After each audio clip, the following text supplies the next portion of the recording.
Members, take your seats.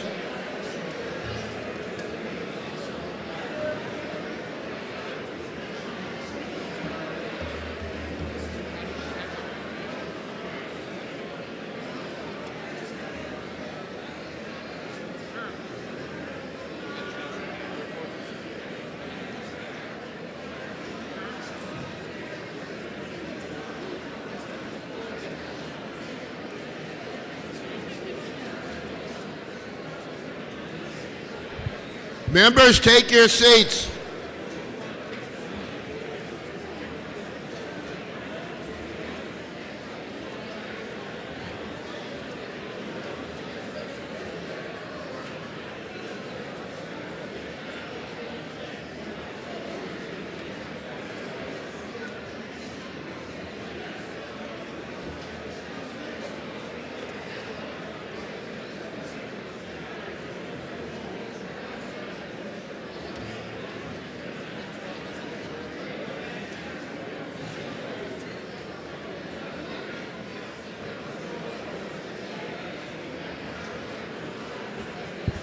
Members, take your seats, please.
The House will come to order. The chair recognizes a member from Auburn, Representative Osborne, who moves the House adjourn to the session of March 7, 2024.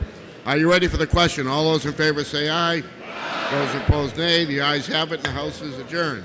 The House will attend to a prayer by guest chaplain, Hillsborough Fire Department Chaplain, Pastor Paul O'Neill, the Hillsborough Methodist Church.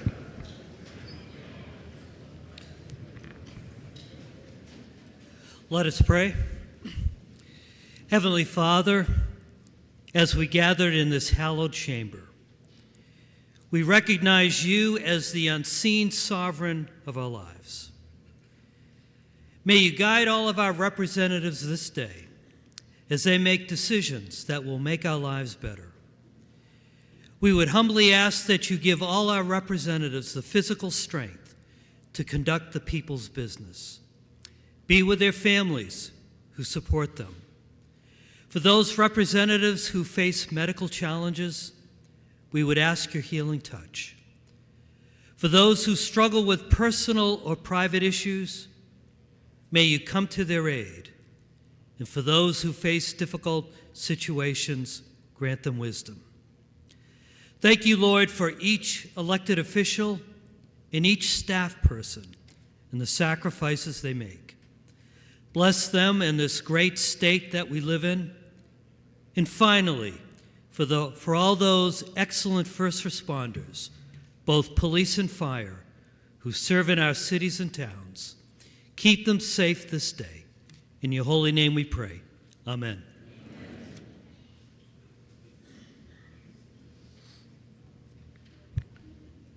Chair recognizes a member from Merrimack, Representative Nancy Murphy, who will lead us in the Pledge of Allegiance.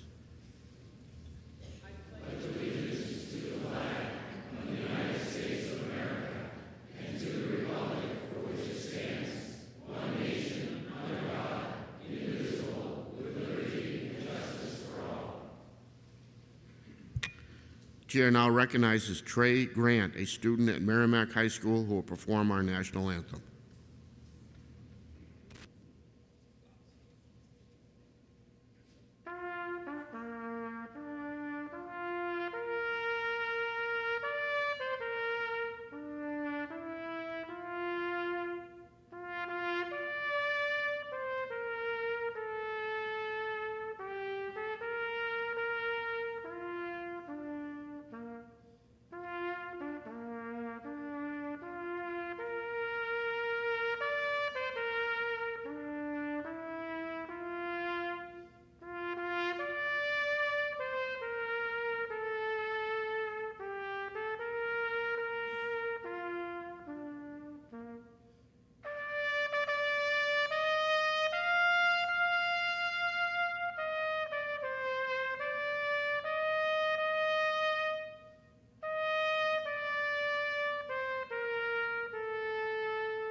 House will attend to requests for leaves of absence. Mr. Speaker, the day, illness, Representatives Ellison, Linda Gold, James Murphy, Plamondon, Summers, Tensar, and Trelevin. The day, important business, Representatives Hicks, O'Hara, and Trottier. The day, illness in the family, Representatives Gibbons and Sanborn. These leaves of absence shall be granted unless otherwise ordered by the House. The House will attend to the introduction of guests. Mr. Speaker, please welcome Jacob Nugent and Tara Sophia Dagog, students from Bedford High School, our pages for the day.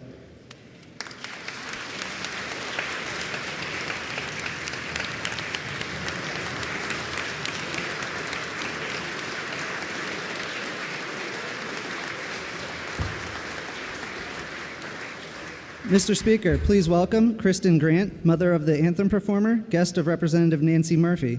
Kyla Hubble, guest of Representative Yokella. Dick and Chrissy Nordgren and Sharon Southall, guest of Representatives Wallner and Hacken Phillips. And fourth grade students from the Iber Holmes Gove Middle High School, guests of Representatives Pratt, Drago, and Tim Cahill. They are with us in the gallery today. Welcome to the New Hampshire House.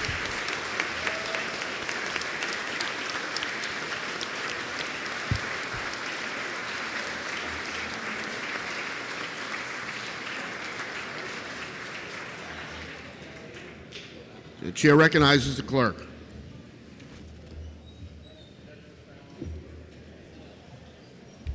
Thank you, Mr. Speaker. Ladies and gentlemen, you'll never see me here at this podium again. That being said, the GCTS team was in here for several hours earlier this week to work on the microphones. And I have some mic etiquette that they've asked me to share with you. And please, if your friends aren't in the room, tell them later. Please make sure that the mic is about 3 to 5 inches away, about a fist length, and about an inch below your mouth. If you're too close to the mic, you may hear distortion and popping, and that will be overpowered by your voice, especially on plosive sounds. If you hear distortion, back up. Try not to turn your head too far away, Mr. Speaker, as you're talking to your colleagues in the chamber. Please keep the mic close to you. Don't talk too far away from the mic, Mr. Speaker. Those are just a few points that our folks have asked to pass along for your edification for speaking at the well. And this is for your benefit in the chamber as well, because we have people that the sound in here is not like it used to be. People don't hear necessarily like they used to. So please be mindful and respectful of your colleagues when you're doing speaking at the well. Thank you.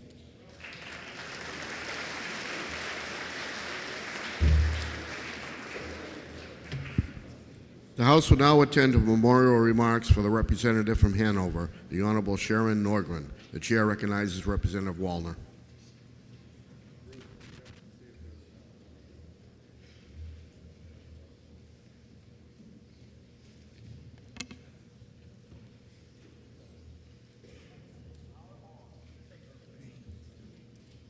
Thank you, Mr. Speaker. I can't believe I'm the first person who has to do these mics. Okay? Can you hear me? Okay? If you ever attended a meeting with Representative Sharon Nordgren, this may sound familiar to you.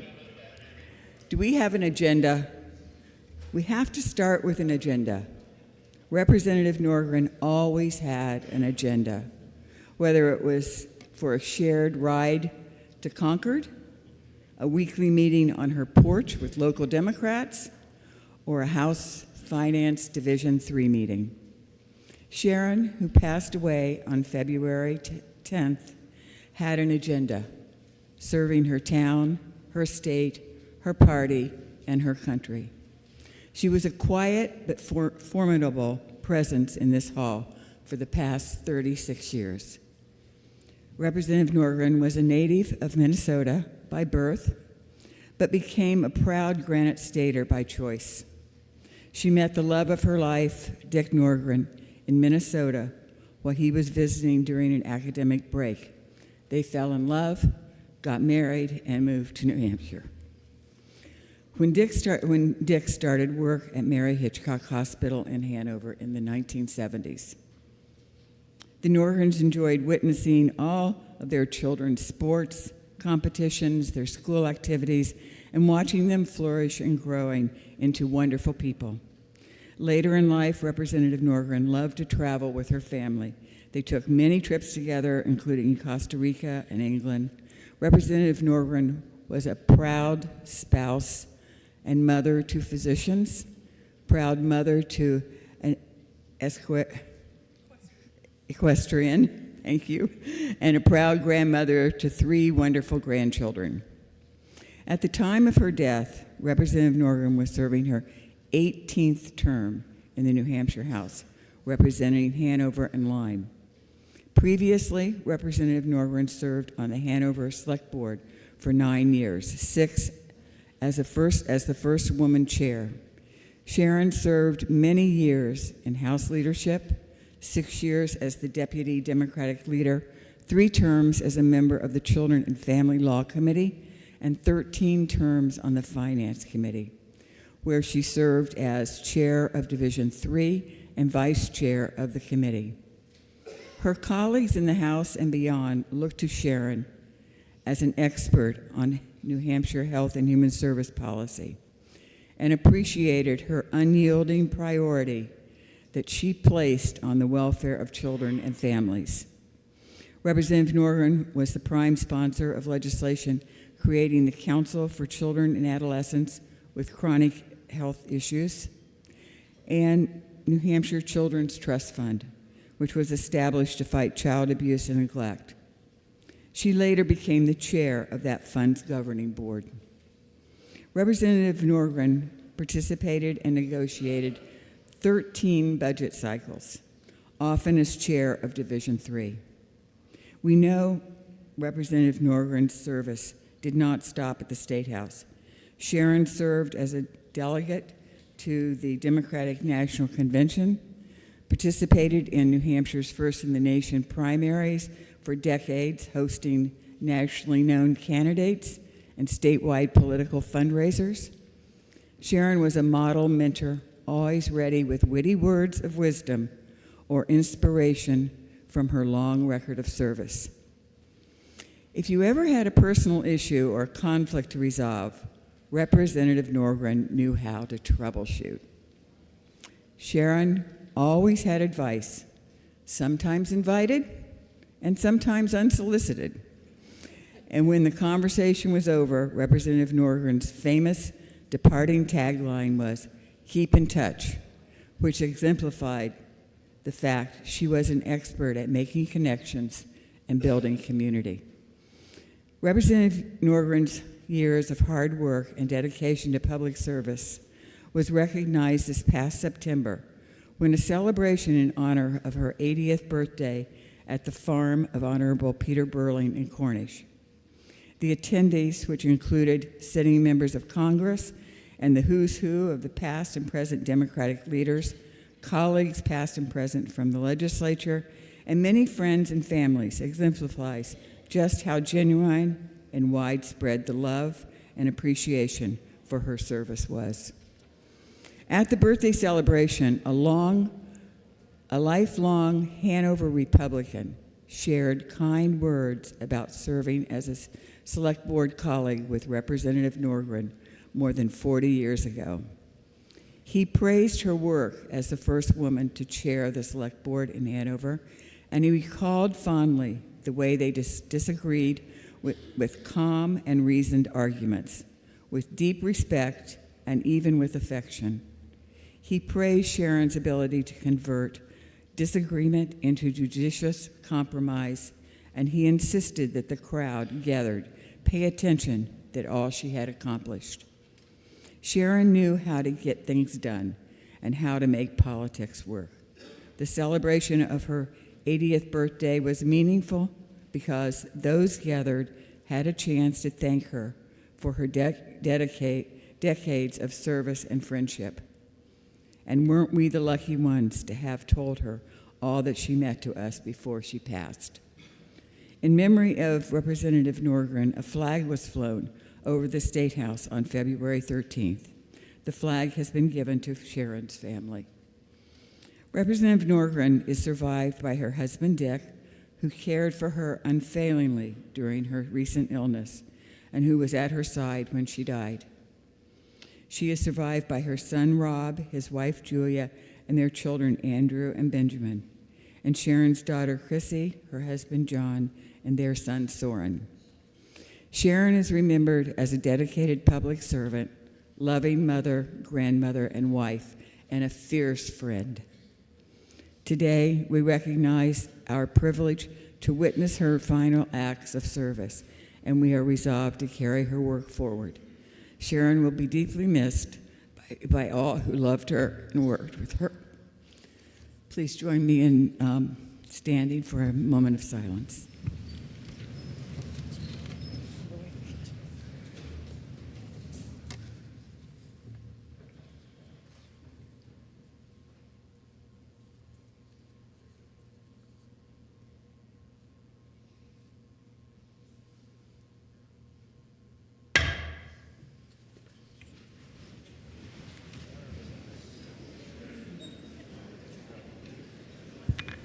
I'd like to make sure we all extend a real nice welcome to Sharon's family that's up in the gallery.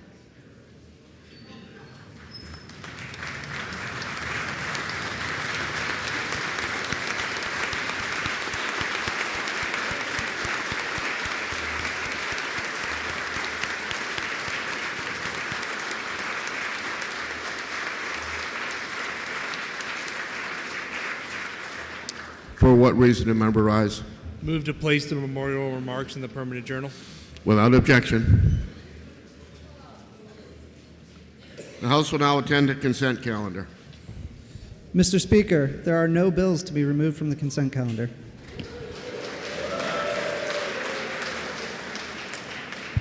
Are there any other bills to be removed? Representative Osborne moves that the consent calendar with the relevant amendments and printed in the House record be adopted. Are you ready for the question?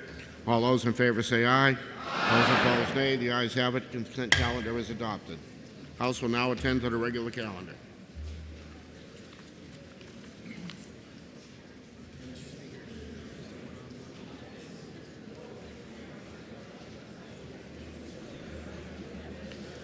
Majority of the Committee on Criminal Justice and Public Safety, to which was referred House Bill 1204, an act relative to government agent entries into secured premises.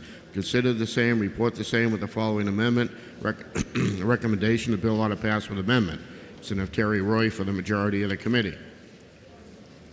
The minority of the committee, having considered the same, being unable to agree with the majority, report with the following resolution. Resolved that it is inexpedient to legislate. Senator Ray Newman for the minority of the committee. The amendment is 0839H, printed in House Record 10, page 44. Are you ready for the question on the amendment? All those in favor say aye. Aye. Those opposed, nay. The ayes have it. The amendment is adopted. The chair recognizes Representative Newman.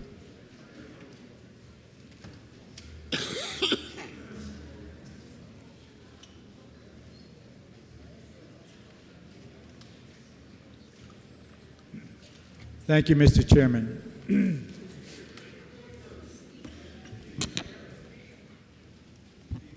My apologies, Mr. Speaker. Thank you, Mr. Speaker.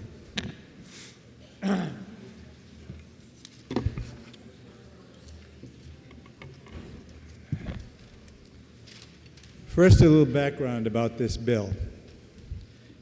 Currently, state law allows entry for the parts of property outside the immediate area of a home itself. The idea behind this long-standing allowance is called the Open Fields Doctrine, which says there is no expectation of privacy in an open field. This exception has been in the law for 100 years. The minority feels that there is no need to change this long-standing practice. No single property owner testified about a need for this bill. We heard testimony from the Chief of Police of the town of Rye, who told us that whenever officers see a sign for no trespassing on the property, they have reason to enter. They are trained to always get a warrant. They are also taught that the New Hampshire Supreme Court has gone so far as to say if there is time to get a warrant, it is the only safe way to proceed. He said this bill is not needed, and the minority agrees. The bottom line is this bill is a solution looking for a problem. It is important to note that in the public hearing, we heard one thing, but the bill says something that is different. The testimony indicated that land subject to the open fields doctrine now needs the consent of a warrant, but only if it is for secured property, which means land posted with no trespassing signs. One section of the bill does in fact state that requirement. However, the bill goes well beyond that point.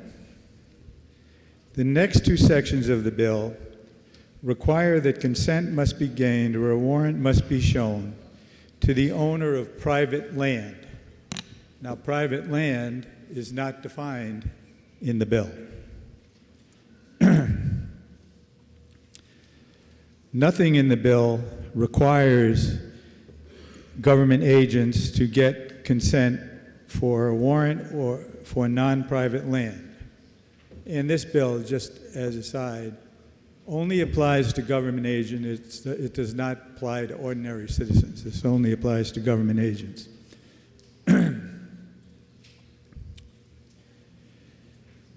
The next two sections of the bill, so it now requires for private land that you get a warrant or consent. This completely rejects the open field doctrine that I mentioned and expands the reach of this bill to 3.3 million acres of non-posted land, which is 91% of the land in New Hampshire. This is a massive change that needs further discussion. Also, the definition of government agent in this bill requires that any local or state official who is employed or contracted by the government body is subject to this bill.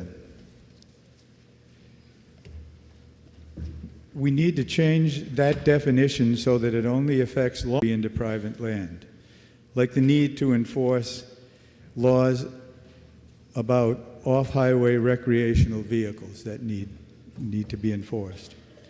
The bottom line is that this bill needs far more scrutiny than it has received to date. So please press the red button to defeat the OTPA so another motion can be made. And Mr. Speaker, I request a division vote.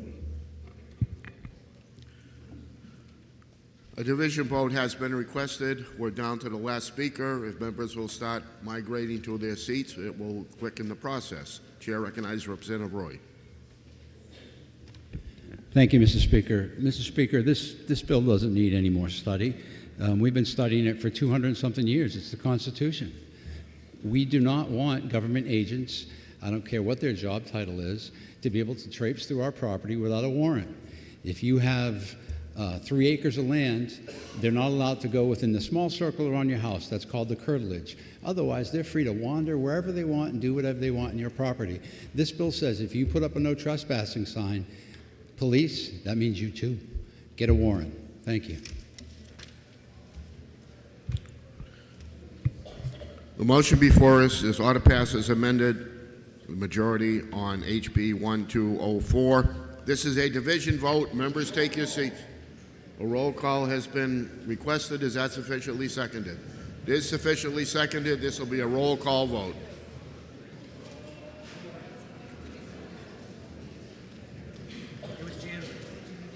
Yes.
The motion before us is a majority committee report of order passed as amended.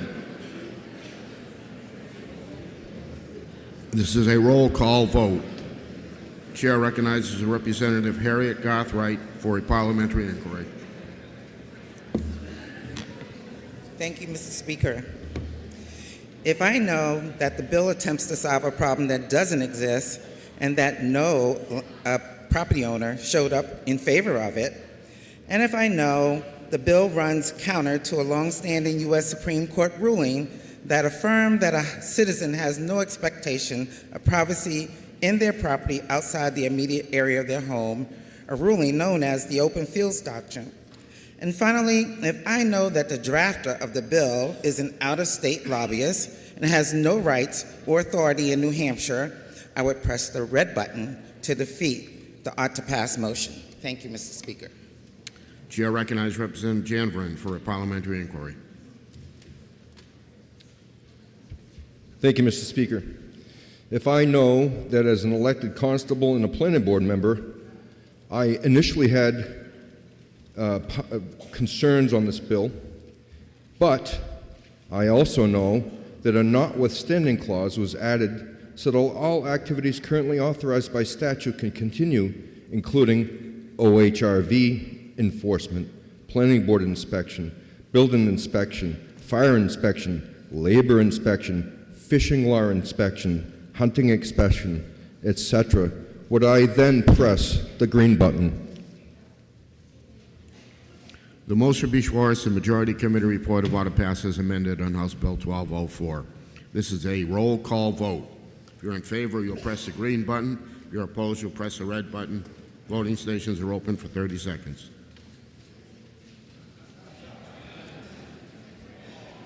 Make sure all your machines are turned on.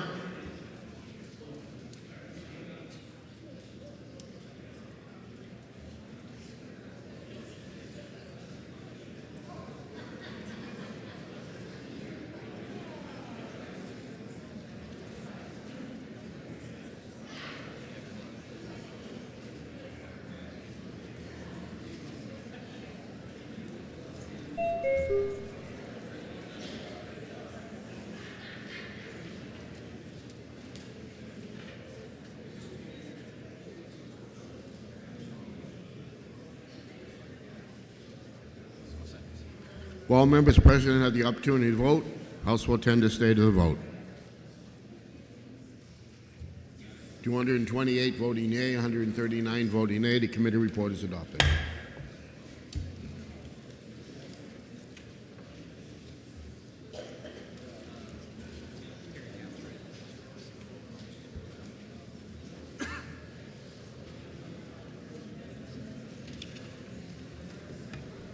Join the Committee on Criminal Justice and Public Safety, to which was referred House Bill 1276 FN, an act relative to repealing the prohibition on the possession or sale of blackjacks, slug shots, and metallic knuckles except by or to minors.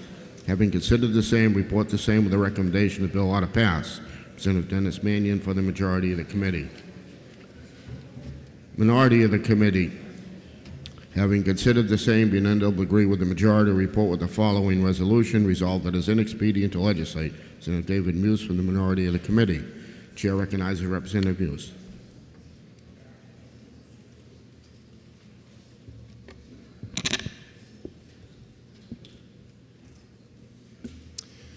Thank you, Mr. Speaker. What this bill would do is end our state's current prohibition on people 18 and over from carrying or possessing with intent to sell street fighting weapons. These weapons include blackjacks, brass knuckles, and something called a slingshot.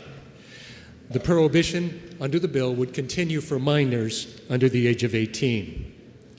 Currently, carrying or possessing these weapons is a misdemeanor in the state of New Hampshire. The injuries these weapons cause can be devastating. In addition to inflicting concussions and brain damage, they can fracture skulls, break bones, destroy teeth, and cause wounds that require dozens of stitches and plastic surgery to fix, if they can be fixed at all. Unlike previous public hearings where these weapons were framed as antiquated weapons that belong in a museum, this time we didn't hear the Antiques Roadshow argument. Instead, we heard that the weapons of choice for street gangs and loan sharks are actually weapons now for self-defense. Well, as hard as I tried and as long as I searched online, one of the things that I couldn't find is a single example of these weapons actually being used for self-defense. But when I looked for brass knuckle attacks and assaults and searched on terms like that, I got back 1,060,000 results. The bottom line is this: if we remove this prohibition, we'll be doing a lot more than making these weapons available to average citizens. We're also going to be making them available to some of our below average citizens who are criminals and thugs who can and will use them for what they have always been used for: to intimidate, to coerce, and to assault their victims. As for the fact that this bill retains the prohibition for people under the age of 18, this adds no more protection for kids in our schools because many New Hampshire high schools, including those in some of our largest cities, have students who are over the age of 18. Something else to consider is that if this bill should somehow become law, it would create a situation where we'd be prosecuting children for something that is legal for adults to do. At a time when we are visually struggling to come up with ways we can agree on that enhance the safety of our communities, the one thing we absolutely should not be doing is something that would instantly make our communities, our schools, our bars, and our public gathering places any less safe. By rejecting this unneeded bill, all of us have a genuine opportunity to do something very meaningful to protect our constituents against a real threat, a threat that if you wave this bill through, you will officially own. Please join me in pressing the red button to defeat the ought to pass motion so another motion can be made. And Mr. Speaker, I request a roll call vote. Thank you. Chair recognizes Representative Mannion.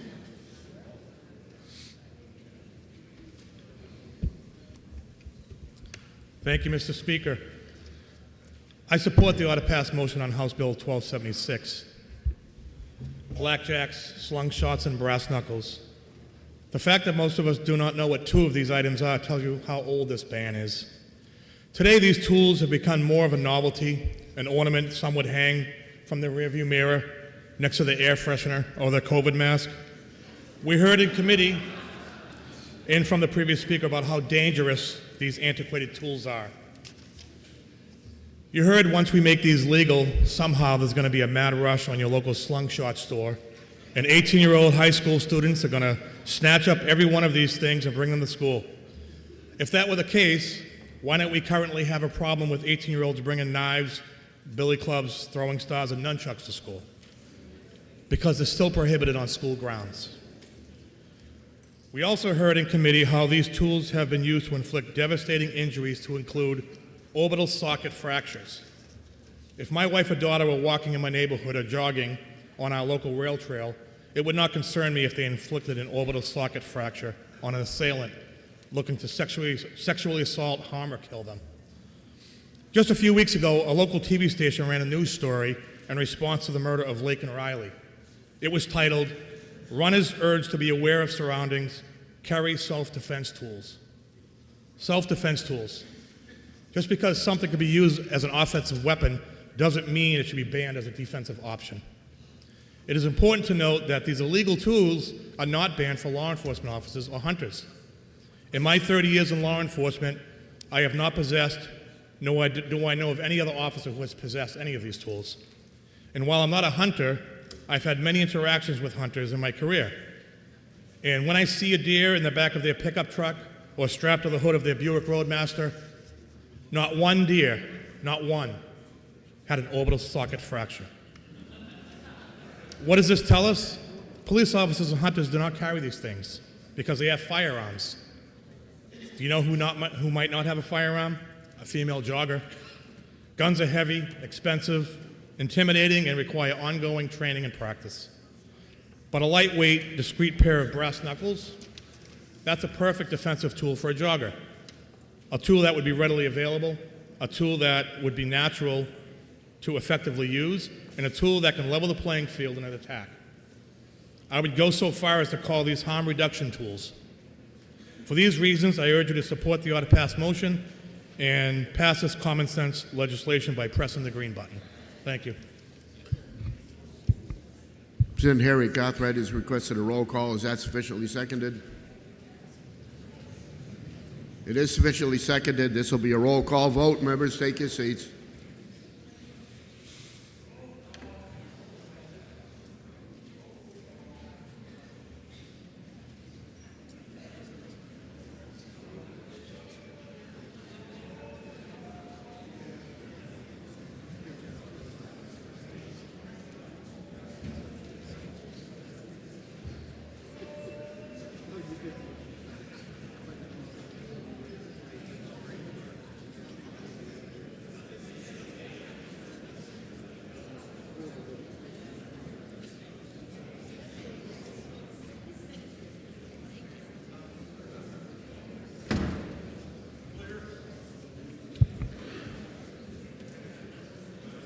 The motion before us is ought to pass on House Bill 1276. This is a roll call vote.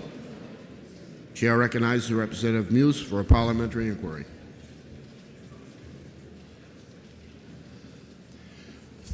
Thank you, Mr. Speaker. Mr. Speaker, if I know that the primary purpose of street fighting weapons is street fighting, and if I also know that the Chiefs of Police Association signed in opposing this bill when we conducted the public hearing, then would I ask you to press the red button so another motion can be made? Thank you. Chair recognizes Representative Rhodes for a parliamentary inquiry. Thank you, Mr. Speaker. Mr. Speaker, if I know that no New Hampshire citizen is below average, and by legaling these does not mean that a person can use them unlawfully, and if I know that a person that is in possession of a hunting license is already allowed to own these, and finally, Mr. Speaker, if I know that a student, regardless of how old they are, is not allowed to possess any weapon while on school grounds, would I now press green with the committee? Thank you, Mr. Speaker. The motion before us is a majority committee report of ought to pass on House Bill 1276. This is a roll call vote. If you're in favor, you'll press the green button. If you're opposed, you'll press the red button. Voting stations are open for 30 seconds.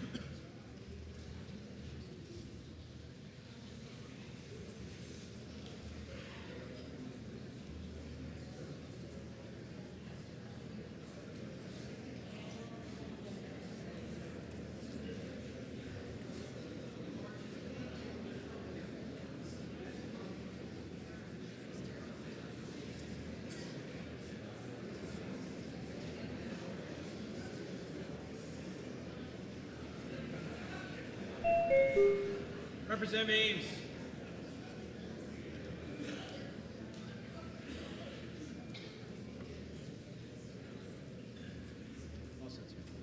While members present had the opportunity to vote, House will tend to stay to the vote. 198 voting yea, 175 voting nay. The committee report is adopted.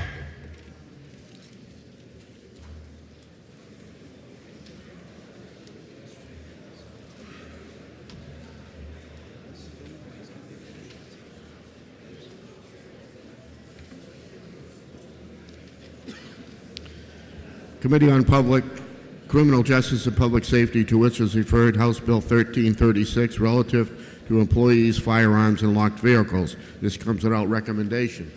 For what reason does the member rise? Mr. Speaker, I rise to make a motion. State your motion. I move that we lay House Bill 1336 upon the table. The motion before us is to table House Bill 1336. Are you ready for the question? All those in favor say aye. Aye. Those opposed, nay. No. The ayes have it, and 1336 is laid on the table.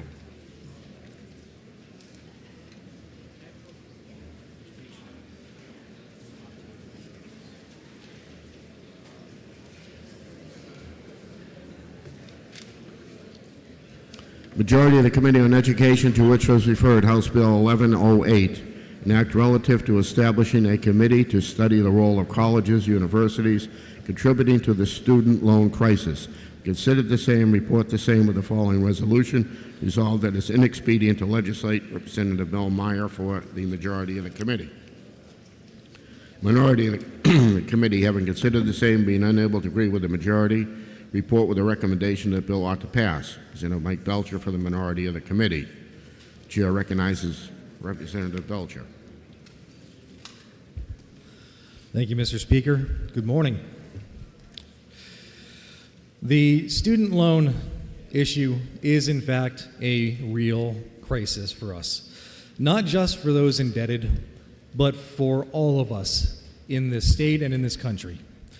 Delayed marriages and home purchases, delayed families, lessened entrepreneurship, less innovation, and birth rates below replacement level. These are civilizational threats.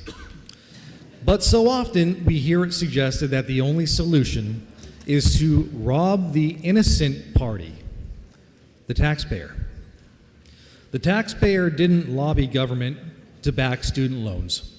The taxpayer didn't raise tuition to cover expanded administrative roles and multiply the corrosive, critical theory-based departments driving the American cultural revolution.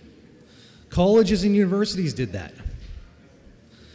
We should take a hard look at their culpability for this debt crisis and consider legislation to fix it.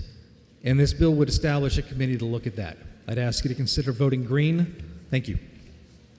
Chair recognizes Representative Myler.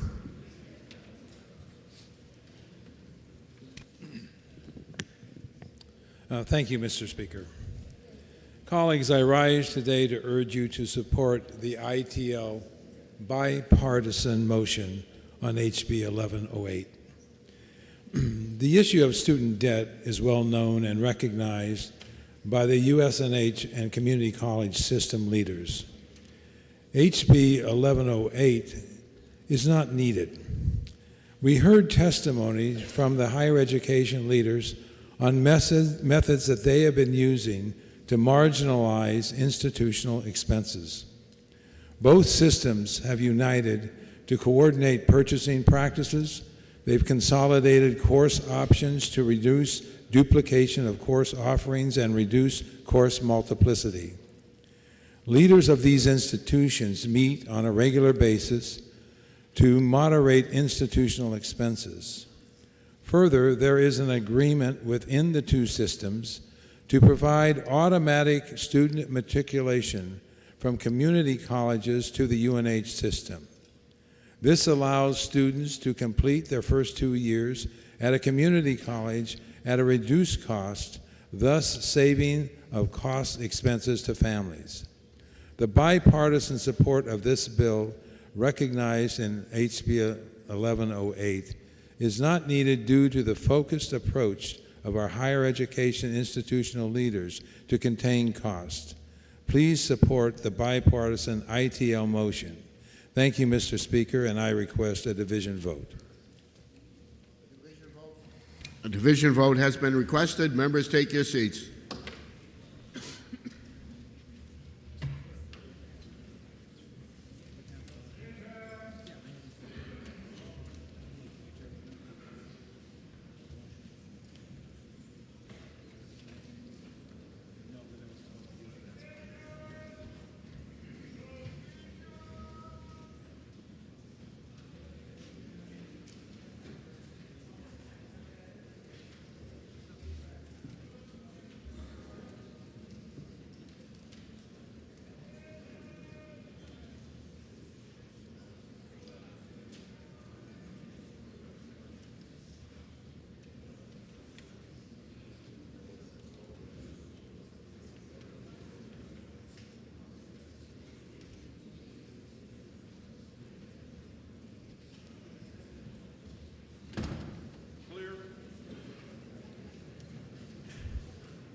motion before us is inexpedient to legislate on House Bill 1108. This is a division vote. Chair recognizes Representative Belcher for a parliamentary inquiry. Thank you, Mr. Speaker. If I know that I erred, perhaps having corned beef and cabbage on the mind, and would instead now ask the body to vote red, that another motion can be made. Chair recognizes Representative Hall for a parliamentary inquiry. Thank you, Mr. Speaker. If I know that New Hampshire's university and community college systems are very aware of student loan debt crisis, and if I know that they meet regularly to determine ways to reduce costs, such as coordinating purchasing practices, as well as allowing automatic student matriculation from a community college to a university, and finally, if I know that establishing a committee to study the role of colleges and universities in contributing to the student loan crisis is completely unnecessary, as it is already being studied, when I now press the green button. Thank you. The motion before us is a majority committee report of inexpedient to legislate on House Bill 1108. This is a division vote. If you're in favor, you'll press the green button. If you're opposed, you'll press the red button. Voting stations are open for 30 seconds.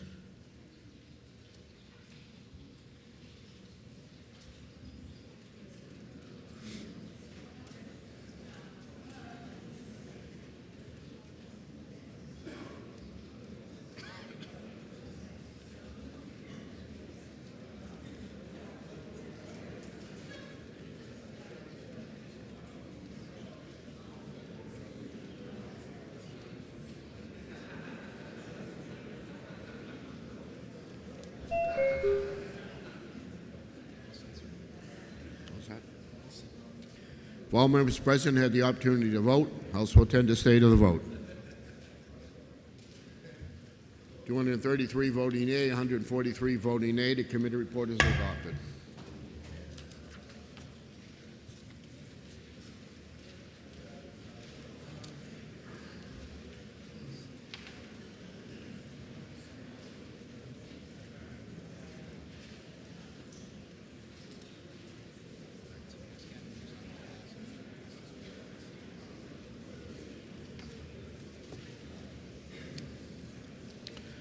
Committee on Education, to which was referred House Bill 1162, relative to teaching discrimination, public schools, and discrimination in public workplaces, comes without recommendation.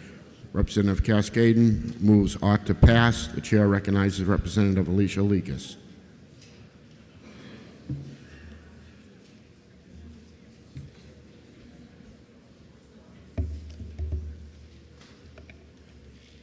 Prior to the anti-discrimination law that this bill tries to repeal, many of us, including people in this room right now, have had our kids and our friends' kids come home upset because they were being taught that all white people are racist and that because they were a boy, they were oppressors.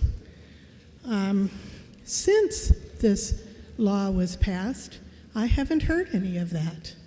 So I would say it seems to be working and there's no reason to repeal it. But schools and businesses have started another way of being racist and discriminatory. They started a new campaign, which is more subtle, but just as pernicious. And I'd like to read a letter that our committee got from a person of color on what is currently being pushed, which is racist and discriminatory. I would like to address the committee on the inclusion of diversity, equity, and inclusion policies within our state. Being a person of color, it is my experience that DEI should instead be labeled division, exclusion, and indoctrination. Instead of judging people by their character, as Martin Luther King aspired to, these policies aim at discriminating against races that happen to be out of favor at this time.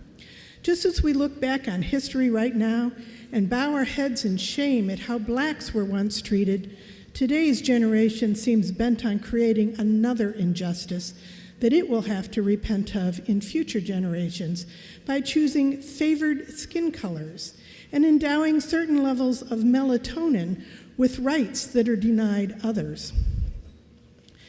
The efforts of DEI policies to help peoples of color, contrary to their stated purpose of lifting us up, are placing boots on our necks. What legacy is being left by DEI policies? As I listen to whites tell me all the things that need to be done to make my life equal to their own, I hear the ideologies behind their words. I hear them telling me that people of color are an inferior race that is incapable of rising to the challenges handed them at this hour. I hear them telling me that the only way that our people can be successful in life is if other races cheat at life for us by giving us a head start. I hear them saying there is no value in my people except the value endowed by their great white benefactors.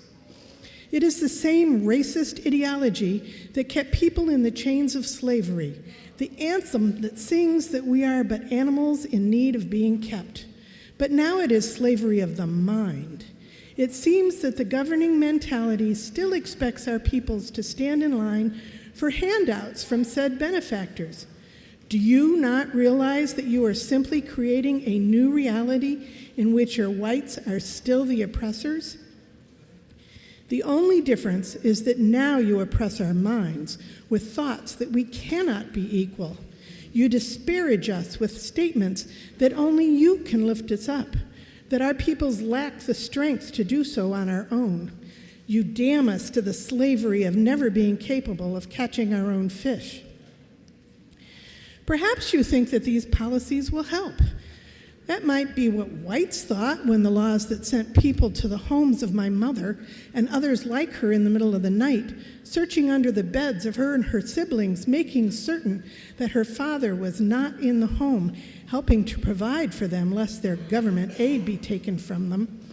My mother learned to hate your handouts, and it is a legacy that I respect and will continue with my own children. All handouts come at a cost of humiliating the recipients they intend to help. I'm sure that's not what you meant to do. You might even think you're helping. But by the time the ink is drawn on the laws you have passed, another family is broken, another head droops in shame and humiliation.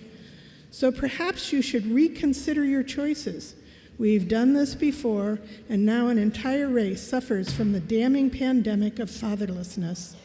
The unintended consequences of your help did not benefit us before. Please don't help us now. Sincerely, T. Johnson. Please vote red on this misplaced repeal bill and keep our anti-discrimination laws in place. Thank you. And Mr. Speaker, I would like a roll call on this. Chair recognizes Representative Pellegrino.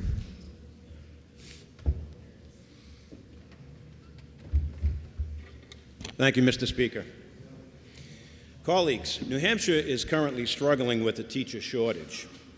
In fact, recently, the Committee to Study New Hampshire Teacher Shortages and Recruitment Incentives completed its findings, among which teachers reported that the increased politicization of their jobs has discouraged many away from the profession, and that they are feeling stress with concerns for consequences as a result of legislation proposed and passed by us. It is my hope that today we'll take a step in addressing our teachers' concerns by overturning one of those laws, titled The Right to Freedom from Discrimination in the Workplace and Education, yet despite its title, it has nothing to do with real discrimination. It should have no place on the books in our honorable state, one which never received a stand-alone vote in this chamber, but instead was pushed through as part of the budget in 2021. It is an insult to our public school teachers, and it gives cover to those who actually hate and are discriminatory.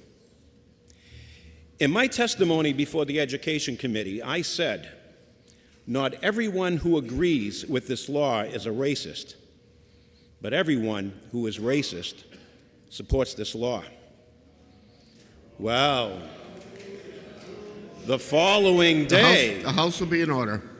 the following day, I received a hateful email from a self-avowed racist who also eviscerated me and other members of this chamber for our views on this law.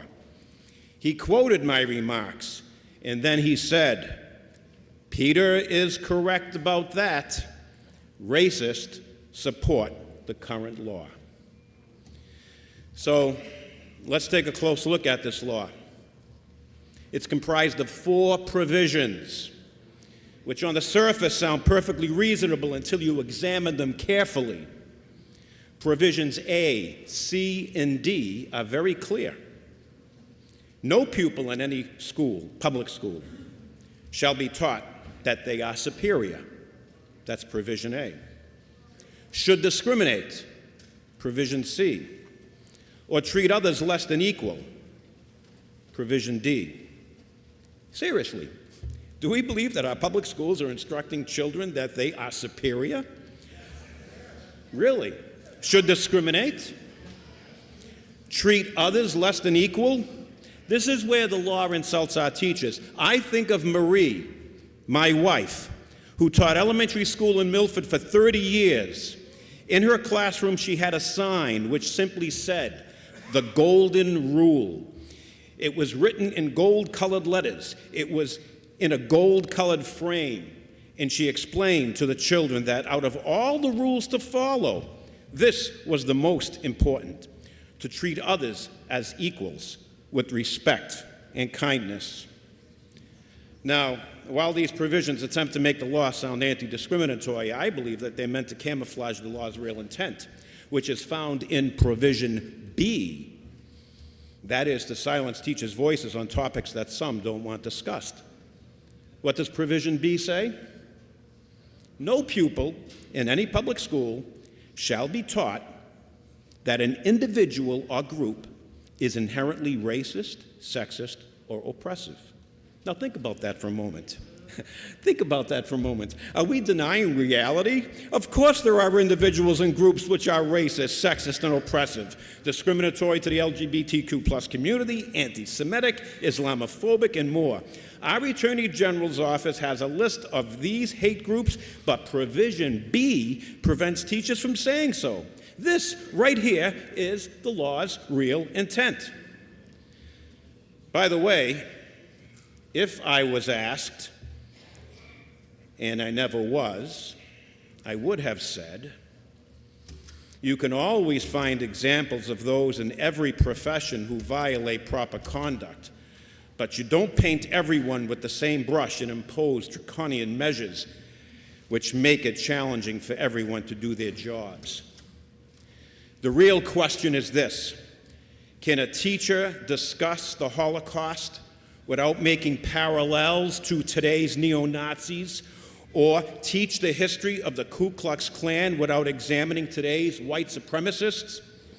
I recently saw a post that said, education is not memorizing that Hitler killed 6 million Jews. Education is about understanding how and why millions of ordinary German citizens allowed it to happen. The reason we study the past is to understand how we got to where we are today and to work towards making tomorrow a better place for all of us. And we cannot do that if we're not allowed to connect the dots. Colleagues, New Hampshire is better than this. We are better than this. I urge you to vote ought to pass. Thank you very much, Mr. Speaker.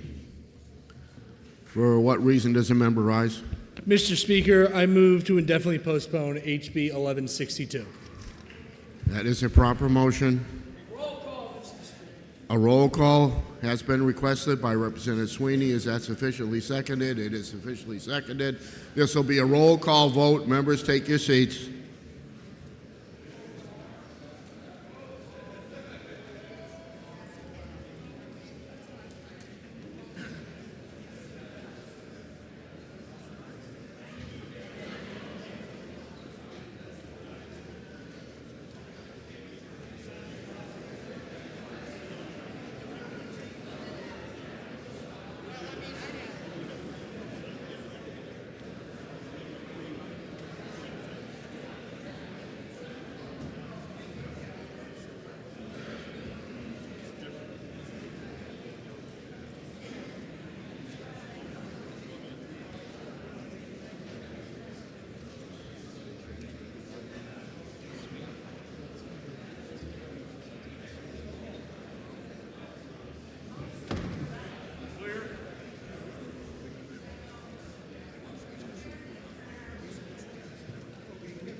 The motion before us is indefinitely postpone House Bill 1162.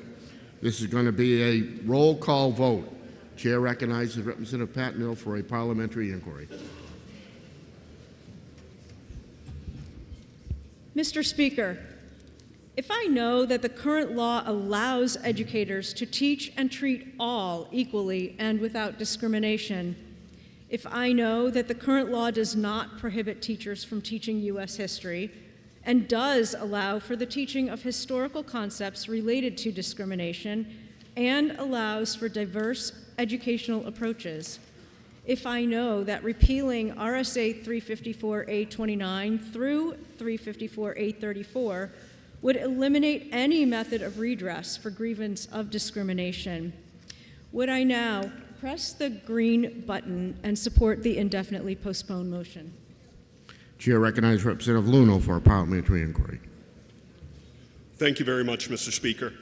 If I know that all young people have a First Amendment right to learn free from censorship or discrimination, including a right to read, learn, and share ideas free from viewpoint-based discrimination, then wouldn't I press the red button to defeat the motion, the indefinite postponement motion, so that we can get back on to this debate? Thank you. The motion before us is indefinitely postpone House Bill 1162. This is a roll call vote. If you're in favor, you'll press the green button. If you're opposed, you'll press the red button. Voting stations are open for 30 seconds.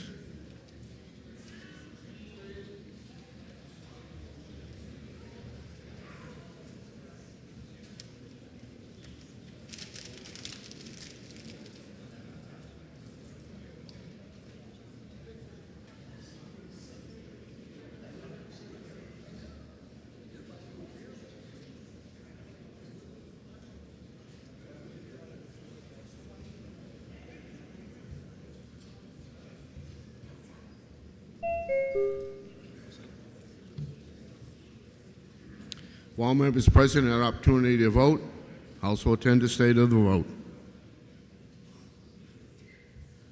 192 voting yea, 183 voting nay. House Bill 1162 is indefinitely postponed. For what reason does a member rise? I move that the remarks from the previous debate be printed in the permanent journal. Without objection.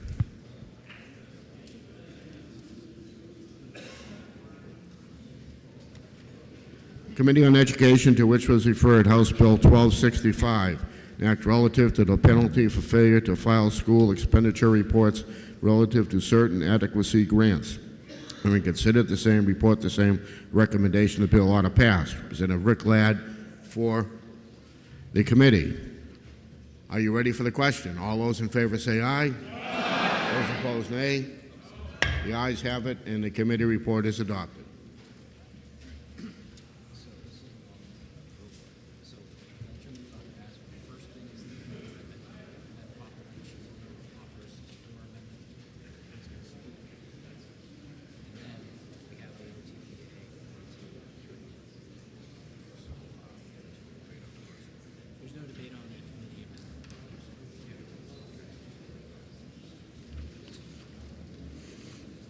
Committee on Education, to which was referred House Bill 1305 FN, relative to freedom of speech and association at public institutions of higher education.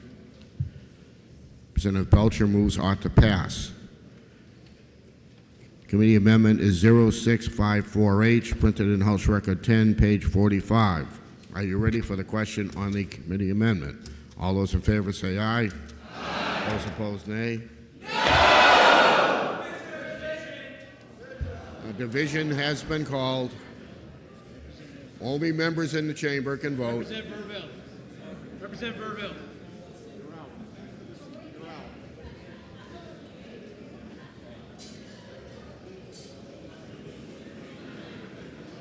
Members need to be in their seats. Members need to be in your seats. Representative Hobson. Only members in the chamber can come in and vote. Only members in the chamber can vote. The question is on the amendment 0654H. This is for clarification. If you're in favor, you'll press the green button. If you're opposed, you'll press the red button. Voting stations are open for 30 seconds.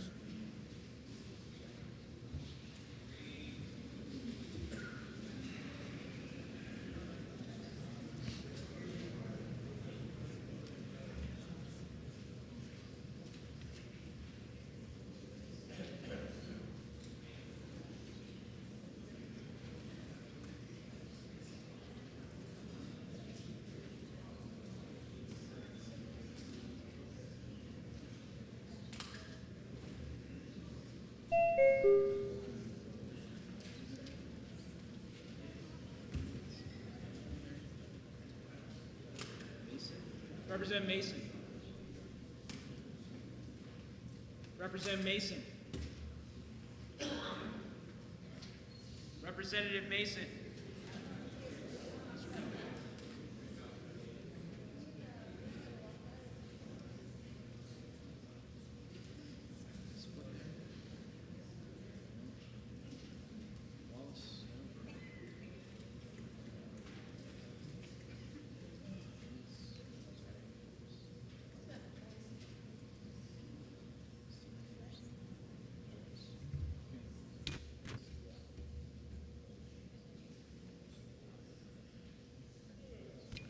All members present have an opportunity to vote. House will tend to stay to the vote. 181 voting yea, 182 voting nay. The motion fails. For what reason does the member rise? Thank you, Mr. Speaker. Having voted on the prevailing side, I move reconsideration on that last vote, urge the members to vote yes, and request a roll call vote.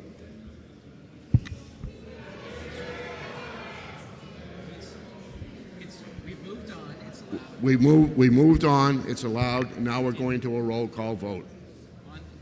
This is on a motion for reconsideration. On the amendment.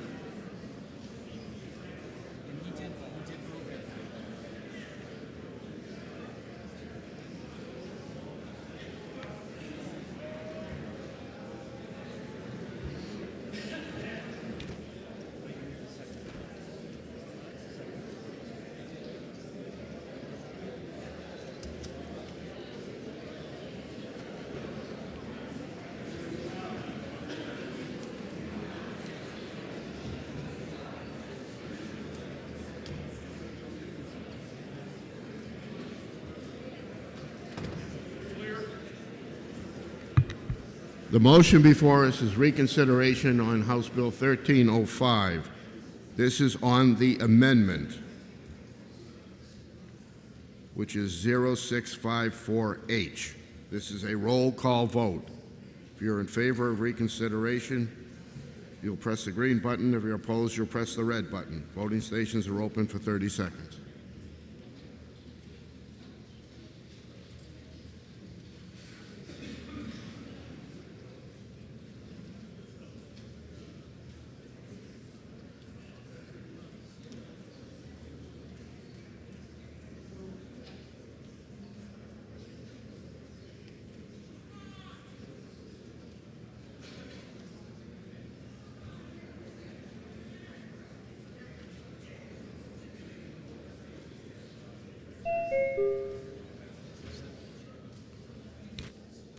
All members present had an opportunity to vote.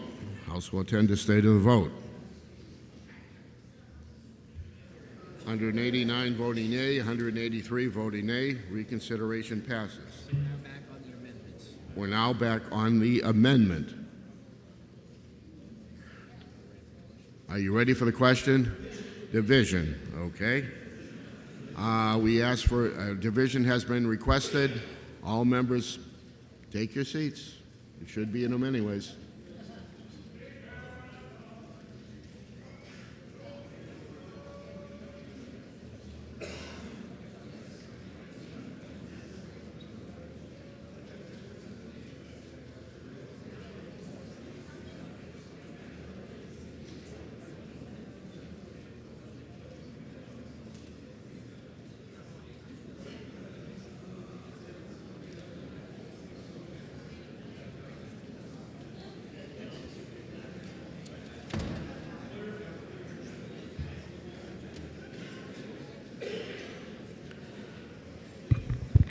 The motion before us is on the amendment 0654H. This is a division vote. If you're in favor, you'll press the green button. If you're opposed, you'll press the red button. Voting stations are open for 30 seconds.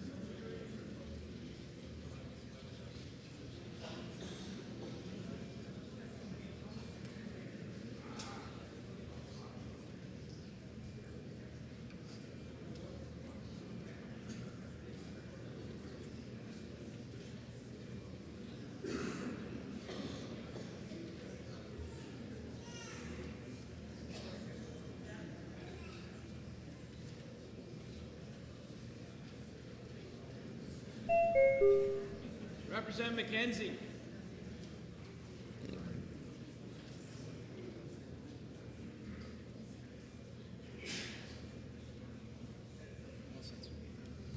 If all members present had an opportunity to vote, House will attend the state of the vote. 192 voting yea, 182 voting nay. Committee amendment is adopted. Bills on second reading open to further amendment. Representative Popovici Mueller offers floor amendment 1094H and is recognized to speak to his amendment.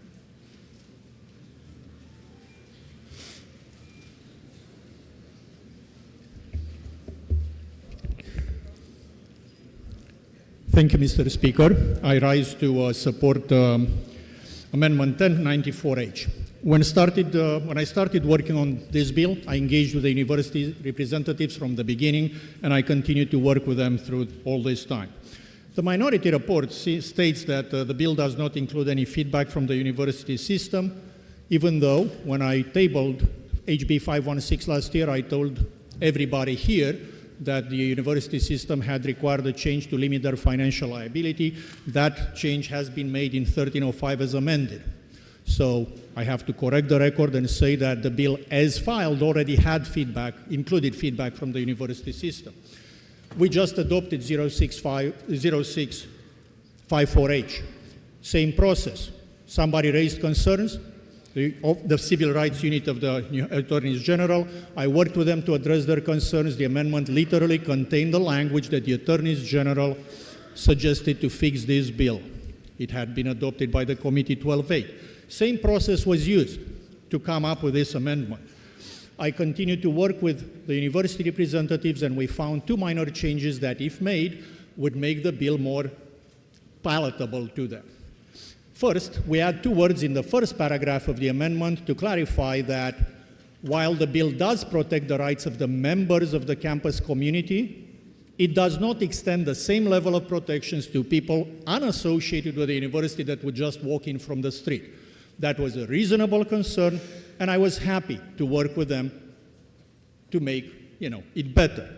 It also, at their request, adds two instances where we refer to reasonable time, place, and manner restrictions to clarify that those restrictions apply at all times. I originally felt that my bill language made that clear to start with, but after hearing them tell me that it would be better this way, I was happy to, address that. I'm not claiming, by the way, that they will support this bill as amended. If they did, we'd have a much, smaller floor discussion next. But they definitely prefer the bill as amended here to the current language of the bill. They do support the amendment 1094H. So please, show your support for the university system by supporting amendment 1094H, which is filed at their request. Thank you, Mr. Speaker. I'm not taking any questions, and I request a roll call vote. Senator Popovici Mueller has requested a roll call. Is that sufficiently seconded? It is sufficiently seconded. This will be a roll call vote. Members, take your seats.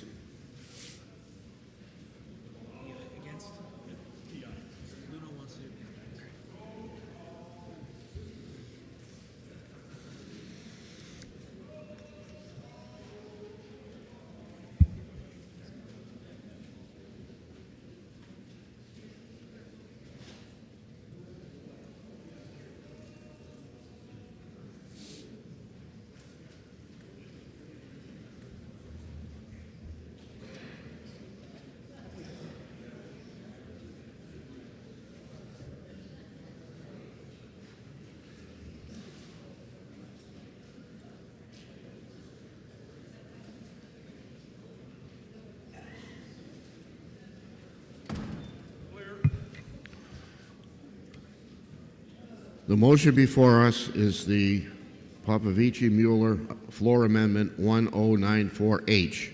This is going to be a roll call vote. Chair recognizes Representative Luno for a parliamentary inquiry.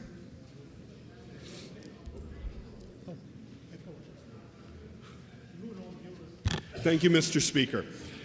If I know that this bill has a lot of problems with it, and if I know that this amendment doesn't fix any of them, then wouldn't I press the red button to defeat the amendment? Thank you. Chair recognizes Popovici-Mueller for a parliamentary inquiry.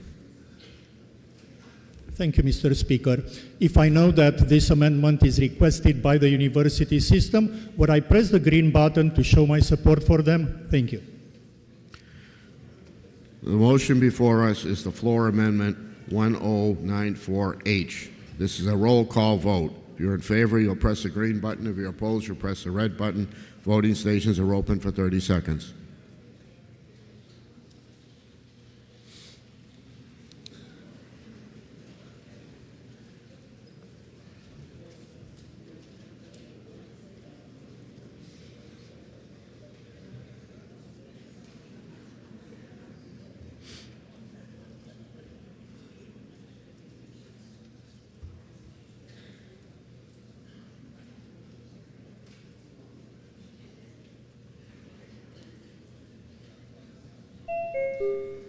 Representative Rung.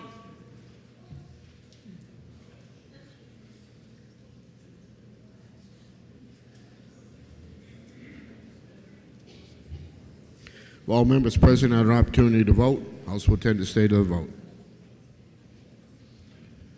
197 voting yea, 175 voting nay. The floor amendment is adopted.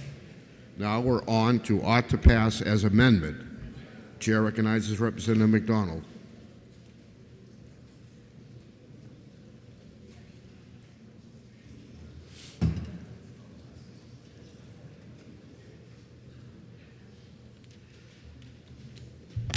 Thank you, Mr. Speaker. And thank you, honorable colleagues, for allowing me to speak today. I like to talk a lot, and both the New Hampshire and U.S. constitutions uphold that right.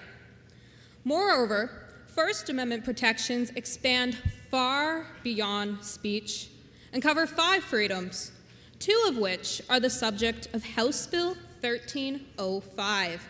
Speech and association. More specifically, House Bill 1305 relates to New Hampshire college students. However, we are all students of history. And as many statesmen who came before us have noted, quote, I may disagree with what you say, but I will defend your right to say it, end quote. As we gather in this historic chamber, representing the multitude of viewpoints that encompass the Granite State, these words are relevant today. However, student organizations are incentivized to do the opposite. Any person's misbehavior at an event penalizes the student group hosting the event. Therefore, the heckler's veto prohibits future events. In other words, the student organization loses their rights through no fault of their own. Not only is this unfair, but this is also un-American. The absolute violation of both our constitutions renders the university system open to expensive lawsuits. Therefore, House Bill 1305 is paramount to protecting taxpayers from financial risk. Considering it is the second most expensive state university nationwide, the University of New Hampshire is already a financial burden. Needless to say, litigation reduces instructional resources, increases tax liability, and is not conducive to learning. After all, the purpose of college is to get an education. Furthermore, House Bill 1305 aligns with Supreme Court rulings by prohibiting free speech zones. In other words, speech should not be limited to the back corner of the parking lot and prohibited everywhere else. Finally, last year, a similar bill was laid on the table, so not debated. Today, New Hampshire students are not only listening to this debate, but also want to know which representatives defend freedom. So, Mr. Speaker, on their behalf, I request a roll call vote. Thank you. Chair recognizes Representative Wheeler.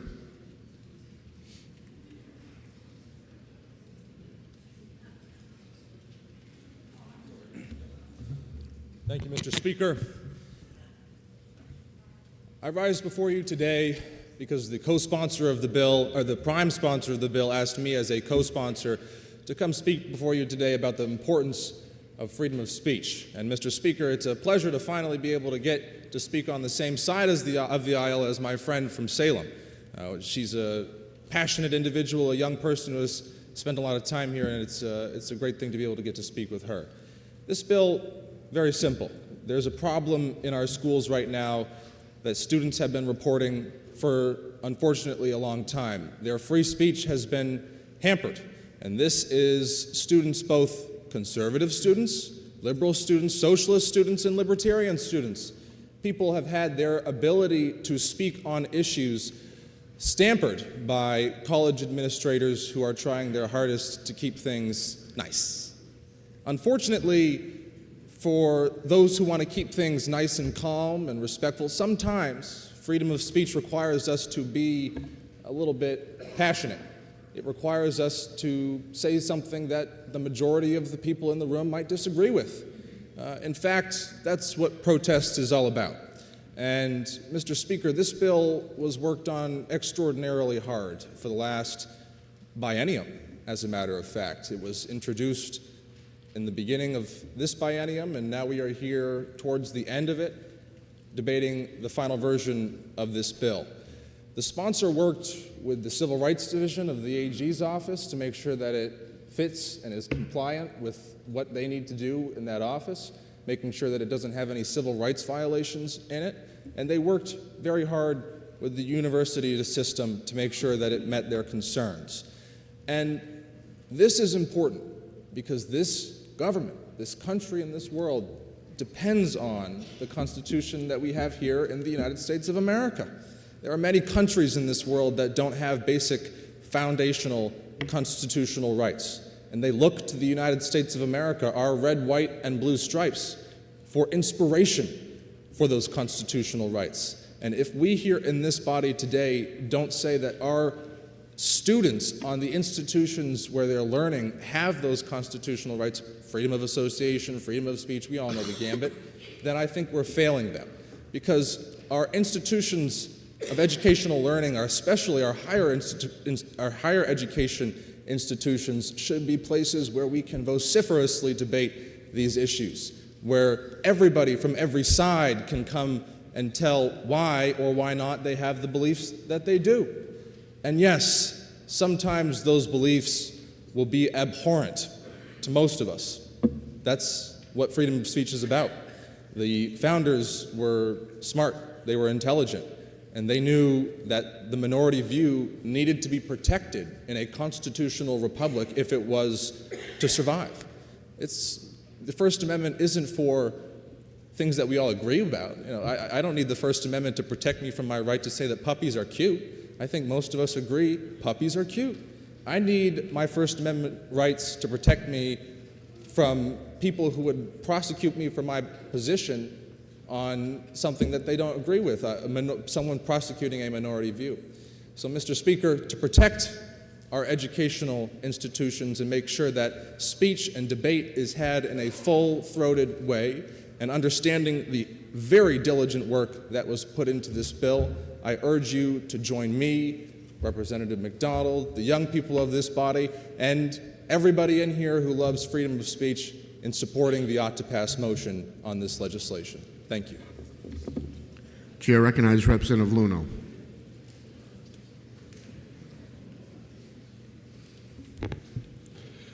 Thank you, Mr. Speaker. I'm here to speak in opposition to House Bill 1305. Make no mistake, I'm in favor of free speech and free speech on our college campuses. And while the bill has some good aspects, they're already being done throughout the state's university and community college systems and are included in free speech policies at UNH, Plymouth, Keene, and all the community colleges. UNH is ranked third in the country among all colleges and universities for its policies on free speech and expression. And all of our state's four-year institutions receive green lights from the Foundation for Individual Rights and Expression. This bill is unnecessary.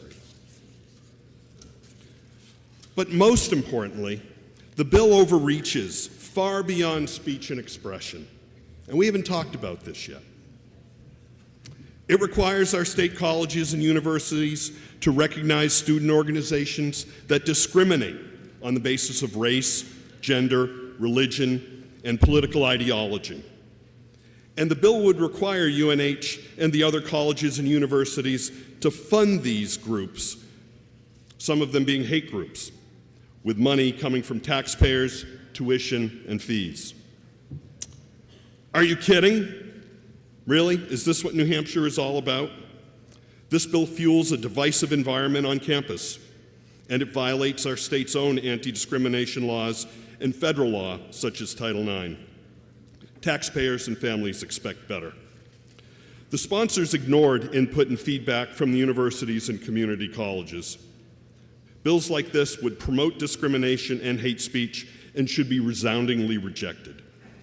Press the red button if you support anti-discrimination.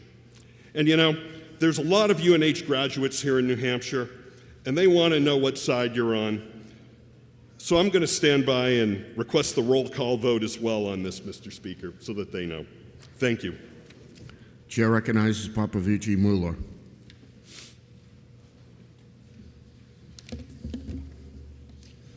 Thank you, Mr. Chair and distinguished colleagues.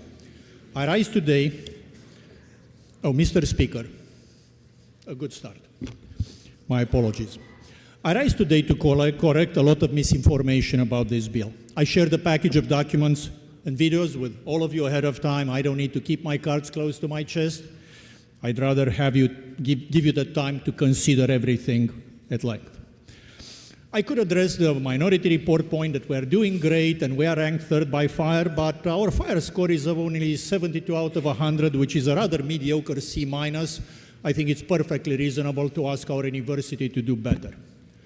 I could remind you that UC Berkeley went from being the heart of the free speech movement to suffering from repeated cases of violence being used to suppress speech, just like UPenn went from being against free speech to being for free speech to again being against free speech. We have a duty to set standards and make sure that our universities respect free speech permanently, so this legislation is needed.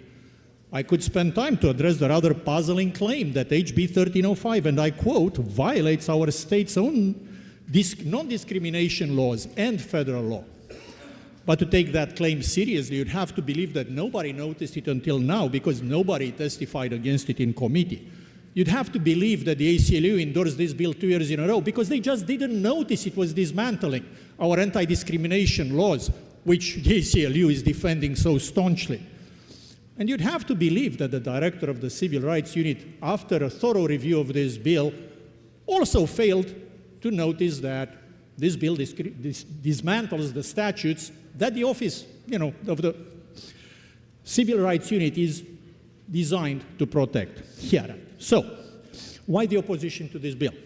If you took the 10 minutes that I asked you for when I sent you that email yesterday to watch the videos, you already know. This publicly stated desire to ban student associations with beliefs one finds repugnant is very understandable. It's human nature. But acting on such desires is unconstitutional and a terrible policy. We cannot and should not punish people based on content of their lawful speech, regardless of how repugnant we may find it. Free speech is the cornerstone of our nation. Tampering with it is foolish. I want to remind you that a lot of commonly accepted beliefs today have been considered repugnant at the beginning. Abolitionism, was considered repugnant, and it was attacked because of claims of emotional harm against the slave owners. Women's rights were considered a repugnant idea. How dare you? You know. Gay rights were so radioactive in the 50s that the ACLU refused to even represent them. It took another decade until the ACLU was comfortable enough. So many ideas are strong today because someone protected them, the First Amendment, against the people who wanted to silence them until they grew into the supported ideas that are today. The freedom of association bans all commerce policies, which would require every student association to accept every member. Those policies are discriminatory in intent and in application because to apply them literally the way they are written would require every university to remove every safe space because every safe space is discriminatory. That way you don't allow everybody in. Nobody intends to do that, and they shouldn't. All we're asking for is the same treatment for everybody to have their own safe spaces to meet. Should apply to everyone. Same thing with the minimal funds that they get from the university, which, by the way, come from student activity fees, not taxpayer money, not tuition funds, student activities fees from the people, who attend. There is no requirement for the university to offer any funds to any student association. The bill simply says that if you do it, you got to give it to everybody equally. You don't have to if you find that objectionable. Equal protection under the law, equal rights for everyone, that is all we're asking for. The Minority Report also appears to consistently confuse discrimination, which is legal and good, with illegal discrimination, which is based on belonging to a protected class, which is bad and illegal. UNH discriminates against every student they reject. Should they accept everybody who applies? Does the school discriminate against athletically challenged students by not letting a 5-foot student who's weighing 100 pounds play nose tackle or center on the basketball team? How dare you discriminate? Seriously.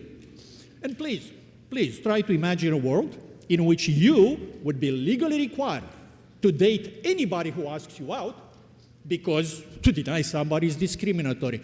Of course, it's not illegally discriminatory. Thank God nobody's suggesting those policies are good, but by the same token, all commerce policies are terrible. So we should make sure they don't come in. But for the record, illegal discriminations are still the red herring. Every example of undesirable student associations discussed in hearings, both in 2023 and 24, was based on their beliefs, speech, and expression. Whether it was their purported support for genocide or their neo-Nazi membership or white supremacists or anti-Semitic.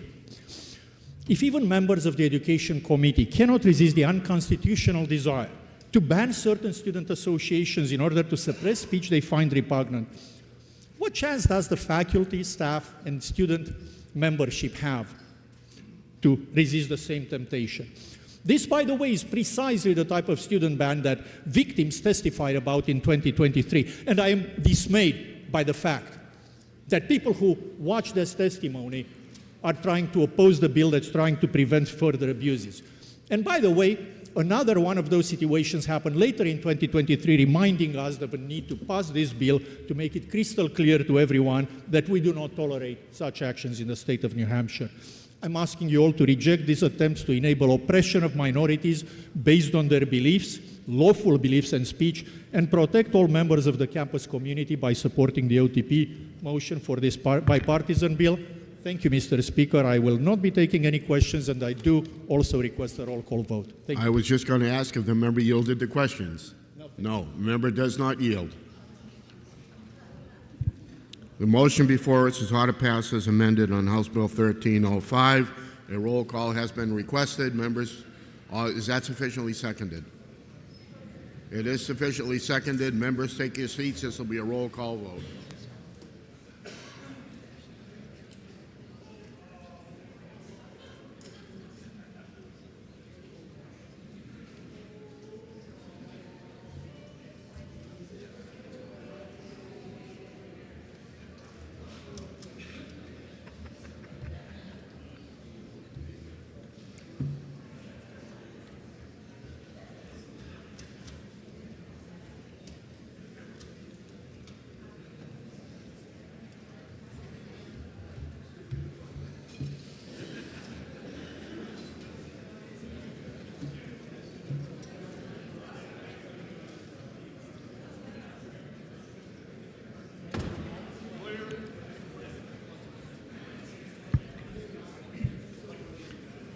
The motion before us is ought to pass as amended on House Bill 1305.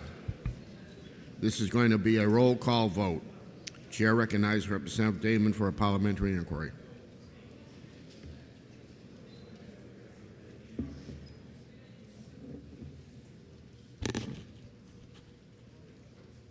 Thank you, Mr. Speaker. If I know that the university and community college systems of New Hampshire already have effective policy standards for free speech and expression and are highly ranked nationally for their fair application of those policies, and if I know that this bill would require our state colleges and universities to recognize and fund organizations that discriminate on the basis of race, gender, religion, and political ideology, and if I know that despite its title, this bill actually violates our state non-discrimination laws, would I now press the red button? Thank you. Chair recognizes Representative Lynn for a parliamentary inquiry. Thank you, Mr. Speaker. Mr. Speaker, if I know that freedom of expression and freedom of association are under attack in this country, particularly in our academic institutions, which should be the last place we would expect this to occur, and if I know that although New Hampshire public colleges and universities fare better in this regard than private colleges and universities and those in some other states, our public institutions of higher learning have not been immune to the scourge of political correctness. And if I know that championing diversity is the cause célèbre in the academic world as to all things but one, that exception being diversity of thought. And if I know that HB 1305 enhances freedom of expression and freedom of association on our public university campuses while giving administrators ample authority to impose reasonable time, place, and manner limitations on these rights. And finally, Mr. Speaker, if I know that this bill does not and could not, under the Supremacy Clause, authorize the university system to sanction unlawful discrimination based on race, sex, or any other protected class, then would I support the OTP motion by pushing the green button? Thank you, Mr. Speaker, and I also request a roll call vote. The motion before us is ought to pass as amended on House Bill 1305. This is a roll call vote. If you're in favor, you'll press the green button. If you're opposed, you'll press the red button. Voting stations are open for 30 seconds.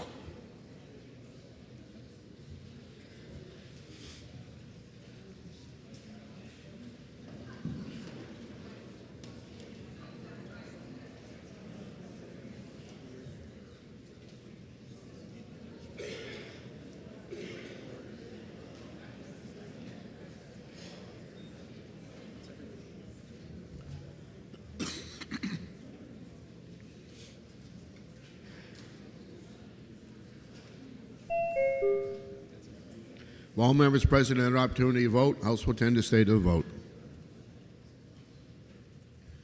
206 voting yea, 169 voting nay. The committee report is adopted. For what reason does a member rise? I move that the remarks from the previous debate be printed in the permanent journal. Without objection.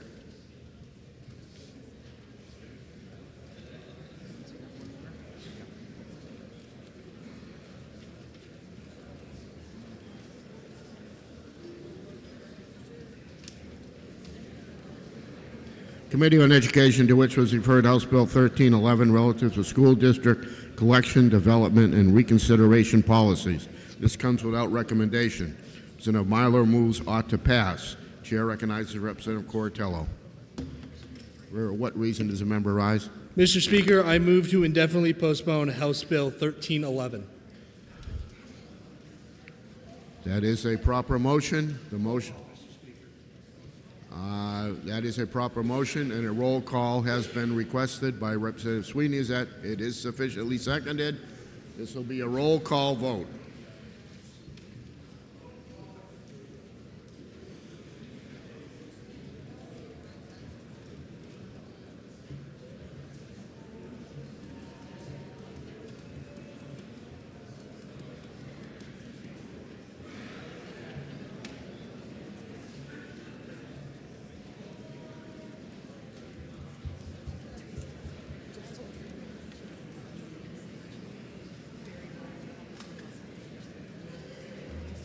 somebody doing it. Who's doing it here? All right, Representative Page, you should go back to your seat. You should go back to your seat. Who's the one over here?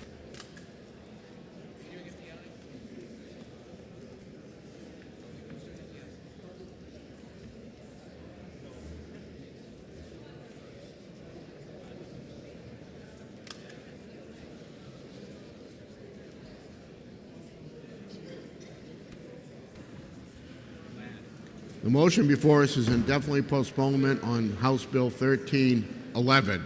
This is a roll call vote. Chair recognizes Representative Ladd for a parliamentary inquiry. Thank you very much, Mr. Speaker. If I know it's time to clean up our libraries, would I then press green? Chair recognizes Representative Brendan for a parliamentary inquiry. Thank you, Mr. Speaker. If I know we have shared goals in preserving local control and the freedom to read while ensuring due process for parents, increased transparency, and clear policies complying with New Hampshire laws against discrimination, would I now press the red button so that we can move on to a proper motion? Thank you. The motion before us is indefinitely postponement on House Bill 1311. This is a roll call vote. If you're in favor, you'll press the green button. If you're opposed, you'll press the red button. Voting stations are open for 30 seconds.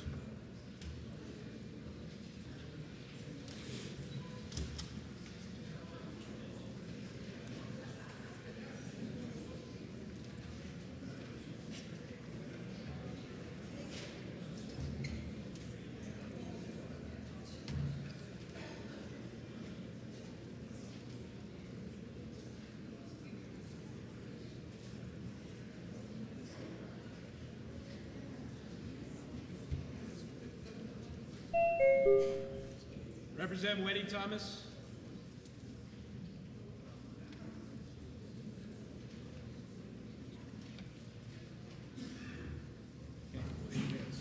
While members present had an opportunity to vote, House will attend to state of the vote. 185 voting nay, 190 voting nay. The motion for indefinite postponement fails. We're back to the original motion of ought to pass. Chair recognizes Representative Quartello.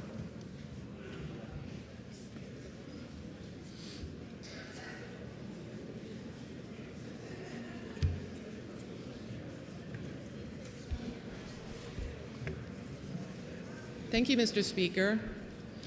Those who support HB 1311 refer to it euphemistically as the Freedom to Read Bill. It requires school districts to adopt policies concerning the selection of library materials as well as their removal. Supporters assert that it will effectively ban all book bans, encourage intellectual freedom, and discourage discrimination. This all sounds wonderful until you look more deeply into what this bill really does. HB 1311 makes it impossible for local school boards to remove material that parents object to. A 2017 article on the American Library Association's Intellectual Freedom blog emphasizes one of the basic ideas from the famous 1982 Supreme Court case, Board of Education versus PICO. And I quote, "School boards are responsible for supervising the education of students who are in their care and can remove materials deemed educationally unsuitable or pervasively vulgar." Those last two phrases are from the actual Supreme Court decision. So let's stop calling every removal of a book from a library a book ban. This term is misused when describing this bill because removing a book from the relatively small sort of collections in public school libraries, an action that both the PICO case and this article on the ALA website affirm is sometimes justified, does not prevent anyone from getting that book somewhere else, whether it be Amazon, a bookstore, or even from another library. HB 1311 prohibits the removal of materials based on the author's or character's age, sex, gender identity, race, and a number of other protected categories. This criteria would hypothetically justify the inclusion of a blind author's treatise on the joys of pedophilia because of his physical disability. So what this so-called Freedom to Read bill really requires is an anything goes collection development policy that abuses true freedom. Frederick Douglass asserted that learning to read makes a person forever free. The freedom that he referred to does not hinge on the ability of a child to access books that are, as the Supreme Court specified, educationally unsuitable or pervasively vulgar. HB 1311 further prohibits the removal of library material on the basis of viewpoint. So, actually, the author in the previous example wouldn't even have to be disabled because his opinions on pedophilia would be protected, simply because they were his viewpoint. Similarly, a how-to book, like one I found on Amazon, Suicide, Methods for a Safe and Peaceful Death, could hypothetically be selected by a very misguided public school librarian and would be off limits for reconsideration because the author's viewpoint is that all readers should have easy access to information on how to kill themselves. Freedom to read should not mean anything goes. It should not mean that books considered objectionable can never be removed. Freedom is actually being denied by this so-called Freedom to Read bill. The freedom of parents to object to a book and have that objection seriously considered, not discounted and undermined by twisted logic that judges a book by the identity of its authors and characters rather than on the content of its pages. Since HB 1311 lacks common sense, offers no solution to the problem of children's exposure to harmful library material, and only makes the problem worse, the ought to pass motion must be opposed. Thank you, Mr. Speaker. I request a roll call vote. Chair recognizes Representative Page.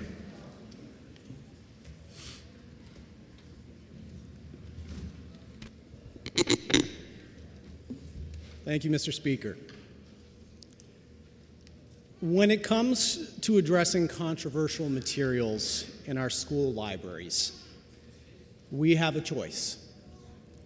We can retreat to our corners, try to score points, and make accusations against one another, or we can agree to turn down the temperature and ask whether we might actually share the same values and goals. Do we all want high-quality school library collections for our kids? Do we all want due process for concerned parents, school board transparency, and local control over school policy? Do we value the bedrock principle of non-discrimination and support students' access to diverse books and multiple points of view? Do we support the First Amendment rights of students? HB 1311 is a bipartisan, common-sense bill which takes a balanced approach in upholding all of these shared goals, and I ask for your support. Under this legislation, districts must adopt two policies. First, a collection development policy which clearly delineates what criteria staff will use when selecting books and other materials for the library. Common criteria in such policies include curricular fit, authoritativeness of the information, and materials' developmental appropriateness. Second, the bill requires a reconsideration policy, which describes the process that the school will follow when addressing parent requests to remove materials. These policies are already widely recognized as best practice in school librarianship, and they will simply be required rather than recommended should this bill pass. These two policies must be in substantial compliance with the New Hampshire law against discrimination.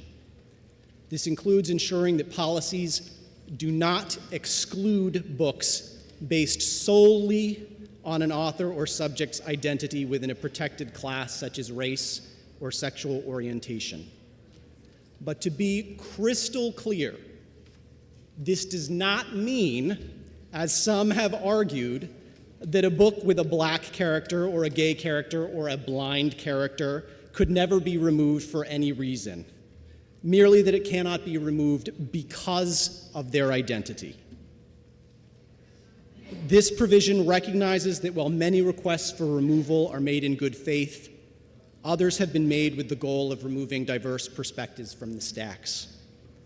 Of the 2,000 different books, different titles that have been targeted for removal in schools in the United States last year, nearly 3/4 were by or about black people, people of color, or LGBTQ people. District policies must additionally avoid viewpoint-based discrimination. This is not a Republican issue or a Democratic issue. This is a First Amendment issue. And as the Supreme Court ruled in PICO when defining viewpoint-based discrimination, school boards may not remove books in seeking to, quote, prescribe what shall be orthodox in politics, nationalism, religion, or other matters of opinion.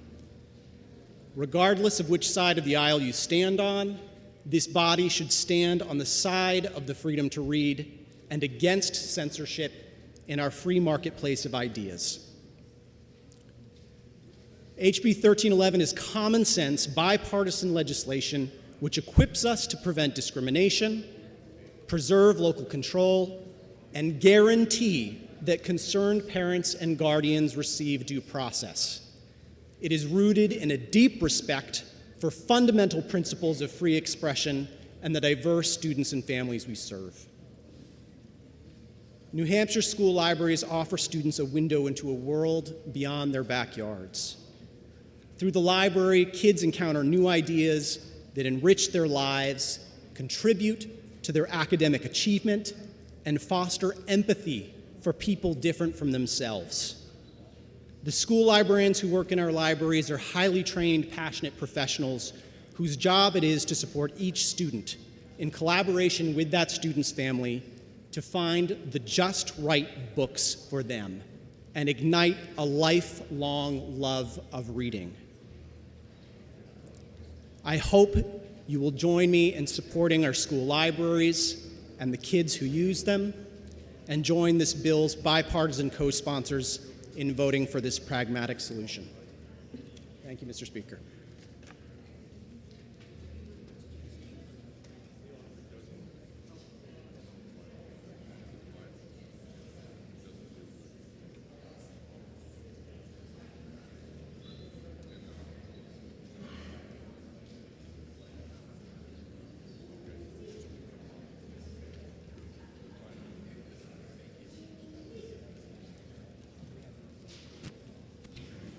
We have a request for roll calls. That's officially seconded. It is officially seconded. This will be a roll call vote. Members, take your seats.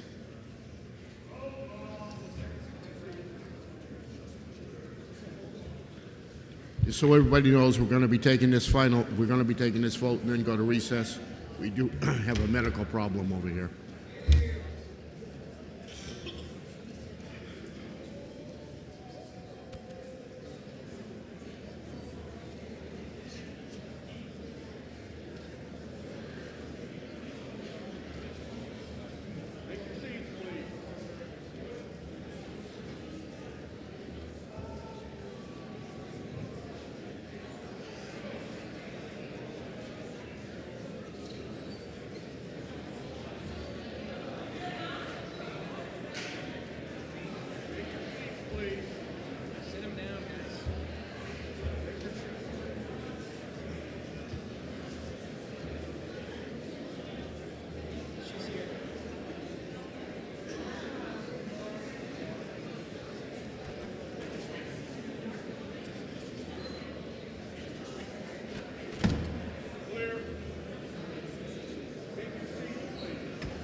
The members need to be in their seats, please. Thank you.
The motion before us is ought to pass on House Bill 1311. This is going to be a roll call vote. Chair recognizes Representative Noble for a parliamentary inquiry. Thank you, Mr. Speaker. If I know that no material should be selected for a school library or prevented from removal based on characteristics or identity of the author or subject, if I know that a child should be protected from obscene material instead of granting them the freedom to read it, and if I know that this bill would do nothing but cement obscene material right into the school libraries but is masquerading as a solution, then would I now press the red button?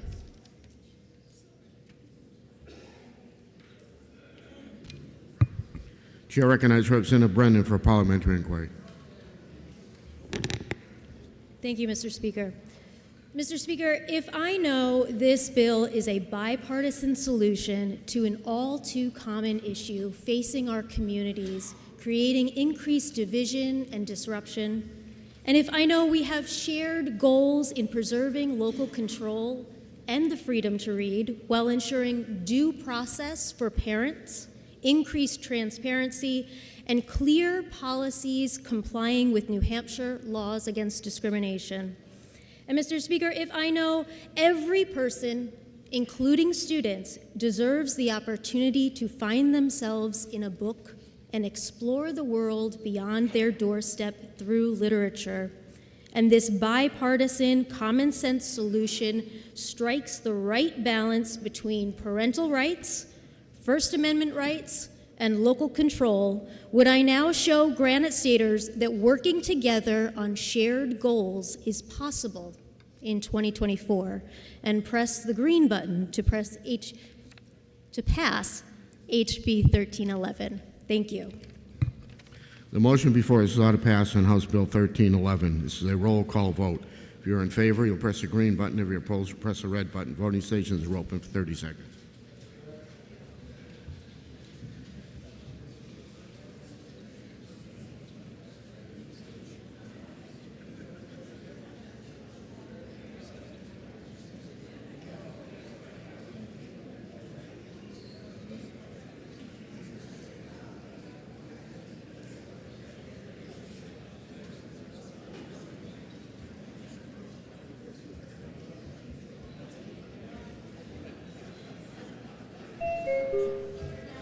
Representative Bull.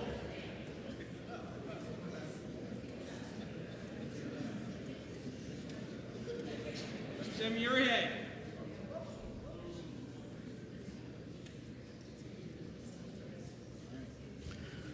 Well, members present have an opportunity to vote. House will tend to stay to the vote. 194 voting yea, 180 voting nay. We're going to go immediately to lunch. You can do your reconsideration afterwards. We're going to go immediately to lunch. I want everybody to stay away from this back door here. When you go out of the chamber, go out against these two back doors over here. The House will be in recess until 1:20.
Education, to which was referred House Bill 1312, requiring parental notification of student health or well-being in certain curricula by school districts.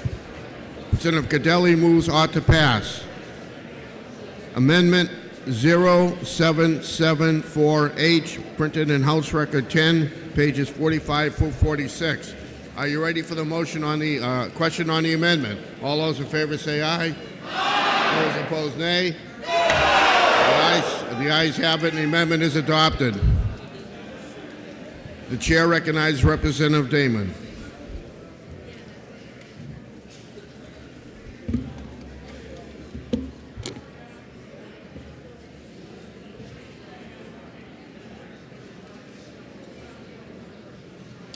Thank you, Mr. Speaker. The House will be in order. The member has a right to be heard.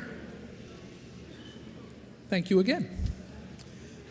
The word fear is sometimes viewed as an acronym, false evidence appearing real. This acronym describes how our minds can weave together false tales of how situations might turn out. As I describe the adverse consequences we should expect if HB 1312 passes, please consider if your position is determined by fear rather than by facts. HB 1312 is unnecessary legislation created by fear of the unfamiliar or unknown. This bill would cause censoring in health education classes and in all other instruction and curriculum that reference LGBTQ people. It could apply to books assigned in history class, on women achieving the right to vote, on marriage equality, on the Stonewall Uprising, and so much more.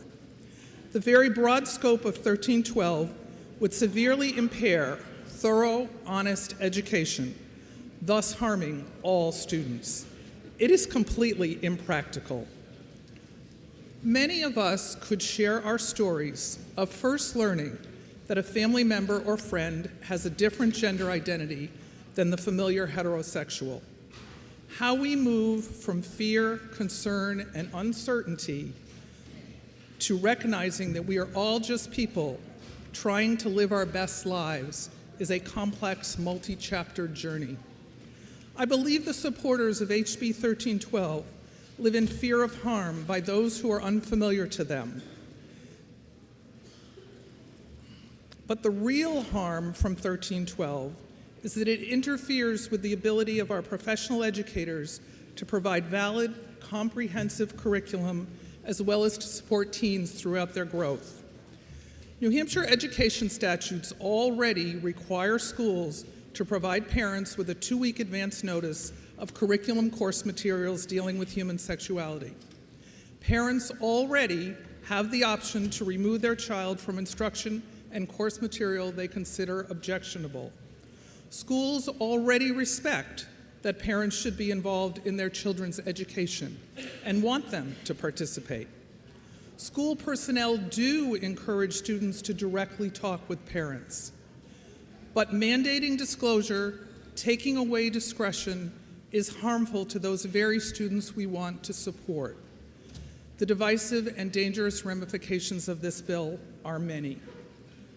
Restricting gender education does not erase people that you don't understand or prefer. Rather, it sends the message that the feelings and identities of youth are to be shunned, feared, and potentially even censored. Very sadly, and most unkindly, it would shortchange all of us from the opportunities to better understand and connect. HB 1312 proposes a new section of law dealing with the emotional well-being and mental health of students. Students, all of us, learn best when we feel safe to be ourselves and can trust teachers. This bill puts in jeopardy the highly successful One Trusted Adult program that was adopted by the Department of Education from the Governor's School Safety Task Force recommendations. One Trusted Adult encourages students to have a trusted adult at school, someone to talk with to prevent bullying, address substance abuse, promote positive self-worth, and create a safe place for learning. You can't learn if you don't feel safe. This bill would prevent young people from discussing sensitive subjects with trusted adults at school, which is especially valuable as they are preparing to have those discussions with their parents. The vast majority of parents only want to do what is best for their child. Schools, however, cannot fully anticipate circumstances where this bill would prompt instances of abuse should a parent react poorly to the information they have requested about their child. It needs to be up to the students to communicate with parents when the time is right for them. Instead of limiting education, our schools should protect and support all students to learn and thrive. Please press the red button to defeat OTP so a better motion can be made. Thank you. Chair recognizes Representative Cordelli. Thank you, Mr. Speaker. You just heard a lot about fear, but it doesn't come from the supporters of this bill. This bill does two common sense things to support families. First, current law requires that district policies for parents be notified 2 weeks in advance when instructions or programs on human sexuality or sex education are to be provided so they can opt their child out if they so choose. This bill simply adds sexual orientation, gender identity, or gender expression to those lists of instructions or programs requiring advance notice. The second thing the amended bill does is to prohibit districts from adopting policies that would prevent schools from answering a parent's question about their child's emotional or physical health, sexuality, or a change in their services. Don't parents have a right to know? Do we want school staff withholding answers from parents, keeping secrets, if you will? Whose kids are they anyway? Any policy that would keep answers from parents is destructive. It would destroy the relationship between parents and child, and it would also destroy trust between parents and schools.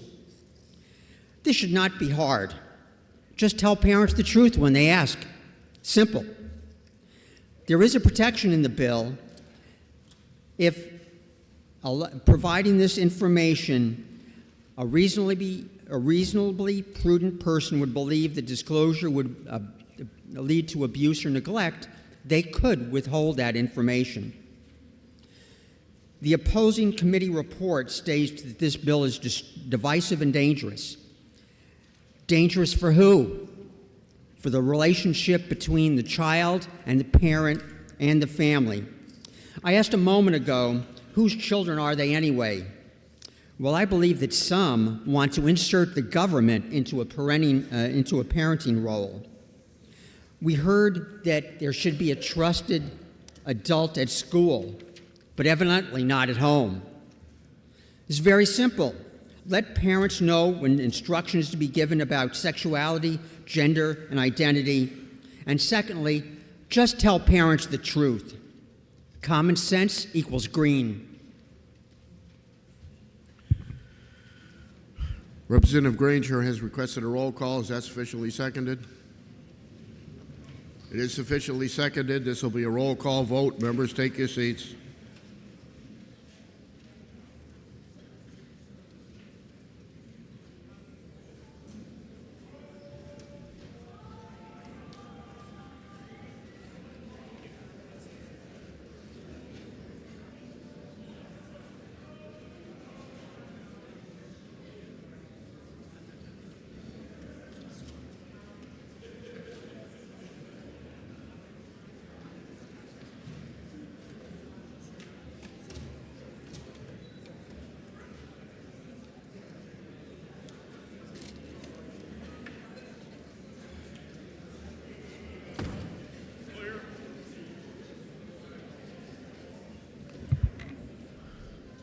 The motion before us ought to pass in House Bill 1312. This is a roll call vote.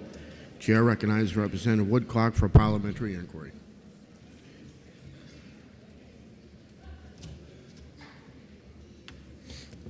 Thank you, Mr. Speaker. If I know that HB 1312 goes far beyond just amending curriculum policy, notifications, and timelines for parents. And if I know that under the new section that's written, that if, for example, a high school teenager, student came to me as his teacher or coach to discuss any questions about any issue of importance to them that may range from date rape to hazing, soliciting relevant information, I am forbidden to say, why don't you just think it over before you make a decision? And if I know that under this law, I would be restricted from suggesting to that student that maybe they should discuss that with their guidance counselor, a school social worker, medical doctor, or perhaps a professional from their particular faith, then knowing all this to be true, I ask the members of this House to press the red button and support a student's request for help and support. Thank you, Mr. Speaker. Chair recognizes Representative Alicia Leakers for a parliamentary inquiry. Mr. Speaker, if I know that parents have the ultimate responsibility of caring for and about their children, and if I know this is very difficult to do if they're not informed of what's going on with and what's being taught to their children, and finally, if I want to give them every opportunity to succeed in raising their children, would I now push the green button to pass this important bill? The motion before us is how to pass on House Bill 1312. This is a roll call vote. If you're in favor, you'll press the green button. If you're opposed, you'll press the red button. Voting stations are open for 30 seconds.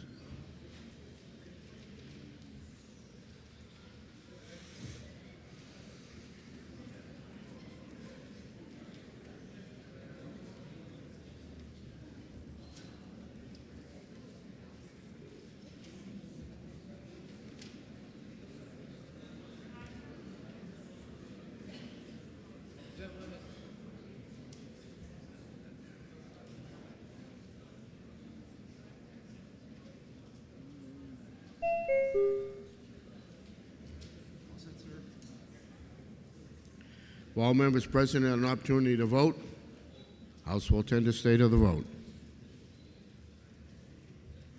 186 voting yea, 185 voting nay. Committee report is adopted.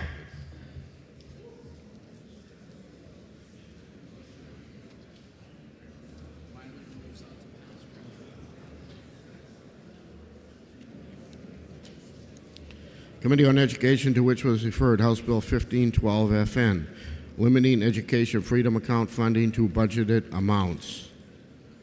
Representative Milo moves ought to pass. Chair recognizes Representative Cordelli.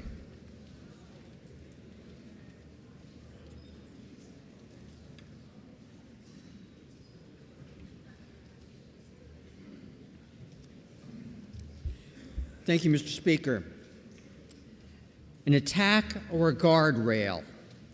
Supporters of this bill view it as a guardrail for a program that has been over budgeted. I beg to differ. This has been a very successful program. Demand has outpaced the budget estimates. Successful in that almost 5,000 students already take advantage of the program. Successful in that parents find it beneficial to their children, as evidenced by the fact that students are staying in the program and not leaving to go back to their public school. 1512 would cap establishment of EFA accounts at the amount in the biennial budget. There was testimony that if this cap was reached, a warrant article could simply be drawn by the governor to put more money into the budget. But that's not what the bill says. The bill specifically says that any warrant cannot exceed the budgeted amount. We always hear that the program exceeds budget each year. Well, that budgeted amount is really just an estimate of the number of kids who are going to enroll in the program, the number of kids who make a choice. This is different than public schools, which have a zip code locked population. Maybe we should hold the public schools to a budgeted amount also. And think of it this way. When more children take advantage of the EFAs and the program amount increases, doesn't that save taxpayers money? Consider the average EFA amount is about $5,200, while a public school student cost to taxpayers is about $22,000. This is not Common Core math. So this bill places a hard cap on the program. It places a limit on the number of kids who can take advantage of the program, the number of kids who are trying to find an option for their education that meets their needs. So you tell me, is this an attack or a guardrail? If you believe that every child deserves the education that will meet their unique individual needs, then this is an attack, and it needs to be defeated. Defend kids and taxpayers with that red button. Chair recognizes Representative Myler. Thank you, Mr. Speaker. Colleagues, I rise today to urge you and urge this body to support the OTP motion. This bill answers a simple question. Like all other state budgeted programs, should the Education Freedom Account program stay within the adopted state budgeted amount? Simple question. In the first year of the program, the EFA program budget was $129,000. The actual cost was $8.1 million, or a $7.9 million over budget. In the second year, the budget was $3.2 million, and the actual cost was $14.7 million, or $11.5 million over budget. The third year budget was $19.8 million, and the expense to date was $22.2 million, or $2.4 million over budget. Now, these figures attest that over the past 3 years, the program has exceeded the budgeted allocation by $21.8 million. Currently, the EFA program is essentially an open checkbook to funding approved requests. There is no restraint on the projected budget of over $30 to $60 million projected in the future. This is not a minor expense to the state. Frankly, the Department of Education needs to do a better job in projecting the anticipated cost of this program. So, my colleagues, as you consider your position on HB 1512, I ask you this question. Should the Education Freedom Account program be administered accordingly to the proven state restrictions and mandates limited to their budget allocation? If your answer is yes, please support the OTP motion. Thank you, Mr. Speaker, and I request a roll call vote. Representative Wallner has requested a roll call. Is that sufficiently seconded? It is sufficiently seconded. This will be a roll call vote. Members, take your seats.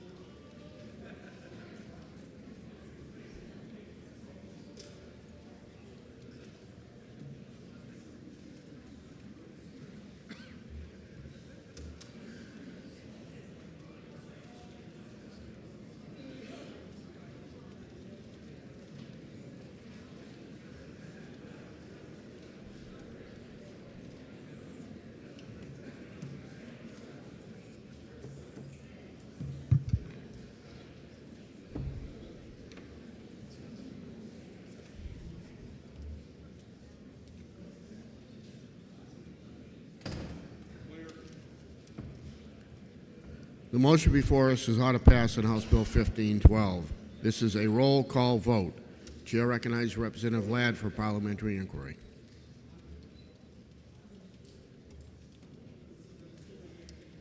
Thank you very much, Mr. Speaker.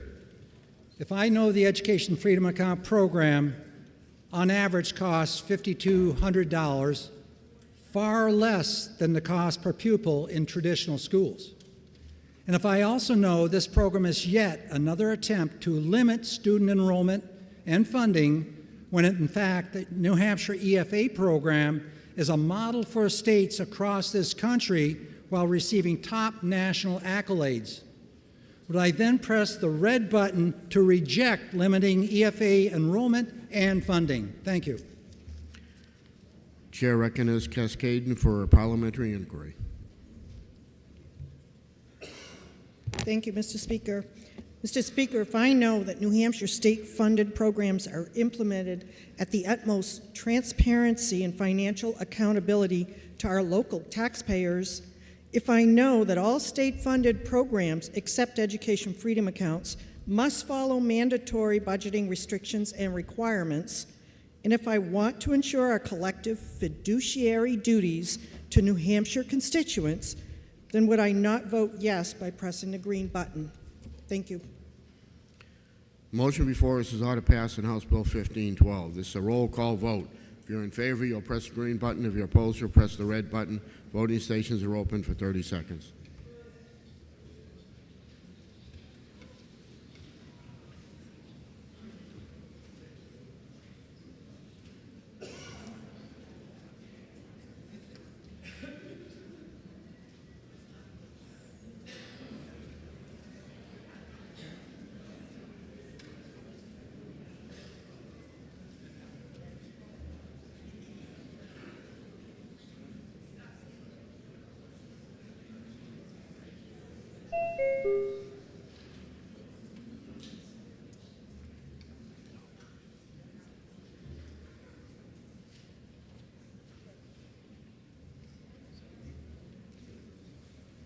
All members present had an opportunity to vote.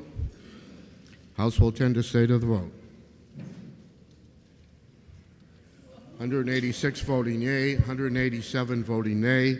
The Speaker did vote. For what reason does the member rise? Mr. Speaker, I move indefinitely postpone on HB 1512. And I'd like a roll call vote, Mr. Speaker. The motion before us is to definitely postpone 1512. Representative Sweeney has requested a roll call. Is that sufficiently seconded? It is sufficiently seconded. This will be a roll call vote. Members, take your seats.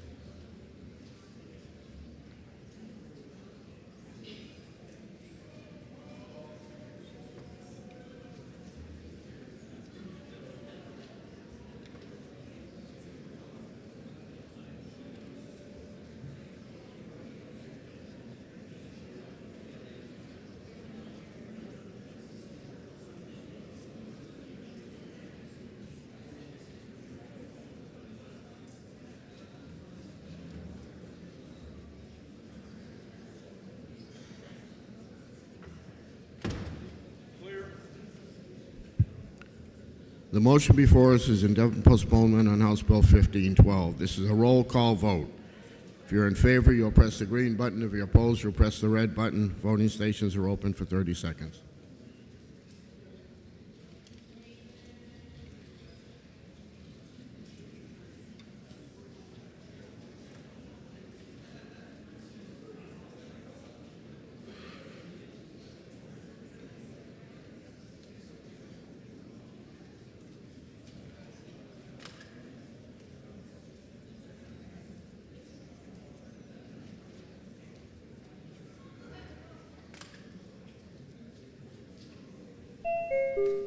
Representative Tatro.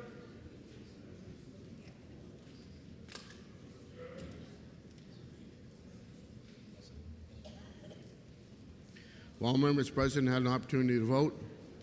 House will tend to stay to the vote. 187 voting yea, 185 voting nay. HB 1512 is indefinitely postponed.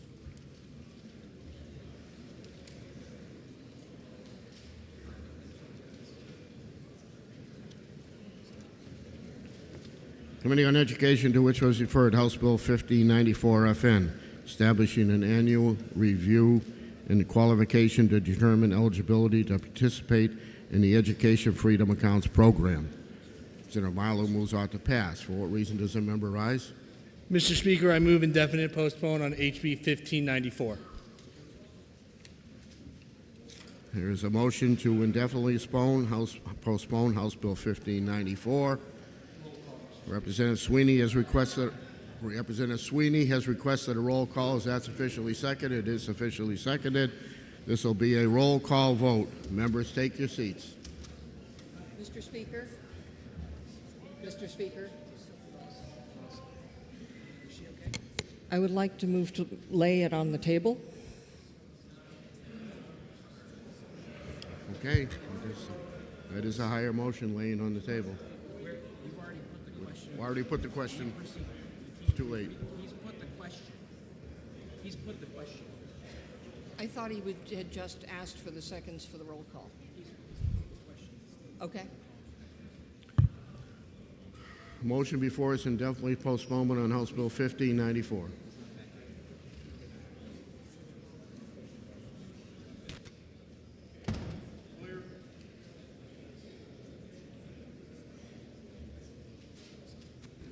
Yes.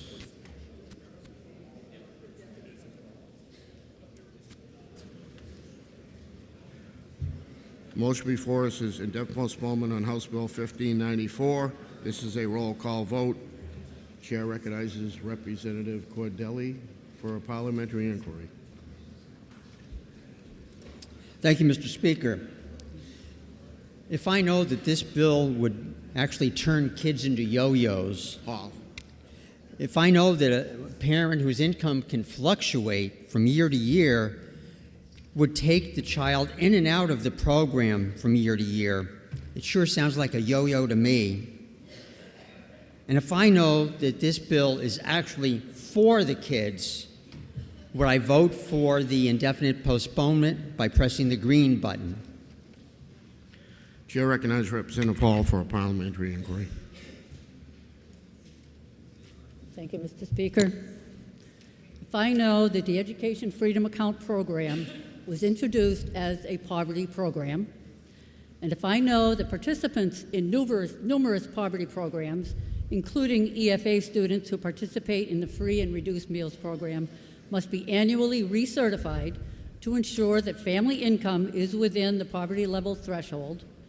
And if I know that EFA students who end up not qualifying in subsequent years because of increased family income can continue to attend their school of choice. And if I like the bill for these reasons, would I now press the red button to listen to debate? Thank you, Mr. Speaker. Motion before us is indefinite postponement on House Bill 1594. This is a roll call vote. If you're in favor, you'll press the green button. If you're opposed, you'll press the red button. Voting stations are open for 30 seconds.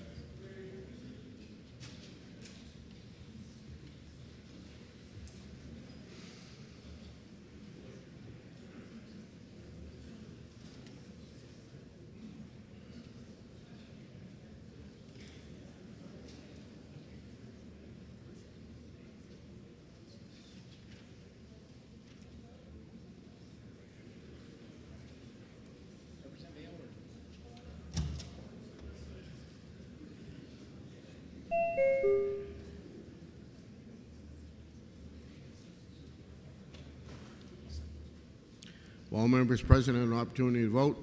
House will attend the state of the vote. 189 voting yea, 184 voting nay. House Bill 1594 is indefinitely postponed.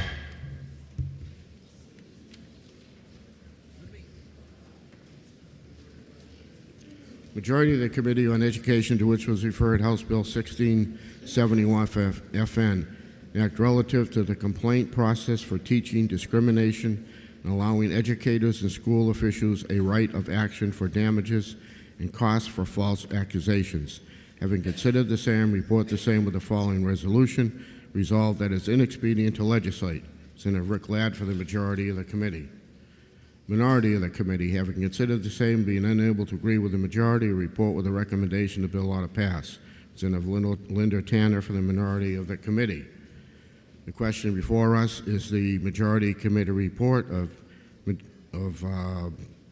inexpedient to legislate. Are you ready for the question? All those in favor say aye. Those opposed, nay.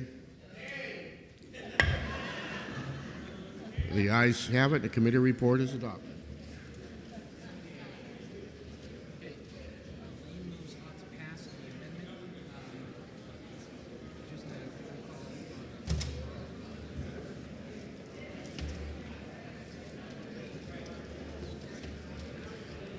Committee on Election Law, to which was referred CACR 19, relating to redistricting, providing that an independent redistricting commission shall be established to draw boundaries for state and federal offices. It comes without recommendation. Representative Lane moves ought to pass. Offers floor amendment 0910H, printed in House Record 10, pages 37 through 42. The question is on the amendment. All those in favor say aye. All those opposed, nay. The ayes have it, and the amendment is adopted. The chair recognizes Representative Bohm.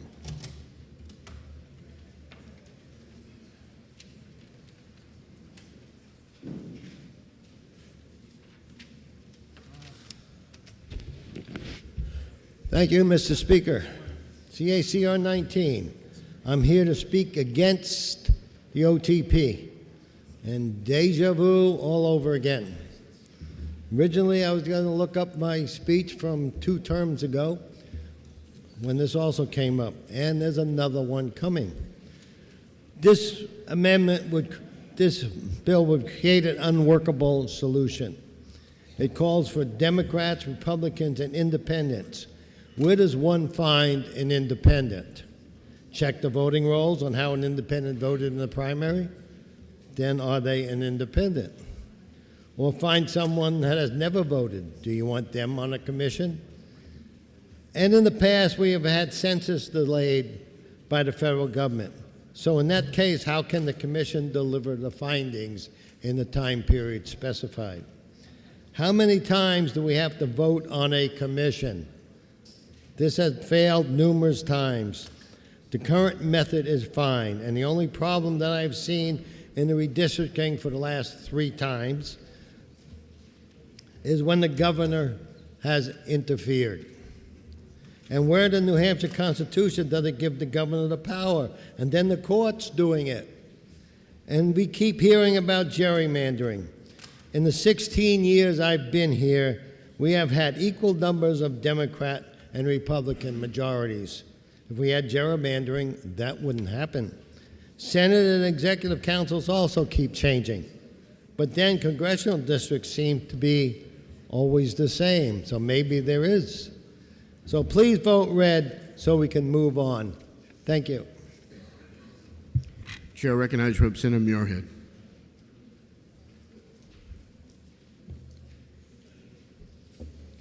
Thank you, Mr. Speaker.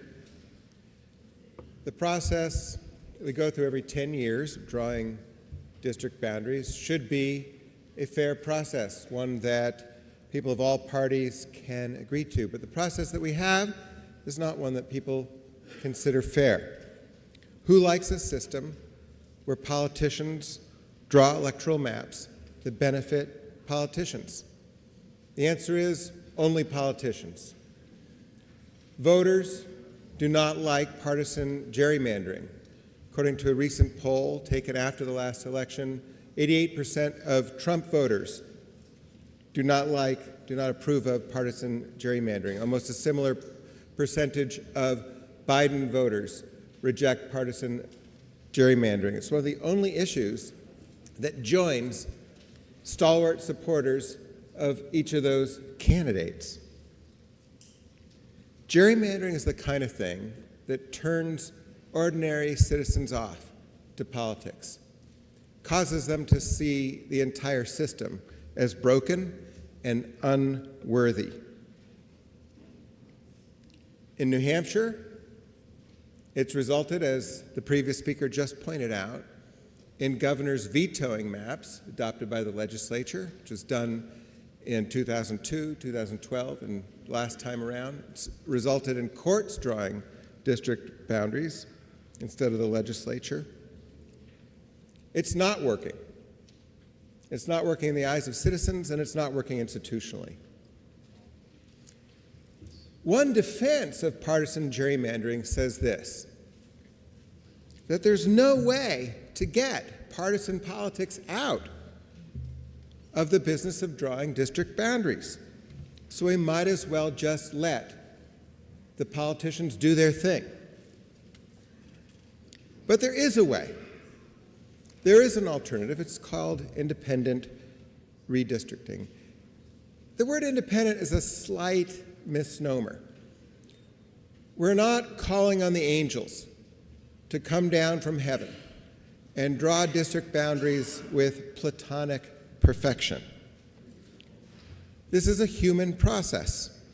It's a process where the goal is to get Democrats, Republicans, and independents to agree on district boundaries. The idea is that it's possible to lay down the rules of democratic contestation, of electoral contestation, in a way that all the parties to the contest agree to. Just as it's possible at the beginning of a baseball game to have all the players agree to the rules of baseball before the game starts, or before a game of chess to have the two rival players agree to the rules before they start playing. It's possible in politics, too, to get basic rules of the game that all the contenders agree to. And that's not angelic perfection. That's just human fairness. It's worth striving for. Now, if I'm wrong, and the citizens of New Hampshire want partisan gerrymandering, this bill gives them the chance to say so, because this would just put the question to the citizenry. It doesn't impose any policy on citizens. It just gives them a chance to say yes or no to independent redistricting. Give the choice to citizens. A green vote lets citizens decide. Pressing the red button says we'd rather have partisan politicians draw district boundaries for the benefit of partisan politicians. Please vote green. Thank you very much, Mr. Speaker. The motion before I us request a roll is call, ought to Mr. pass Speaker. on CACR 19. Representative Lane has requested a roll call. Is that sufficiently seconded? It is sufficiently seconded. This will be a roll call vote. Members, take your seats.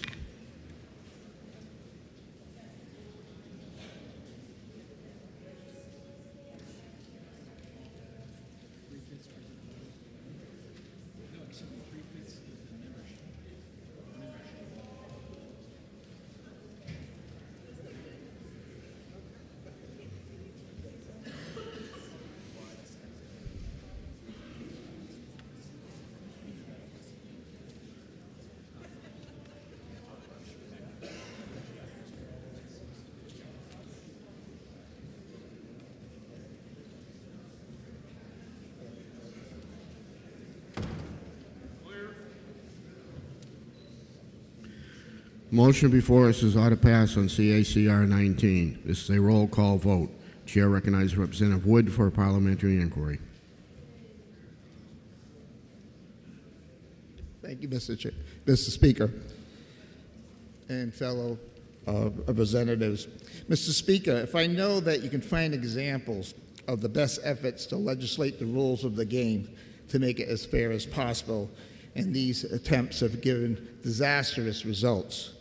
If I know between the court's approvals, the governor's veto, the special interest groups, the special agencies that put influence, there are already too many people involved with the redistricting process.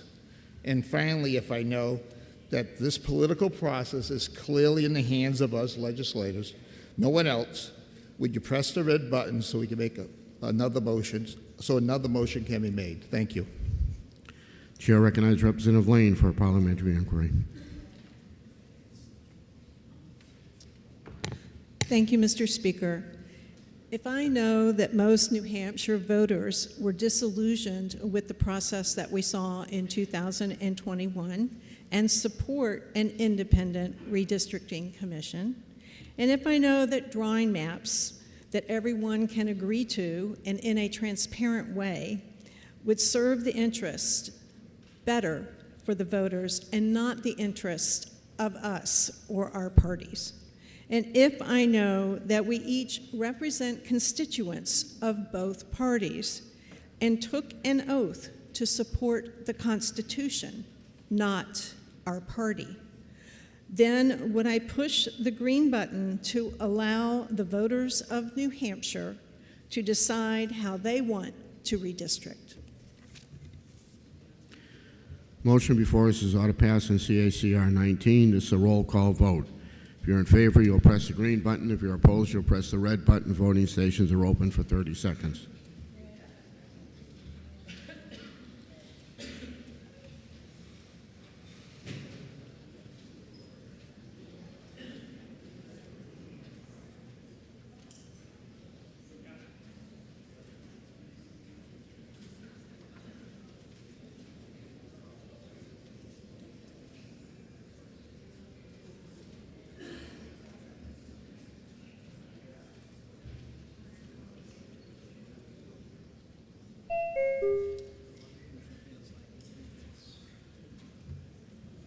If all members present had the ability to vote, House will attend the state of the vote.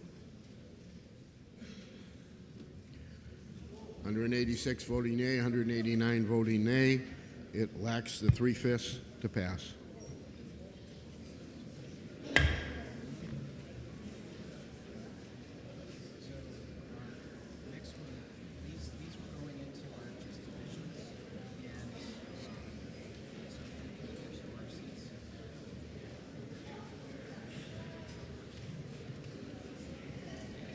For what reason the member rise? Mr. Speaker, having voted on the prevailing side of House Bill 1311, I would move reconsideration and urge the body to vote no. Motion is in order.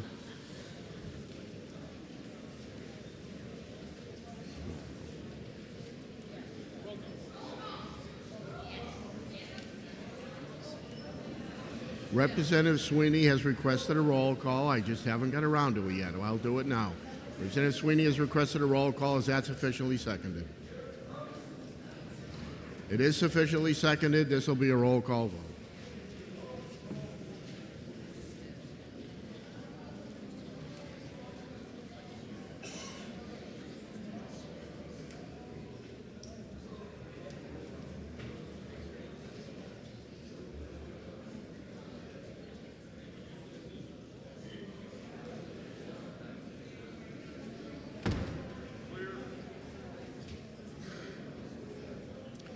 The motion before us is reconsideration on House Bill 1311. This is a roll call vote.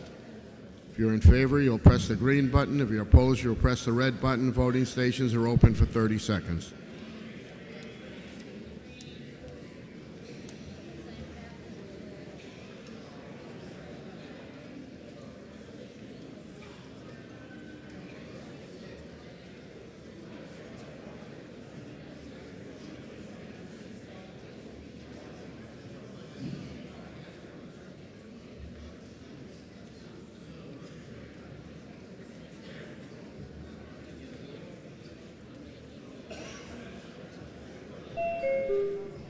Representative Roy and Rhodes.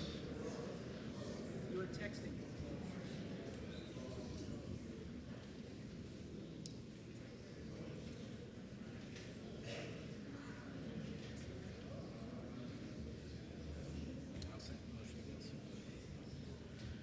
While members present have an opportunity to vote, House will attend the state of the vote.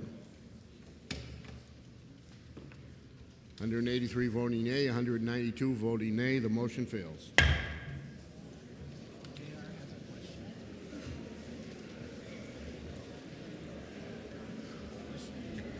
For what reason does the member rise?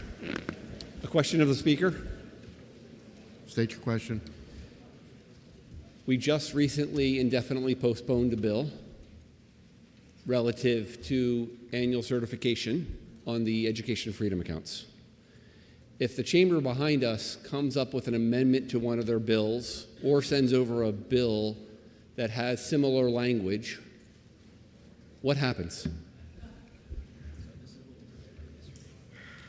This is something that has been discussed numerous times. And initially, we'll take a look at it. If the chamber, if the language is substantially similar, the chamber can vote to accept it. We put the question to the body. It would take two-thirds to introduce it. Two-thirds.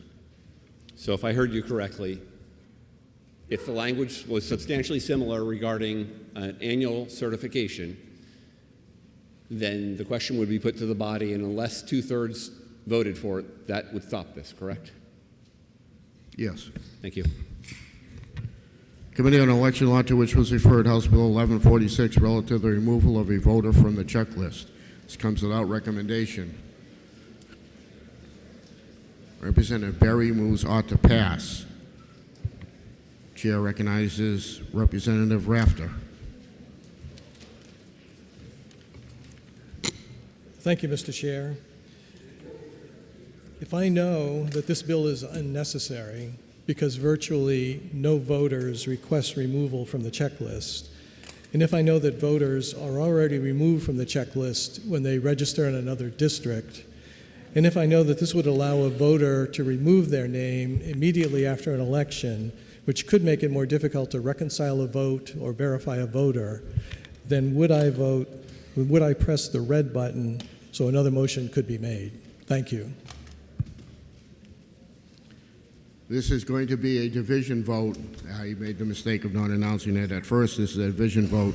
Chair recognizes Representative Wood for a parliamentary inquiry. Thank you, Mr. Speaker. Thank you again.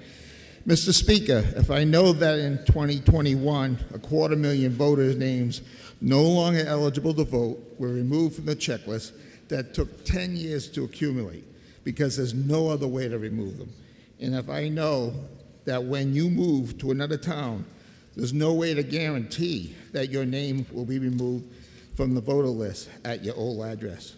And finally, if I know that the checklist is available to anyone and it should be your right to remove your name for any reason, would you join me to press the green button? Representative Infantine, we're in the voting mode. Can't come in.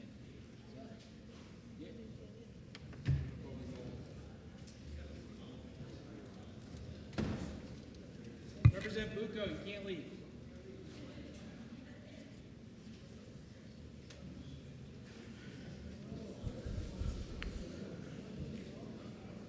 The motion before us is ought to pass on House Bill 1146. This is a division vote. All those in favor will press the green button. All those opposed will press the red button. Voting stations will be open for 30 seconds.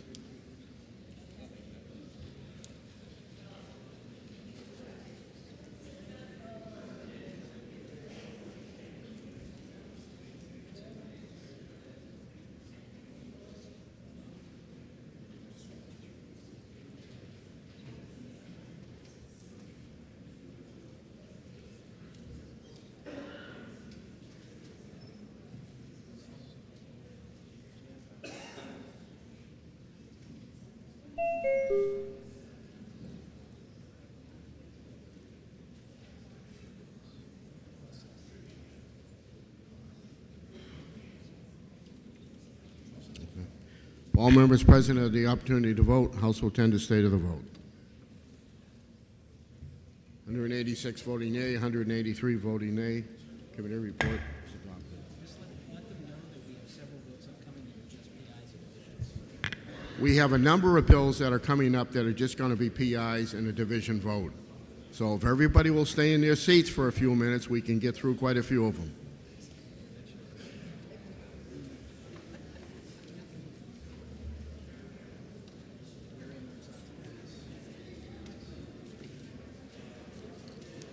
Committee on Election Law, to which referred House Bill 1310 FN, relative to meetings, supervisors of the checklist. Senator Wary moves ought to pass. This is going to be a division vote. Members, take your seats.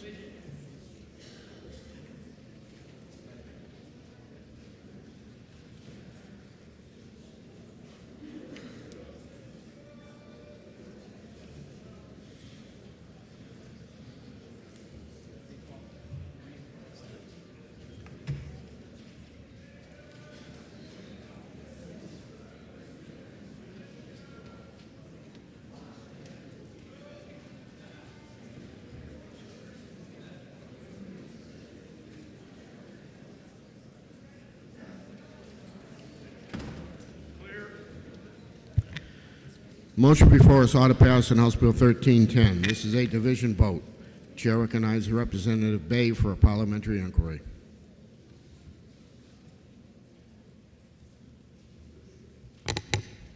Thank you, Mr. Speaker. Mr. Speaker, if I know that supervisors of the checklist are opposed to this bill because it is prescriptive and yields no apparent gains, and if I know that supervisors already meet at a cadence that works very well for their respective cities, and if I know that meeting every 90 days is much more often than needed for most municipalities, especially the small towns, would I then press the red button to oppose the motion of ought to pass? Thank you, Mr. Speaker. Chair recognizes Representative Katab for a parliamentary inquiry. Thank you, Mr. Speaker. If I know that this bill will provide a consistent opportunity for municipalities to properly maintain their voter checklists, and if I know that during a 2021 voter roll verification that nearly 250,000 voters needed to be purged for reasons such as they had moved or they had died, would I now press the green button so we can stay on top of this vital task? The motion before us is ought to pass on House Bill 1310. This is a division vote. If you're in favor, you'll press the green button. If you oppose, or press the red button. Voting stations are open for 30 seconds.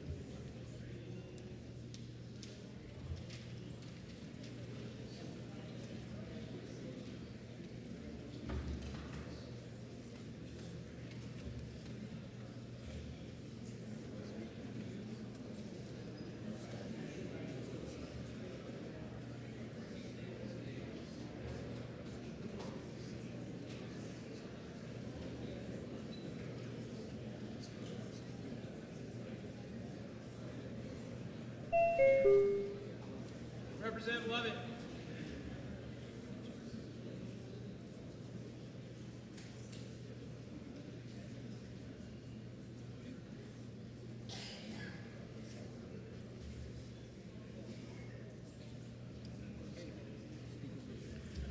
If all members present had the opportunity to vote, House will attend the state of the vote. 188 voting yea, 187 voting nay, and the Speaker did vote.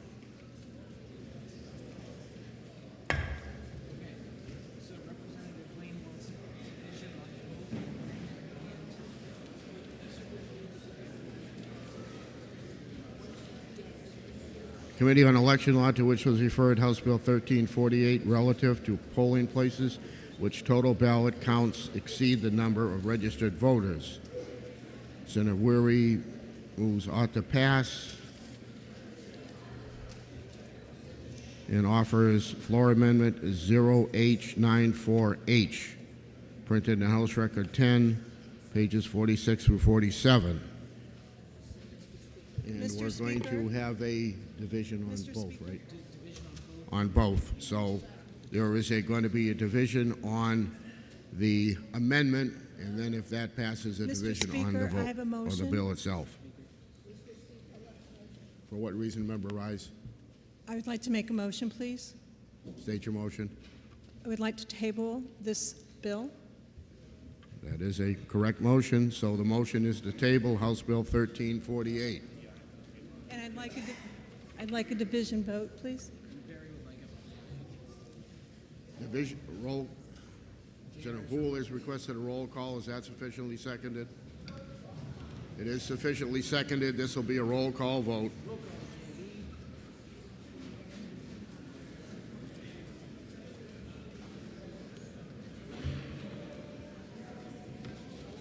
You want me to speak to it?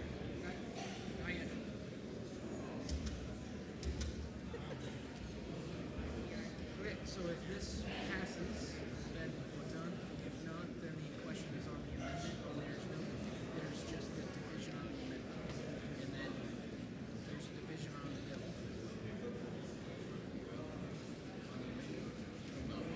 So she's going to and Ross is going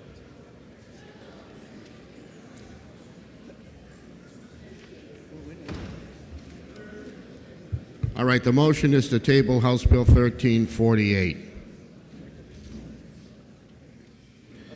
Chair recognizes not yet. Chair recognizes Representative Lane for a parliamentary inquiry. Thank you, Mr. Speaker. If I know that this bill addresses a situation that will never happen, where more ballots are cast than there are registered voters, and if I know that there is an existing statute, RSA 659-3, that provides a remedy if this highly, highly, highly unlikely scenario occurs, then would I push the green button and table this bill and reject unproven conspiracy theories. Thank you. House will be in order. Chair recognizes Representative Berry for a parliamentary inquiry. Thank you, Mr. Speaker. Mr. Speaker, if I know that we have had situations where reported vote counts have exceeded the total number of registered voters, would then, Mr. Speaker, I press the red button so that we can create a prescriptive remedy for if that situation occurs? The motion before us is to table House Bill 1348. It's a roll call vote. If you're in favor, you'll press the green button. If you're opposed, you'll press the red button. Voting stations are open for 30 seconds.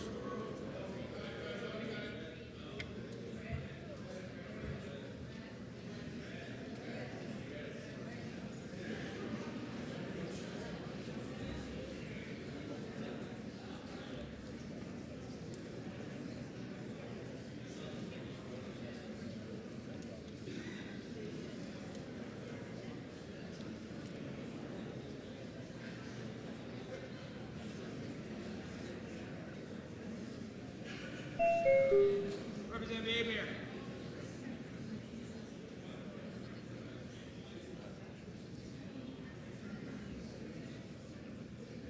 Representative Julie Smith.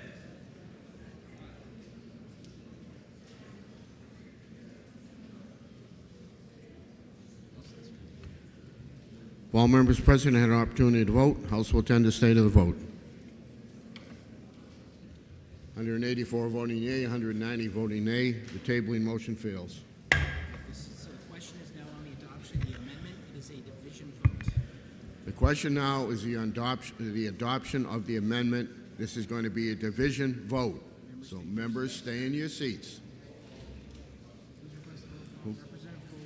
Representative Hull has requested a roll call. Is that sufficiently seconded?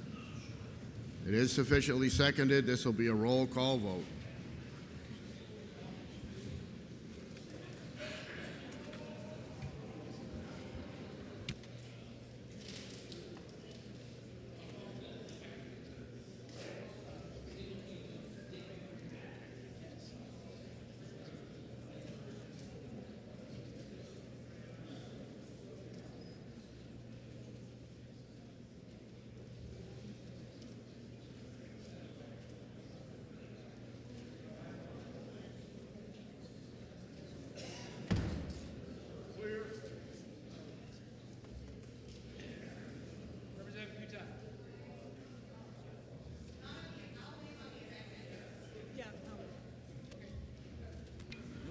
Okay, the motion before us is ought to pass on the amendment 0894H. This is a roll call vote.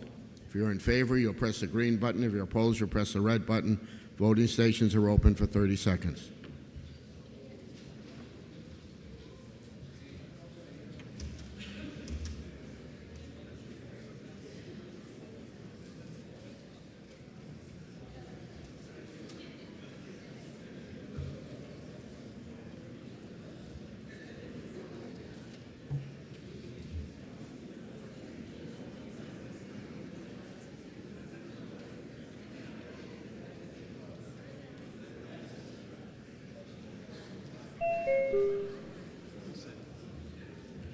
If all members present had an opportunity to vote, House will attend the state of the vote. 191 voting yea, 183 voting nay. The amendment is adopted. Now we're on OTPA, and a division vote has been requested, so everybody should be in their seats. So the motion before us is ought to pass as amended. Chair recognizes Representative Ward for a parliamentary inquiry.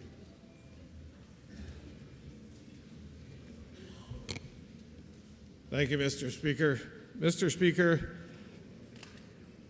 if I know that there was no valid testimony in support of the original bill, it was really testimony that was completely untethered from reality and was an insult to our entire system of election administration, ranging from the Secretary of State down to our hardworking local moderators and clerks. And if I also know that the face-saving amendment to this bill also provides an unsatisfactory solution to an improbable, nigh on impossible situation that has never occurred in New Hampshire and that frankly never could occur, and if I know that this unsatisfactory imaginary situation is amazingly enough already addressed in statute, rendering this bill both redundant and unnecessary, would I now press the red button to overturn the OTP so that a more appropriate motion may be made. Thank you, Mr. Speaker. Chair recognizes Representative Qatar for a parliamentary inquiry. Thank you, Mr. Speaker. Mr. Speaker, if I know that Part 2, Article 32 of our Constitution requires a fair record of votes, and if I know that this bill allows for a recount when it is mathematically impossible that either there was a fair record of the votes or that only qualified voters voted, and if I know that I want to ensure that we have a recount remedy available if and when it is needed, would I now press the green button? Motion before us ought to pass as amended in House Bill 1348. This is a division vote. If you're in favor, you'll press the green button. If you're opposed, you'll press the red button. Voting stations are open for 30 seconds.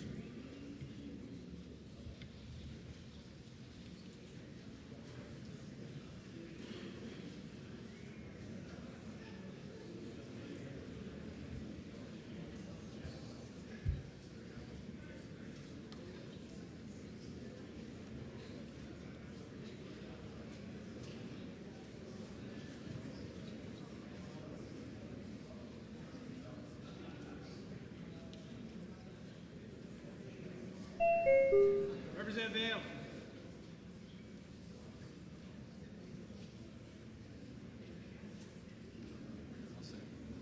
While all members present have an opportunity to vote, House will tend to state of the vote. 191 voting yea, 183 voting nay. Committee report is adopted.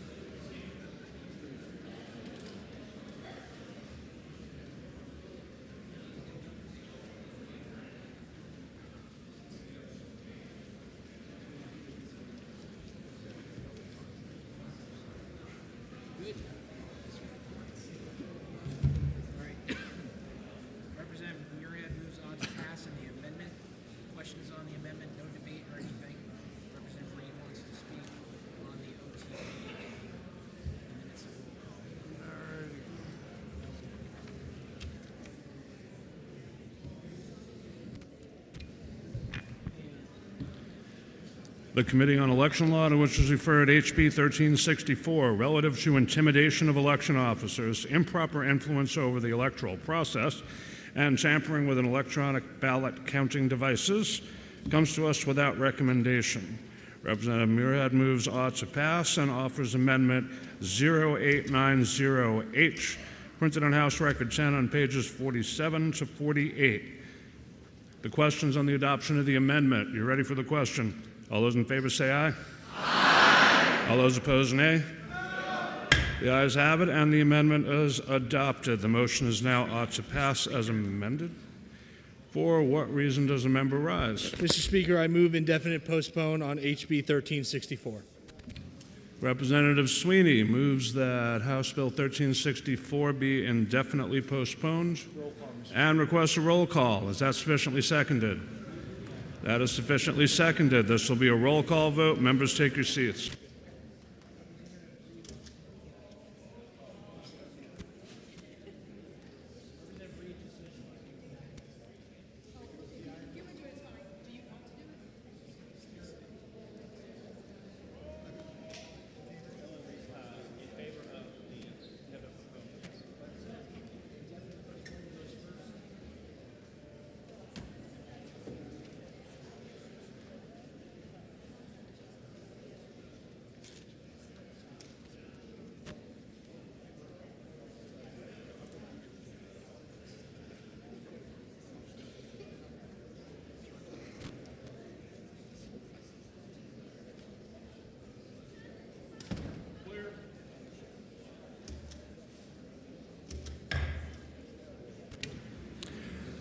The question is whether to indefinitely postpone House Bill 1364.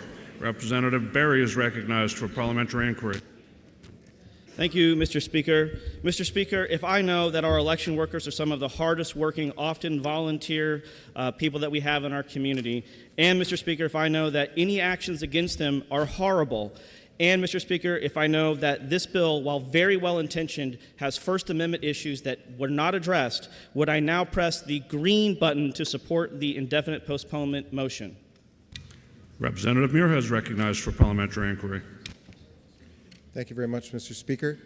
If I know that this bill would give the Attorney General and law enforcement the powers they need to protect election workers, and if I'm not afraid to hear this bill debated on its merits, would I press the red button to go forward with that debate? The question is whether to indefinitely postpone House Bill 1364. This is a roll call vote. If you're in favor, press the green button. Opposed, press the red. Voting stations are open for 30 seconds.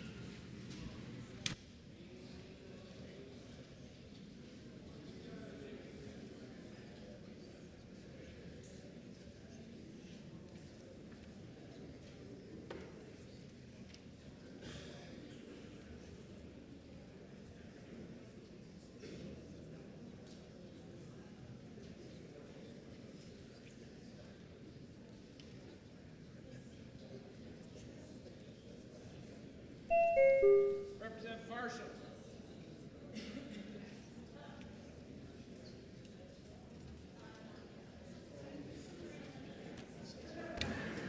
Have all members present had an opportunity to vote? The House will attend to the state of the vote. 189 in the affirmative, 184 in the negative. House Bill 1364 is indefinitely postponed.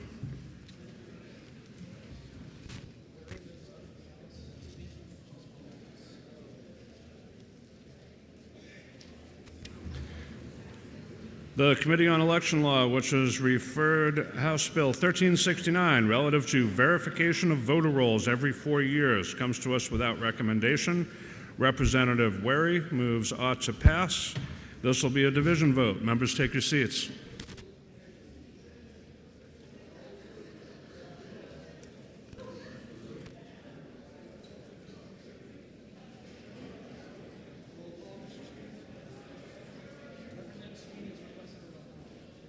Representative Sweeney has requested a roll call. Is that sufficiently seconded? That is sufficiently seconded. This will be a roll call vote.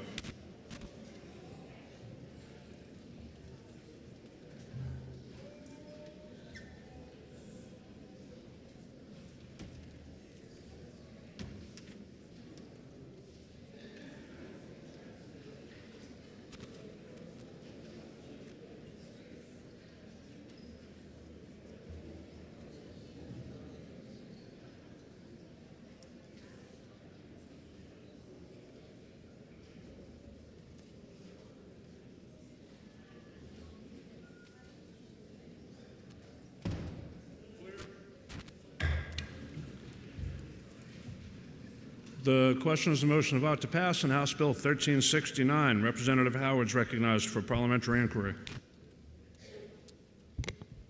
Thank you, Mr. Speaker and fellow representatives. If I know that more frequent voter roll purges leads to more disenfranchised voters, and that the Secretary of State suggested doing a 6-year purge instead of a 4-year, and if I know that 30-day notices of removal from the checklist are not always received by voters, and if I know that New Hampshire could join a shared database like ERIC to update voter rolls that could handle this issue better, then I would press the red button so a better motion could be made. Thank you.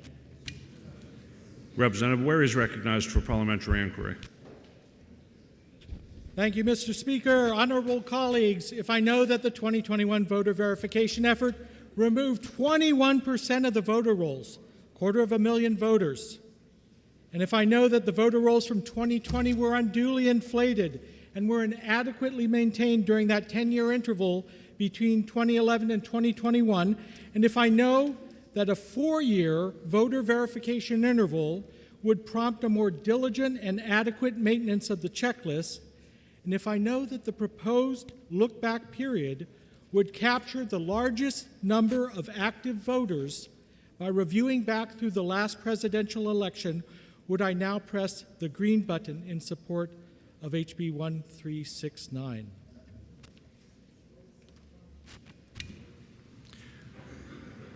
The questions on the motion about to pass on House Bill 1369, and this is a roll call vote. If you're in favor, press the green button. Opposed, press the red. Voting stations are open for 30 seconds.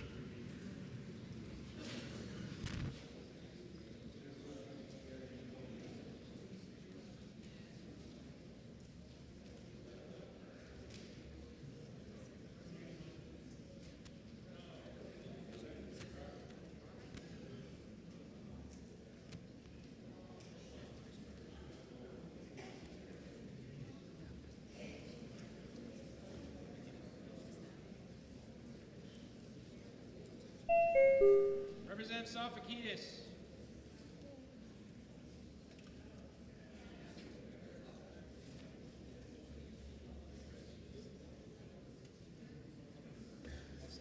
Have all members present had an opportunity to vote? The House will attend to the state of the vote. 191 in the affirmative, 181 in the negative. The motion is adopted. This is just a straight division, going right to division and PIs. We're going straight to a division vote, so don't wander too far. The majority of the Committee on Election Law, to which was referred House Bill 1370 FN, an act relative to durable and tamper-proof containers for preserving ballots. Having considered the same, report the same with the recommendation that the bill ought to pass. Representative Wary for the majority of the committee. The minority of the committee, having considered the same and being unable to agree with the majority, report with the following resolution: resolved that it is inexpedient to legislate. Representative Heidi Kramer for the minority of the committee. This will be a division vote. Members, take your seats.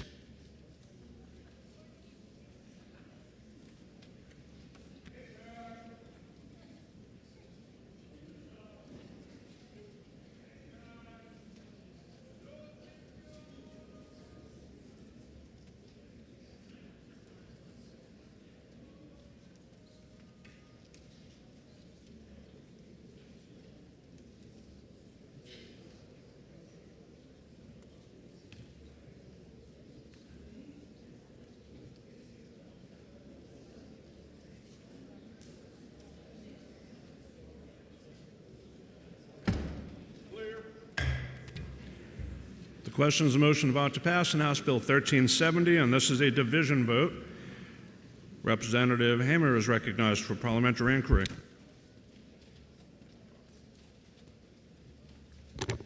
Thank you, Mr. Speaker. If I know that the Secretary of State's office provides trainings on how to seal up a box of ballots, and if I know that I've been sealing ballots boxes since 2014 without an incident, and if I know that recyclable cardboard boxes are earth-friendly, would I now press the red button to oppose this ought-to-pass motion so that another motion may be brought forward? Thank you. Representative Ware is recognized for parliamentary inquiry. Thank you, Mr. Speaker. My fellow representatives, if I know that by law we must meet the federal and state requirements for the retention of ballots and related election records, and if I know that the cast ballots must be securely stored and maintained for any recounts or audits that need to be performed, And if I know that flimsy, overused, and too often reused cardboard boxes are sometimes not sufficiently durable and stackable, no matter how much packing tape or duct tape is used, and if I know that durable, ergonomically friendly, and ecologically friendly storage boxes might not only save the backs of our election workers, but would also save some trees, would I now press the green button for ought to pass on HB 1370? The questions on the motion of ought to pass on House Bill 1370. This is a division vote. If you're in favor, press the green button. Opposed, press the red. Voting stations are open for 30 seconds.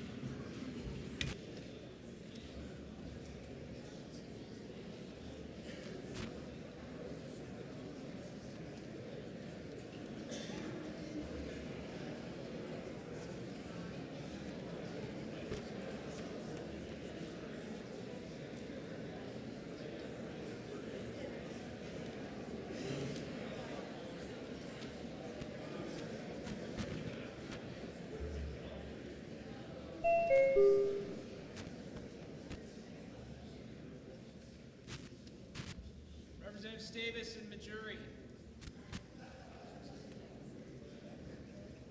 Thumbs up or thumbs down? Thank you.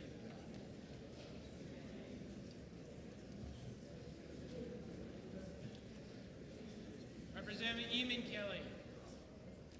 Representative Eamon Kelly. Thank you. Representative Pratt.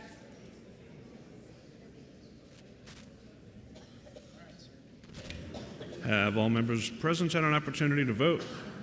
The House will attend to the state of the vote. 254 in the affirmative, 120 in the negative. The motion's adopted. Brennan moves on to pass 101 debate.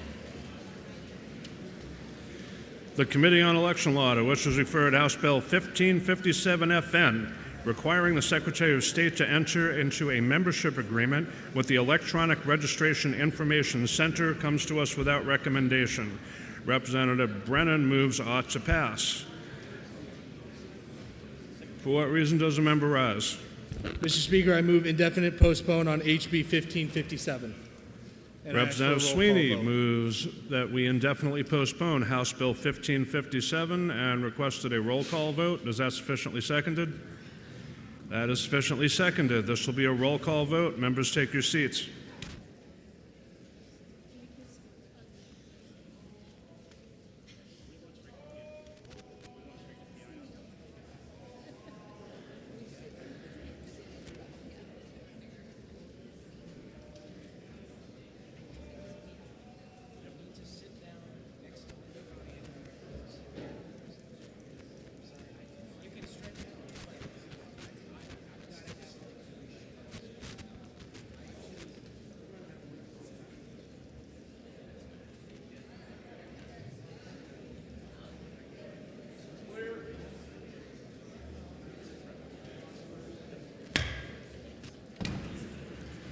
Question is whether to indefinitely postpone House Bill 1557. Representative Berry is recognized for parliamentary inquiry.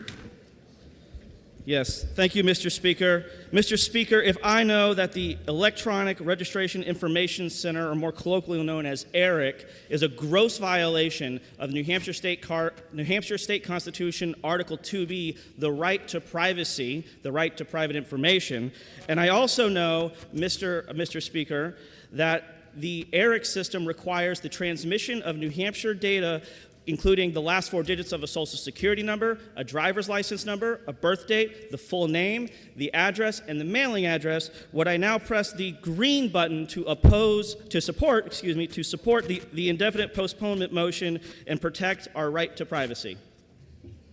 Representative Brennan's recognized for parliamentary inquiry. Thank you, Mr. Speaker.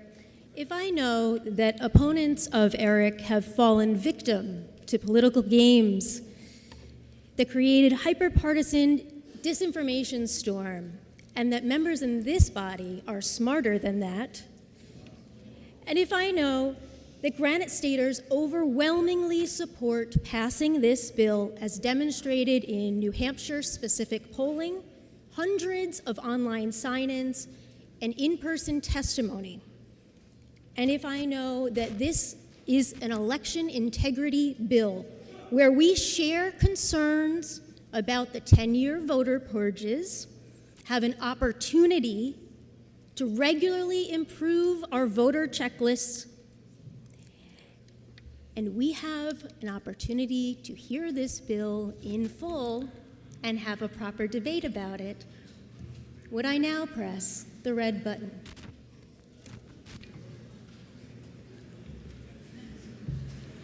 The question is whether to indefinitely postpone House Bill 1557. This is a roll call vote. If you're in favor, press the green button. Opposed, press the red. Voting stations are open for 30 seconds.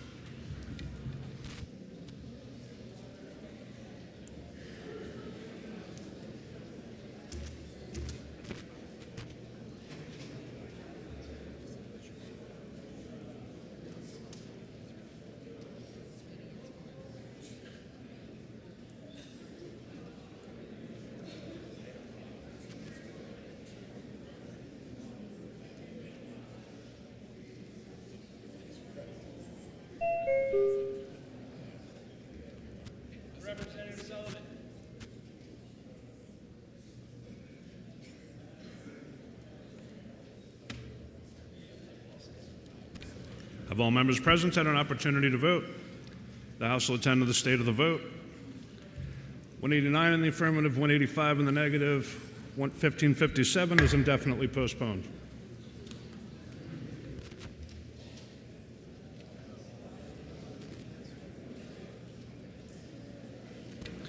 The Committee on Election Law, to which is referred House Bill 1569 FN, relative to eliminating voter identification exceptions, comes to us without recommendation. Representative Berry moves ought to pass. Representative Howard is recognized to speak against the motion.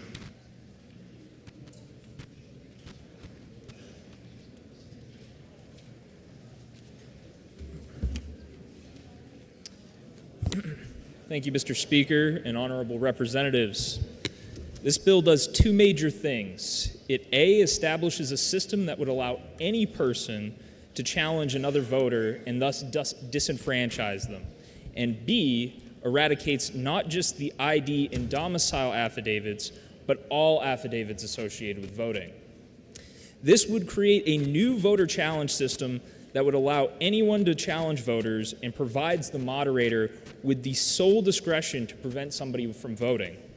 The challenge process allows anyone with a hypothetical grievance to stop a fellow voter from casting a ballot. There is no meaningful due process for the potential voters whose most important right is being taken away.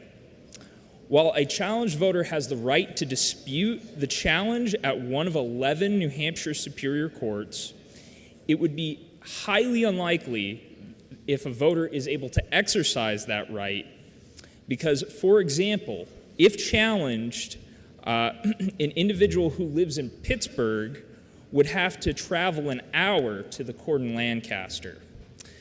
If an individual showed up to vote at 5 p.m. or after, it's basically not worth it. It is unreasonable to require challenged voters to go through all of this just to prove their own eligibility.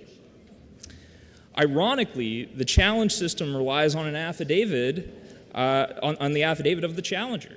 It requires the challenger to sign an affidavit to prevent another person from voting, but the potential voter is not allowed to sign an affidavit to refute the challenger. Someone could just walk into a polling location, sign a few papers, and take away your right to vote, not making it more difficult to register and depriving someone of the right to vote based on allegations not backed by evidence is not the New Hampshire way.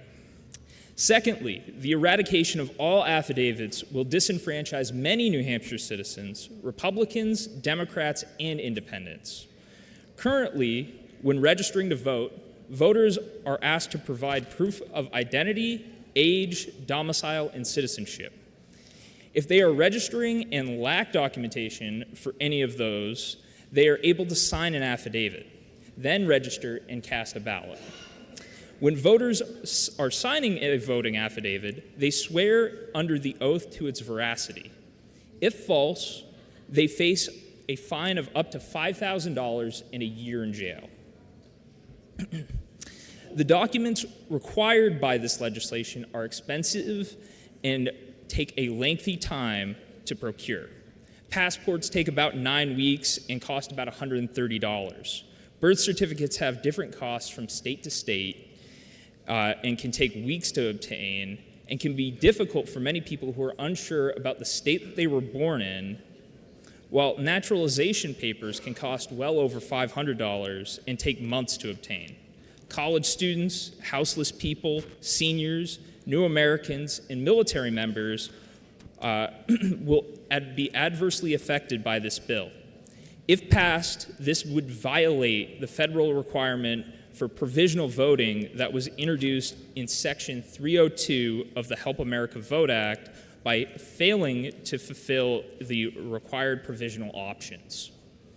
Finally, this bill is unconstitutional and similar to legislation from Kansas that was struck down in the 10th Circuit Court of Appeals in 2020. New Hampshire has already gone through an expensive lawsuit when it comes to voting rights, and this would immediately cost taxpayers and your constituents a bill that would rival what the taxpayers paid for SB 3, or nearly $4 million in legal fees. The Governor and Secretary of State have both reassured us that our elections are free and fair with no signs of widespread voter fraud. And the Attorney General closed 18 investigations after the 2020 election with the result of no criminal or civil proceedings.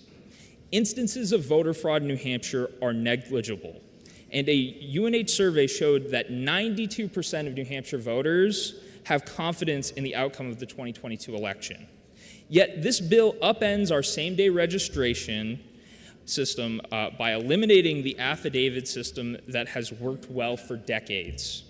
If you believe this bill would disenfranchise voters, threaten to take their right to vote away, leave taxpayers with a hefty bill, and if passed into law would be enacted before the 2024 election, then I would vote no on the motion of ought to pass so a more appropriate one could be made. And Mr. Speaker, I request a division vote. Thank you. Representative Ware is recognized to speak in support of the motion. Thank you, Mr. Speaker. Honorable colleagues, thank you for your time and attention. I will be brief, less than 3 minutes. Over 2 decades ago, in the fall of 2000, the forensics crime drama CSI, Crime Scene Investigation, premiered. It was a captivating series, and the opening theme of that great TV show asked an important question. Who are you? Do. And just a few days ago, in many towns throughout New Hampshire, in the context of voting, that same question was repeatedly asked throughout the Granite State. Who are you? Our bill for consideration clarifies those 4 qualifications for voting: citizenship, age, domicile, and identity. And once a person is registered to vote in the great state of New Hampshire, they need only answer that one question. Who are you? The bill also makes provision for general voter registration, registering at the polling place, and election day registration as well. Now you may ask, what would a potential voter do if they were lacking a valid photo identification? This bill addresses that situation. The supervisor of the checklist can attempt to establish that that voter meets the New Hampshire's voting criteria. And if that is problematic, the bill provides for an immediate remedy through the Superior Court. But let's return to the question of the moment. May I gently remind my dear colleagues that many activities require identification. When you board an airplane, they ask, who are you? When you open a bank account or cash a check, they ask, who are you? When you request or use a credit card, they ought to be asking, who are you? When you cross a northern border, at least, they ask, who are you? When you apply for a business license, when you secure employment, when you serve on jury duty, when you purchase real estate, when you purchase a car, when you rent a car or a house or a domicile, when you purchase a firearm, they ask, who are you? When you go to the doctor's office, when you purchase alcoholic products, when you pick up a prescription. All these common life activities require some proof of identity to answer. Who are you? This common sense bill simply asks voters to do what they have already done in so many other places. Answer the question, who are you? Honorable colleagues, I humbly ask that you do support this bill. Thank you, Mr. Speaker. Now I have a song by The Who stuck in my head. Thanks, pal.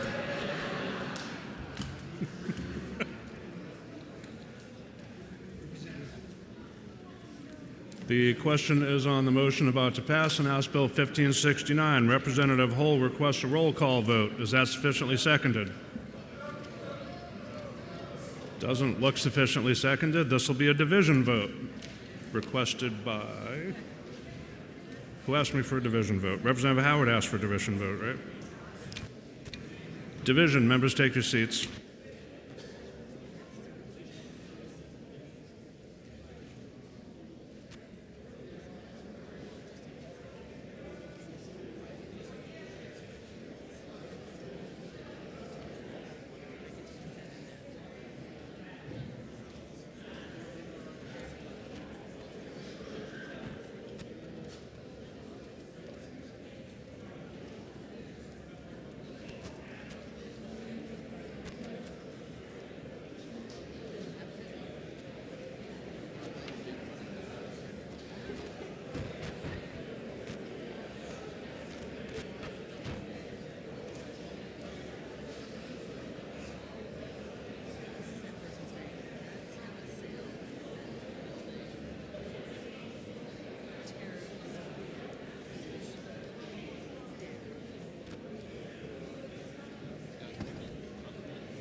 The questions on the motion about to pass in House Bill 1569.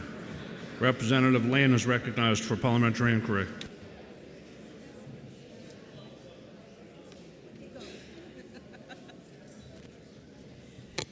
Thank you, Mr. Speaker. Even with my hearing aids, I'm not able to hear very well. So if I know that passing this bill will create upheaval in our fall elections because it will go into effect immediately before our primaries, and it is overturning our entire way that we hold elections.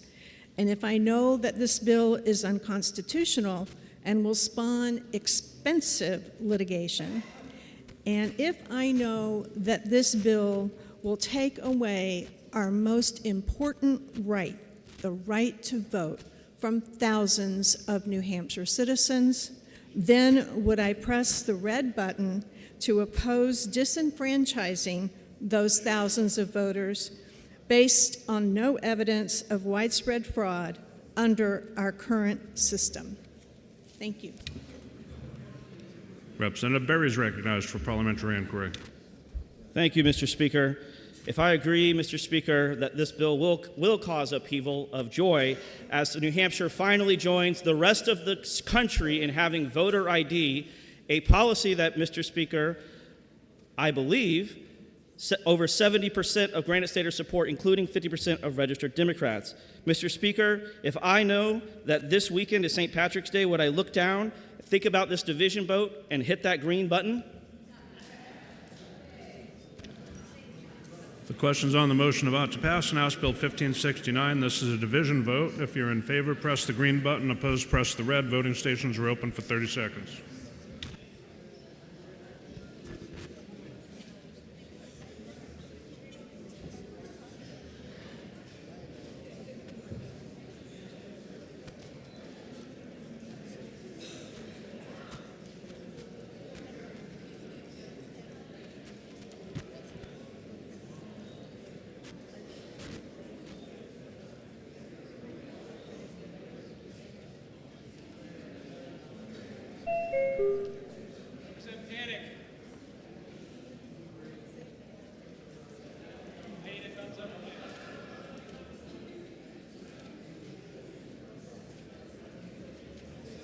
Have all members present had an opportunity to vote?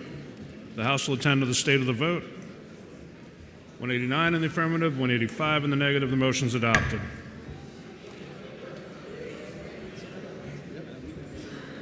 For what reason does the member rise? Mr. Speaker, having voting on the prevailing side of HB 1369, I move reconsideration and urge the body to vote no. Representative Sweeney moves reconsideration of House Bill 1369. This will be a division vote. Members, take your seats.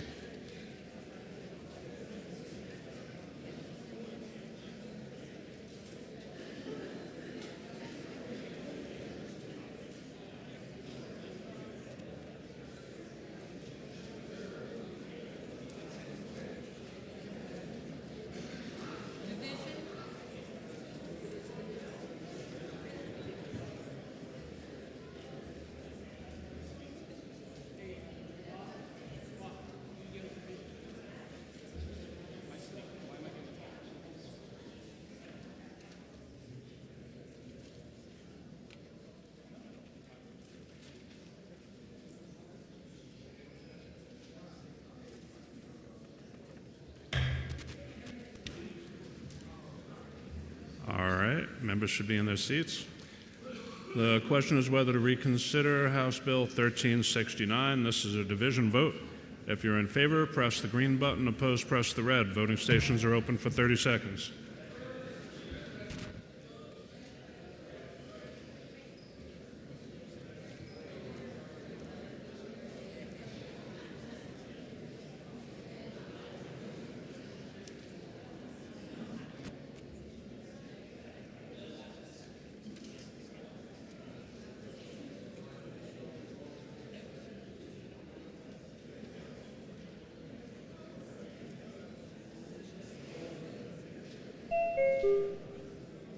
Representative Lloyd.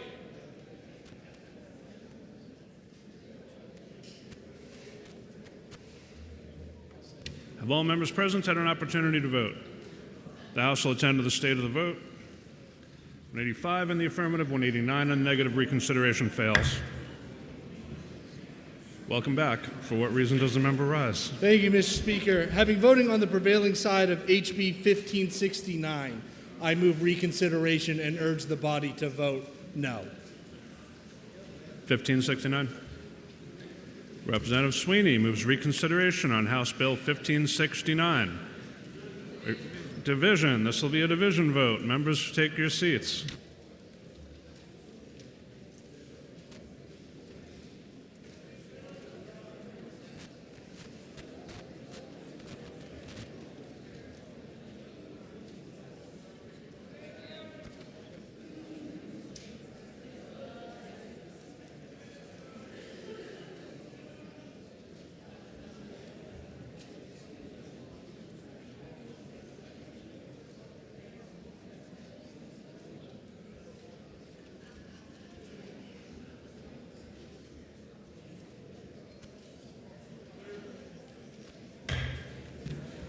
The question is whether to reconsider House Bill 1569, and this is a division vote. If you're in favor, press the green button. Opposed, press the red. Voting stations are open for 30 seconds.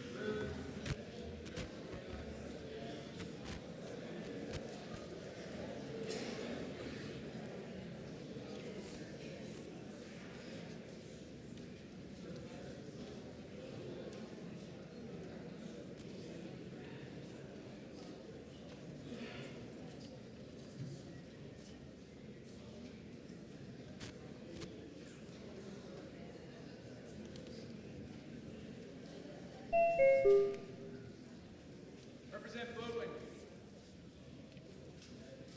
Representative Bodwin.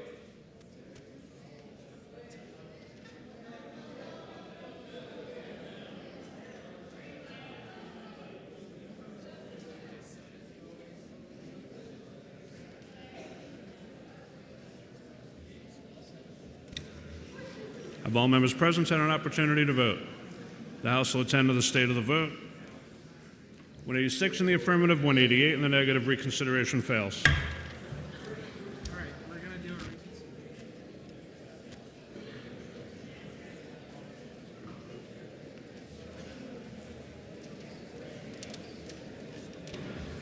For what reason does a member rise?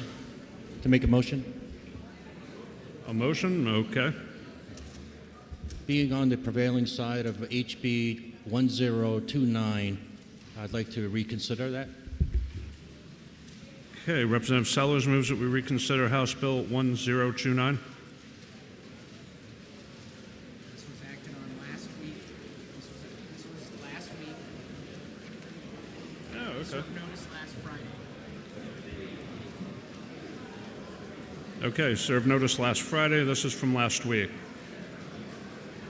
House Bill 1029, relative to exempting certain persons from requiring a New Hampshire landing license if such persons are not landing for the purpose of the sale of the lobster or crab they have caught. So he's recognized to speak to his motion. You are recognized to speak to your motion. Yes, Mr. Speaker, thank you very much. I just want to say that when I voted last week, I did actually make a mistake. First time in my life, believe it or not. And I hope you consider reconsider the vote here today. Thank you. Representative Darby is recognized.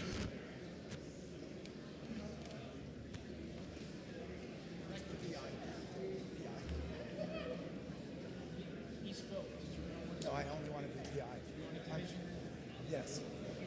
Division and just do a PI. Representative Darby requests a division vote. Members, take your seats.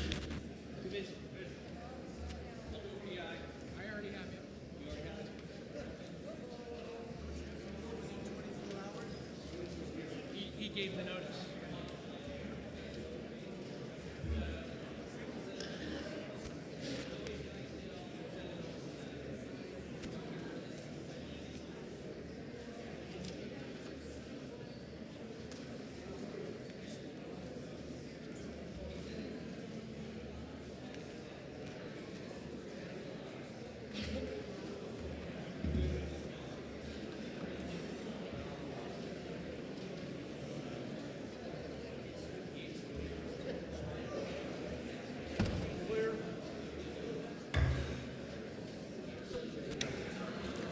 The question is whether to reconsider House Bill 1029. Representative Spillane is recognized for parliamentary inquiry.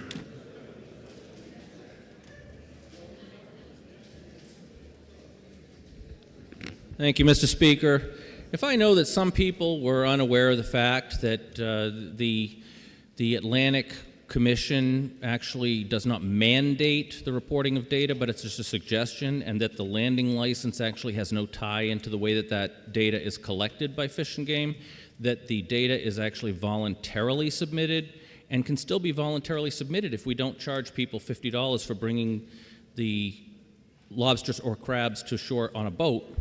And if I further know that if somebody walks out from shore to get crab and then walks back, they don't have to pay the $50, but if they do so from a boat, they do have to pay $50.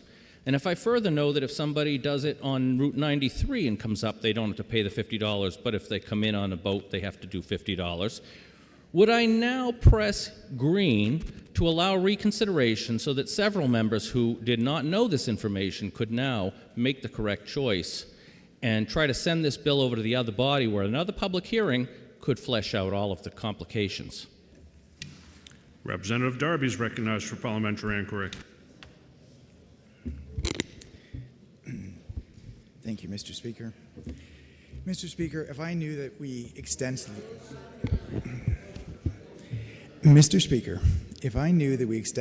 debated this last week and it was found inexpedient to legislate on a bipartisan vote, and if I knew that this so-called new information was not presented, not questioned, and not raised during public hearings, and that if it were to be presented, if new information were to come forward, it should come through a public hearing where this body can discuss it.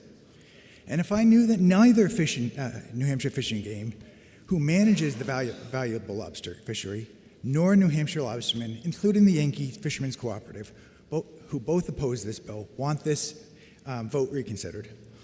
And Mr. Speaker, if I knew that we have over 40 bills to debate and vote on today, and we don't need additional rounds of speeches and votes to prolong the day, would I support New Hampshire lobsters, New Hampshire lobster fishermen, and push the red button to oppose this reconsideration motion? Thank you. The question is whether to reconsider House Bill 1029. This is a division vote. If you're in favor, press the green button. Opposed, press the red. Voting stations are open for 30 seconds.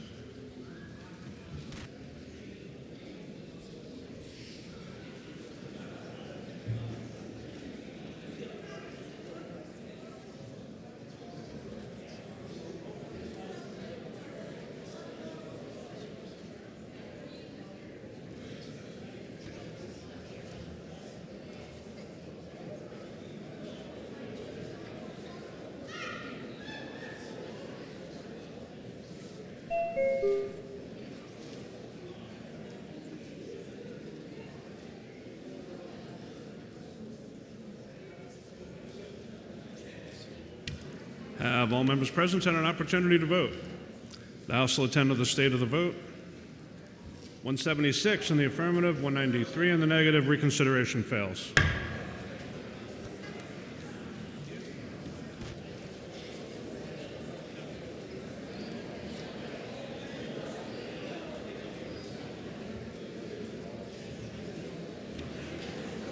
The Committee on Executive Departments and Administration, to which was referred House Bill 1252, an act relative to establishing a committee to study the needs of Native Americans in New Hampshire.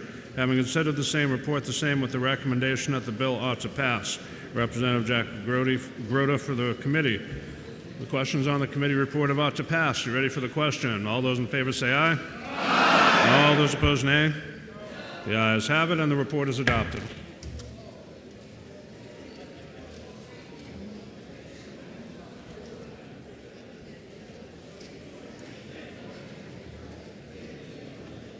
The majority of the Committee on Finance, to which was referred Senate Bill 395, an act relative to establishing the position of Assistant Commissioner of the Department of Agriculture, Markets, and Food. Having considered the same, report the same with the recommendation that the bill ought to pass. Representative Peter Leishman for the majority of the committee. The minority of the committee, having considered the same, being unable to agree with the majority, report with the following resolution: resolved that it is inexpedient to legislate. Representative J.R. Hull for the minority of the committee. Representative Potenza is recognized to speak against the committee report.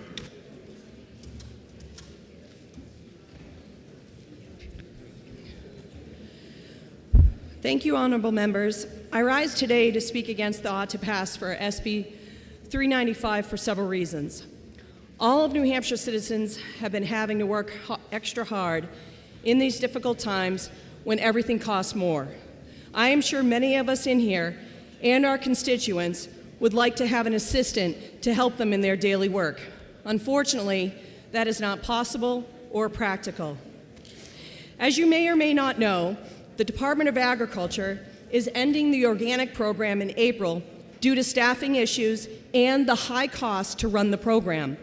That should free up some of the burden the agency had with a couple of their staff that were handling the program. I strongly believe the agency, actually all state agencies, should be working feverishly to tighten up their operations, especially to eliminate waste, redundancy, and find cost savings, but moreover, to work more efficiently. Our New Hampshire families are doing this every day, and we need to demand the same from our government. We all know how bloated government agencies have become. Let's support working smarter, not harder, and not further burdening the New Hampshire taxpayer. Please vote red on the ought to pass so another motion can be made. And Mr. Speaker, I ask for a division vote. The questions the committee report about to pass on Senate Bill 395. This is a division vote. Members, take your seats.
Questions of the committee report about to pass on Senate Bill 395. Representative Hull is recognized for parliamentary inquiry.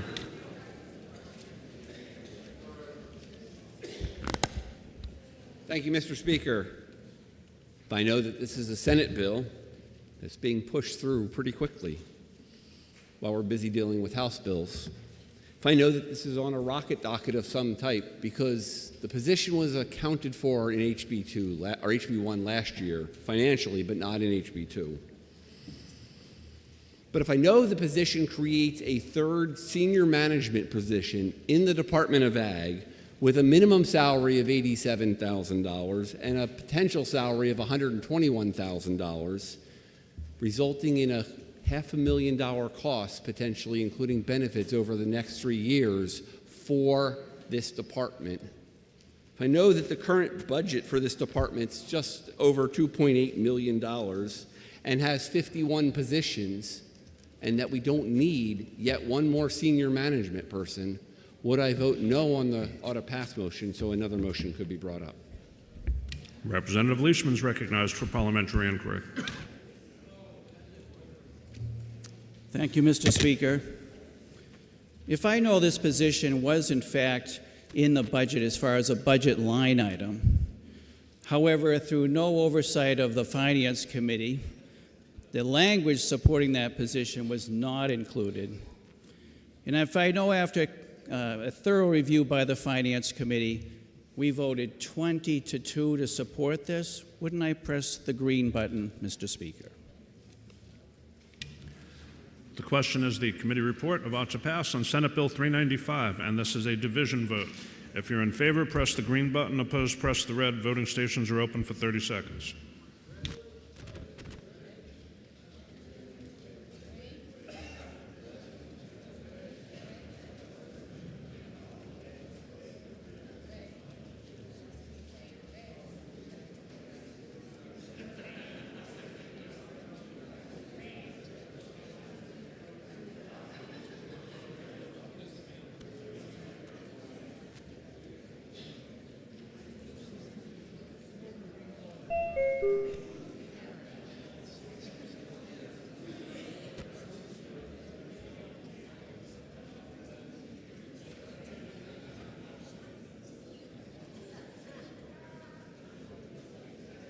Representative Malone. You too. Thank you.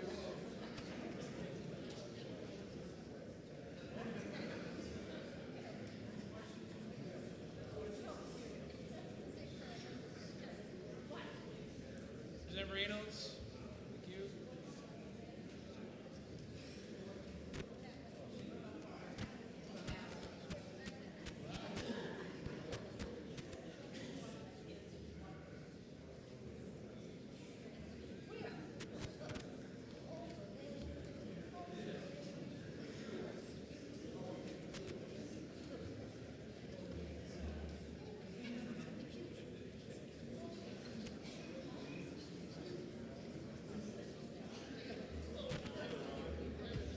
Have all members present had an opportunity to vote?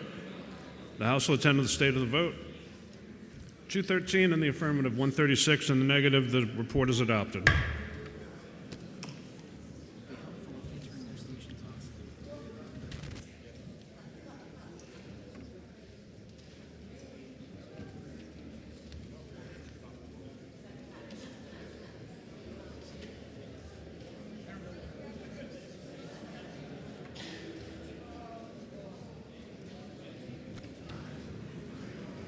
The majority of the Committee on Health, Human Services, and Elderly Affairs, to which is referred House Bill 1231, an act permitting qualifying patients and designated caregivers to cultivate cannabis for therapeutic use.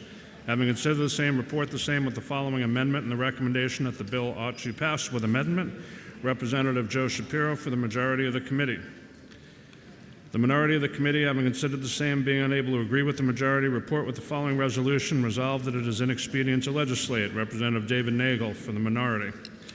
The amendment is 0887H, printed on House Record 10 on page 44.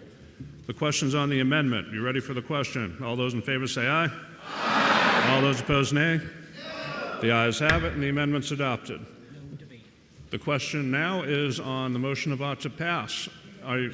Representative Granger's requested a roll call. Yeah, Representative Granger's requested a roll call. Is that sufficiently seconded? It is sufficiently seconded. This will be a roll call vote. Members, take your seats.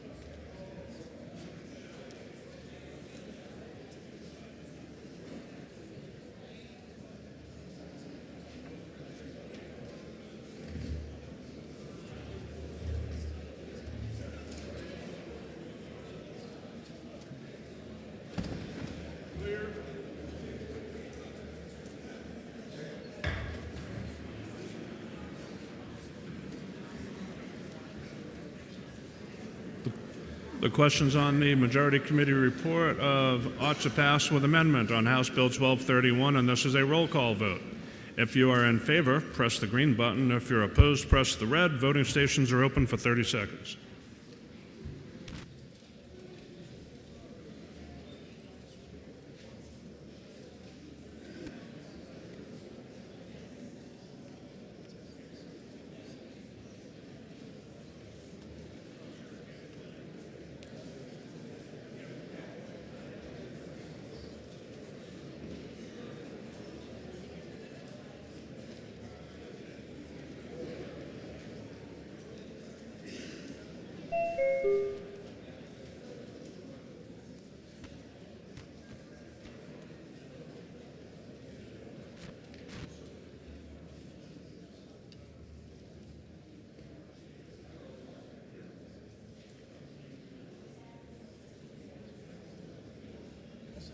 Have all members present had an opportunity to vote? The House will attend to the state of the vote. 294 in the affirmative, 66 in the negative. The report's adopted.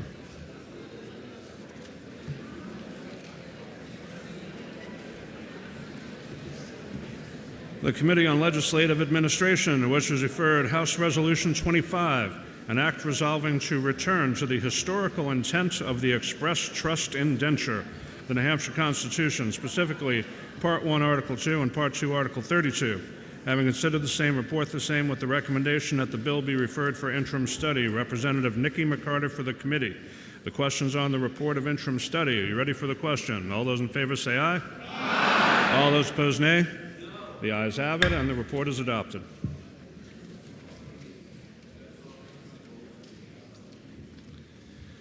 The majority of the Committee on Resources, Recreation, and Development, to which is referred House Bill 1326 FN, an act relative to notification processes for large groundwater withdrawal applications.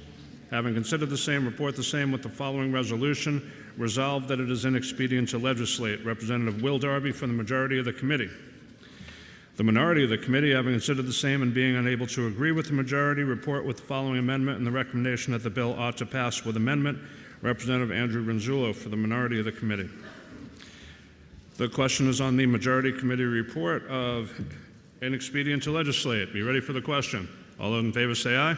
Aye. All those opposed, nay. No. The ayes have it, and the report's adopted.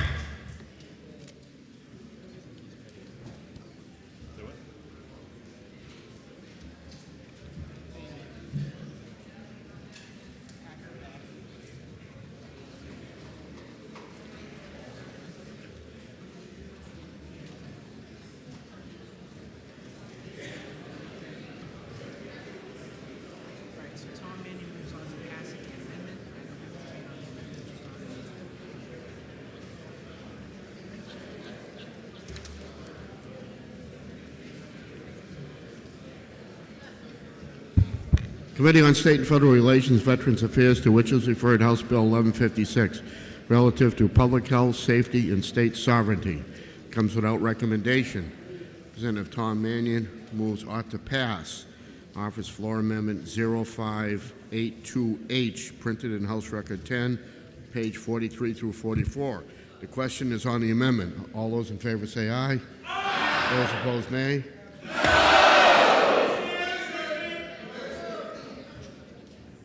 A division has been called for clarification purposes.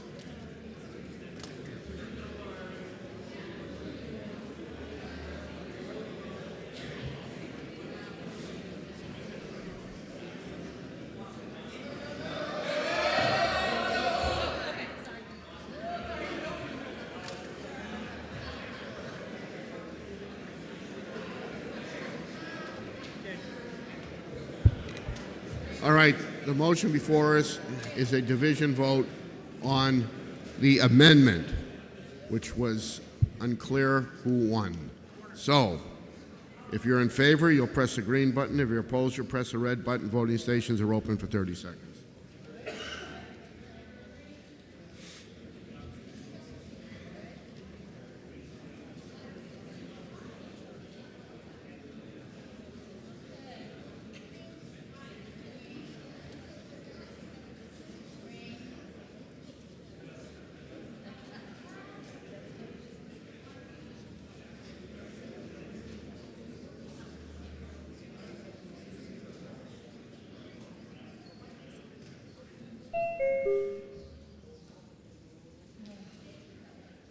Representative Kofalt.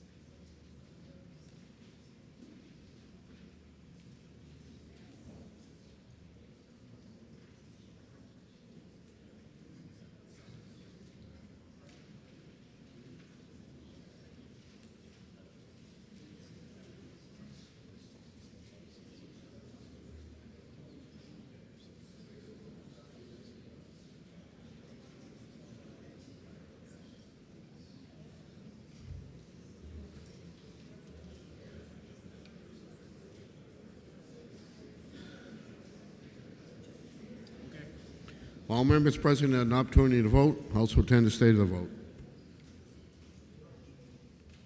158 voting yea, 173 voting nay. The amendment fails. Now we're back to ought to pass on House Bill 1156. Chair recognizes Representative Filio.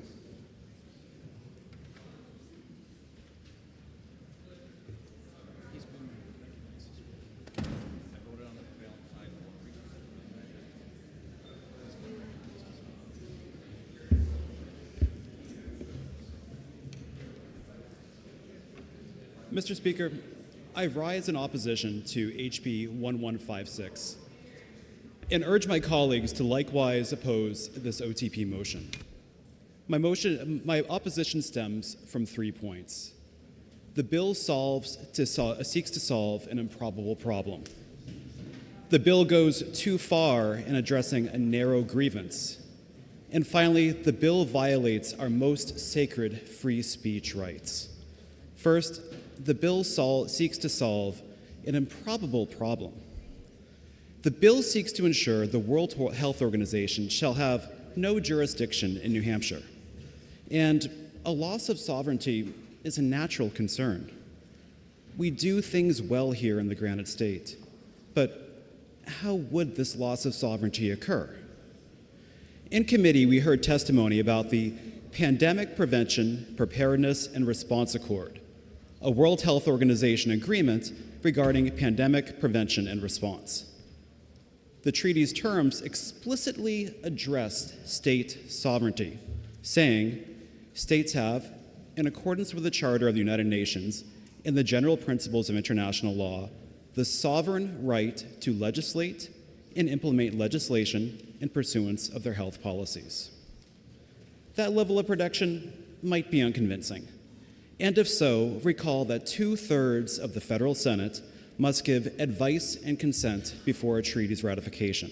And let's be real, 2/3 of the federal Senate is unlikely to agree to their coffee order before they're likely to agree to an international pandemic response treaty. And finally, even if the implausible happens, and the federal Senate does give advice and consent to something, treaties are rarely self-enforcing. That is, They require further enacting legislation to put them into practice. That would require further congressional action from a body that often moves at glacial pace. Finally, our state constitution at Article 7 protects our state sovereignty in all areas not already explicitly delegated to Congress.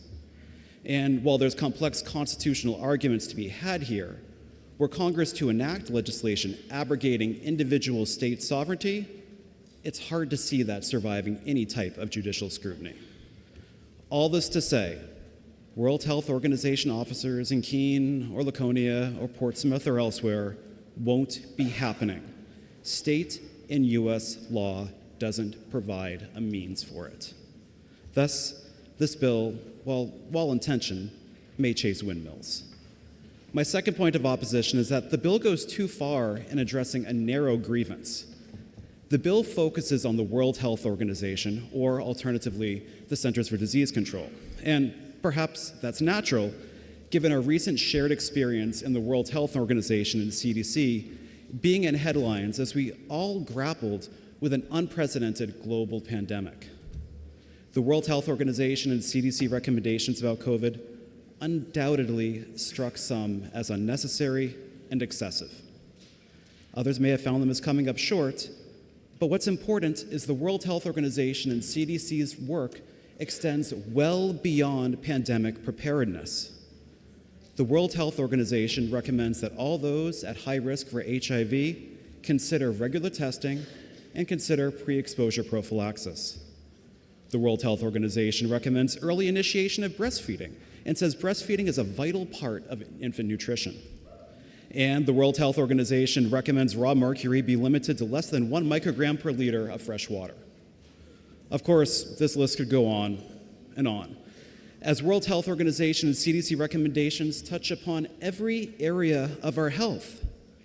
But suffice it to say that while the WHO may err, it also does good. Its recommendations ought to be evaluated on their individual merits and analyzed according to good reason. That may sometimes lead to different conclusions among reasonable and well-intentioned people, and that's okay. And that recognition of difference of opinion leads to my final point in opposition. The bill offends free speech. The bill's terms state, any requirements, mandates, or instructions from the World Health Organization shall not be used in the state to justify any mask, vaccine, or medical testing requirements.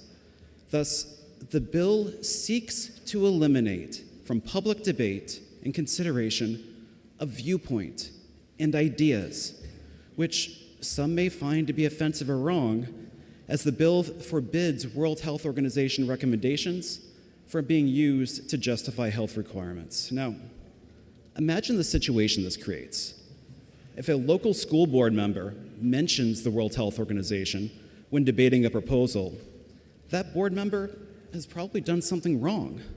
They've likely put the proposal in the crosshairs of litigation merely because a viewpoint was expressed. Or, if a city council passes a measure and the minutes reflect a councilor opined on World Health Organization recommendations, that council's ordinance is in peril because a councilor expressed an opinion based on available data.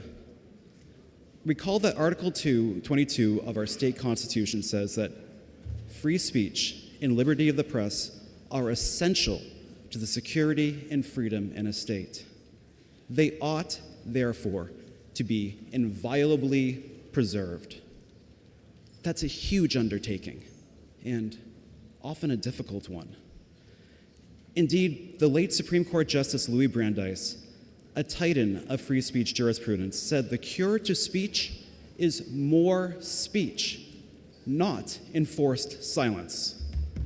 As a state and as a nation, we don't suppress ideas we don't like.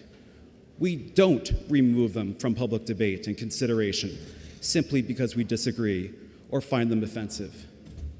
We do it differently. We speak up. We out-debate. We plead, persuade, and protest. And if we lose, we might even try again, but we don't silence.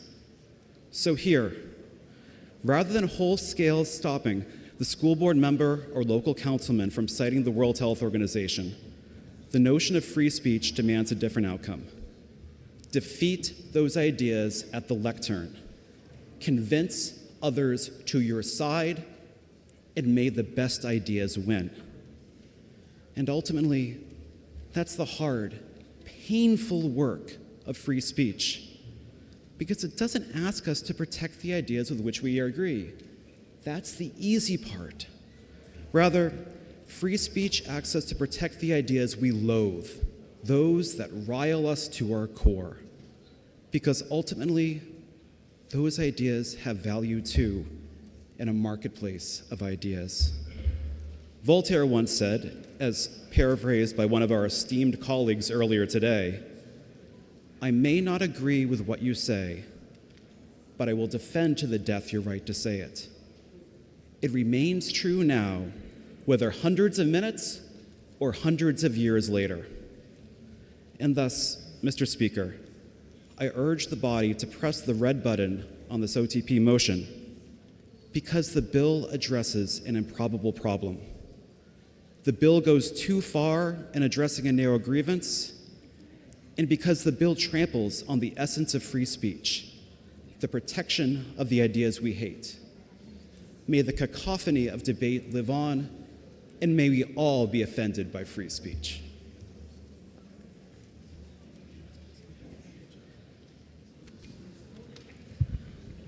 Chair recognizes Representative Belcher. Thank you, Mr. Speaker. This bill is an important one to me. This bill, foremost, acts to nullify the authority of the World Health Organization within the borders of this state. In early COVID times, it's now known that extremely aggressive ventilator treatments for ill patients resulted in significant amounts of unnecessary morbidity and mortality. Those guidelines killed Americans. Where did they come from? They came from the WHO, who then ran and still runs the WHO. A gentleman who hails from Ethiopia. A man who is not, and never has been, a healthcare professional, though he has been credibly accused of covering up pandemics and outbreaks in his own home nation. Before running the WHO, this gentleman from Ethiopia was a ranking member of the Communist Party in his home country, the Tigray People's Liberation Front, officially recognized as a terrorist organization by the United States of America. How did he get this job? The lobbying of the Chinese Communist Party at the United Nations placed this gentleman in that position. That's the same Chinese Communist Party responsible for the creation and the release, accidental or otherwise, of the COVID virus from the Wuhan military laboratory. Early in COVID, the Chinese government ran a series of online disinformation and psychological warfare operations involving people dropping dead in the streets, lockdown procedures, including the welding of apartment doors shut, and other draconian measures. China developed the lockdown model and went to great lengths to scare the world, the Western world, into adopting it to make sure they damaged their economies. Now we credibly face a threat as an existing treaty is up for modification. An existing treaty. Who here trusts that a treaty as modified will require the same full approval process by the House and Senate as a normal treaty, and they will not attempt to enforce this on us without going through that process again? This treaty would effectively put the WHO in charge directly of New Hampshire health policy. They could demand we lock down our economy again. And guess why? It's not just pandemics, it's not just viruses. Here's a couple other things that the World Health Organization believes are threats that might require lockdown. Climate change and racism. According to them, those are public health threats that could qualify for economic lockdowns. Lastly, if the WHO happens to get something right, There's nothing that would prevent our health professionals, our public health people in this state, from doing that, from doing the right thing. It only says we cannot use directly WHO guidelines to justify our own actions. We can still do it if it's the right thing. We just have to point to the science. Please vote yes by pressing the green button. And Mr. Speaker, I would request a roll call.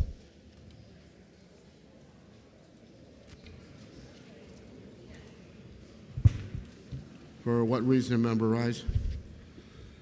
Having voted on the prevailing side of the amendment for this bill, I ask reconsideration and ask the members to push green.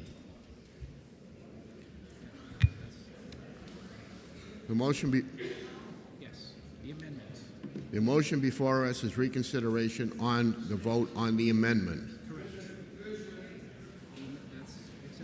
A division has been requested. Members, take your seats.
The motion before us is reconsideration on the amendment to House Bill 1156.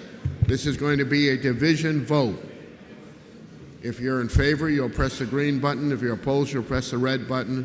Voting stations are open for 30 seconds.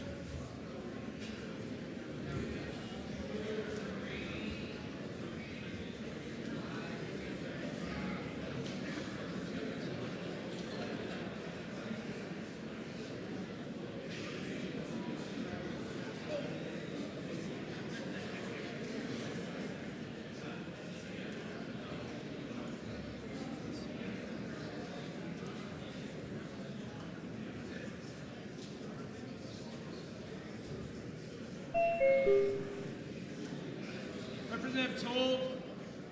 Representative Julie Smith.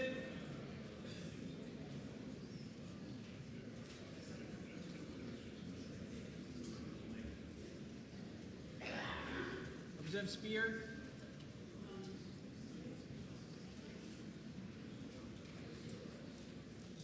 Representative Bean.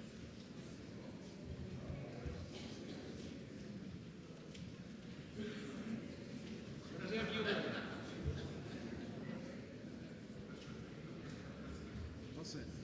All members present had an opportunity to vote. House will tend to stay to the vote. 178 voting yea, 193 voting nay. The reconsideration fails. We're now back to the original motion of ought to pass. Representative Granger has requested a roll call. Is that sufficiently seconded? It is sufficiently seconded. This will be a roll call vote.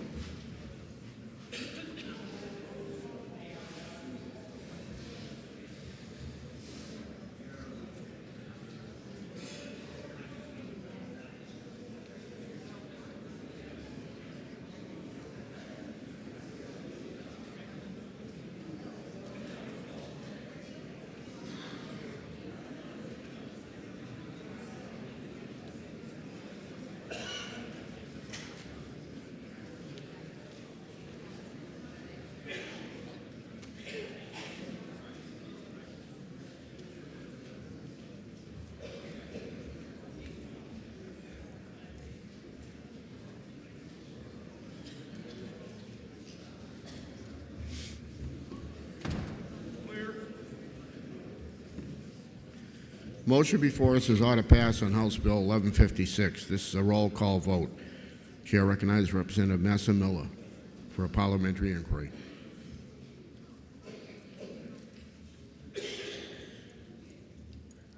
Thank you, Mr. Speaker. Mr. Speaker, if I know that this bill prohibits the enforcing of any guidance or recommendation from the World Health Organization regarding a pandemic, if I also know that research shows that the WHO encourages its members to take steps to introduce, implement, and support their suggestions, but no control over a sovereign nation's healthcare policy or programs. And finally, Mr. Speaker, if I know this bill is unnecessary because it is entirely a matter for a sovereign nation to choose what to do with any WHO information, would you now join me in pressing the red button so another motion can be made? Thank you, Mr. Speaker. Chair recognizes Representative Tom Mannion for a parliamentary inquiry. Thank you, Mr. Speaker. If I know that the World Health Organization has proposed sweeping changes to an existing international health treaty to be voted on in May, and if I know these changes include broadening authority, surveillance, mandatory monetary contributions, and more, and finally, if I believe that an extra-national organization directed by the Chinese Communist Party should have no say in how New Hampshire manages health, then I would press the green button to support OTP on HB 1156. The motion before us is ought to pass on House Bill 1156. This is a roll call vote. If you're in favor, you'll press the green button. If you're opposed, you'll press the red button. Voting stations are open for 30 seconds.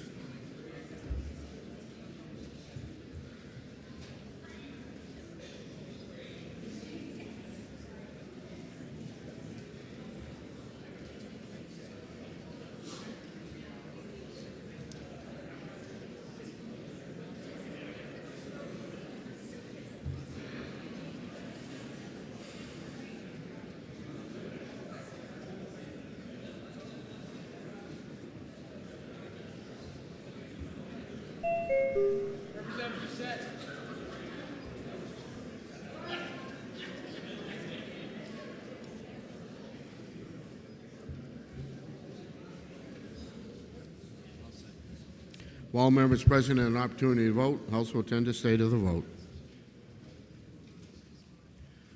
181 voting yea, 190 voting nay. The ought to pass motion fails. Mr. Speaker. Representative Massimilla moves inexpedient to legislate. Mr. Speaker, I would move indefinite postponement. It's a higher motion. Senator Weber moves indefinite postponement on House Bill 1156. For what reason, member rise?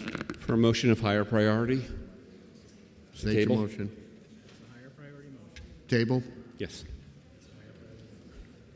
Senator Houle moves to table House Bill 1156.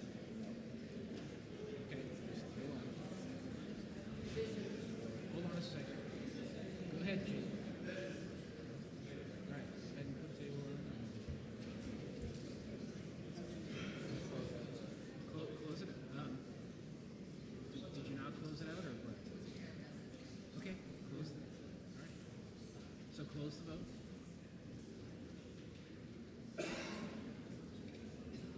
Okay, we're good. Update it to table.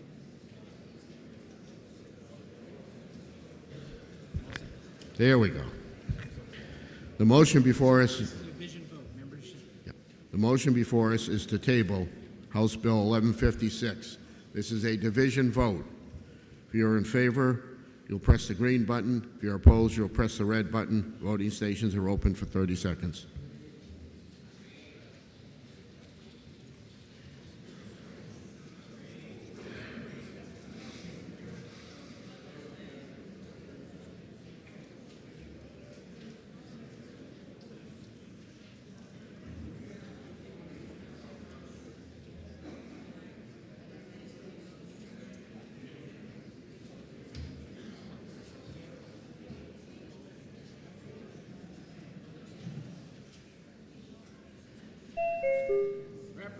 Marshall.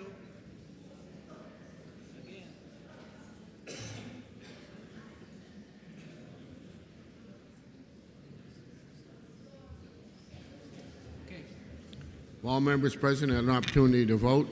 House will attend the state of the vote. 186 voting nay, 185 voting nay, 1156 is laid on the table. Chair did not vote.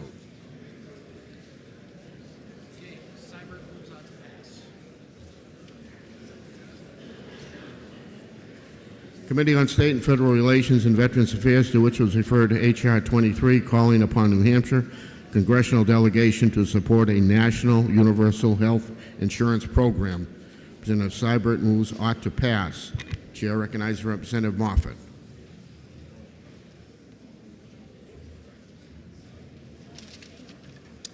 Thank you, Mr. Speaker. To be sure, our American healthcare system needs improvements. We spend far too much per capita than any other country, and there's certainly policies and efficiencies that we need to look at. There are certainly gaps in coverage. We know that. We can do better. But is single-payer national health insurance the best way to go?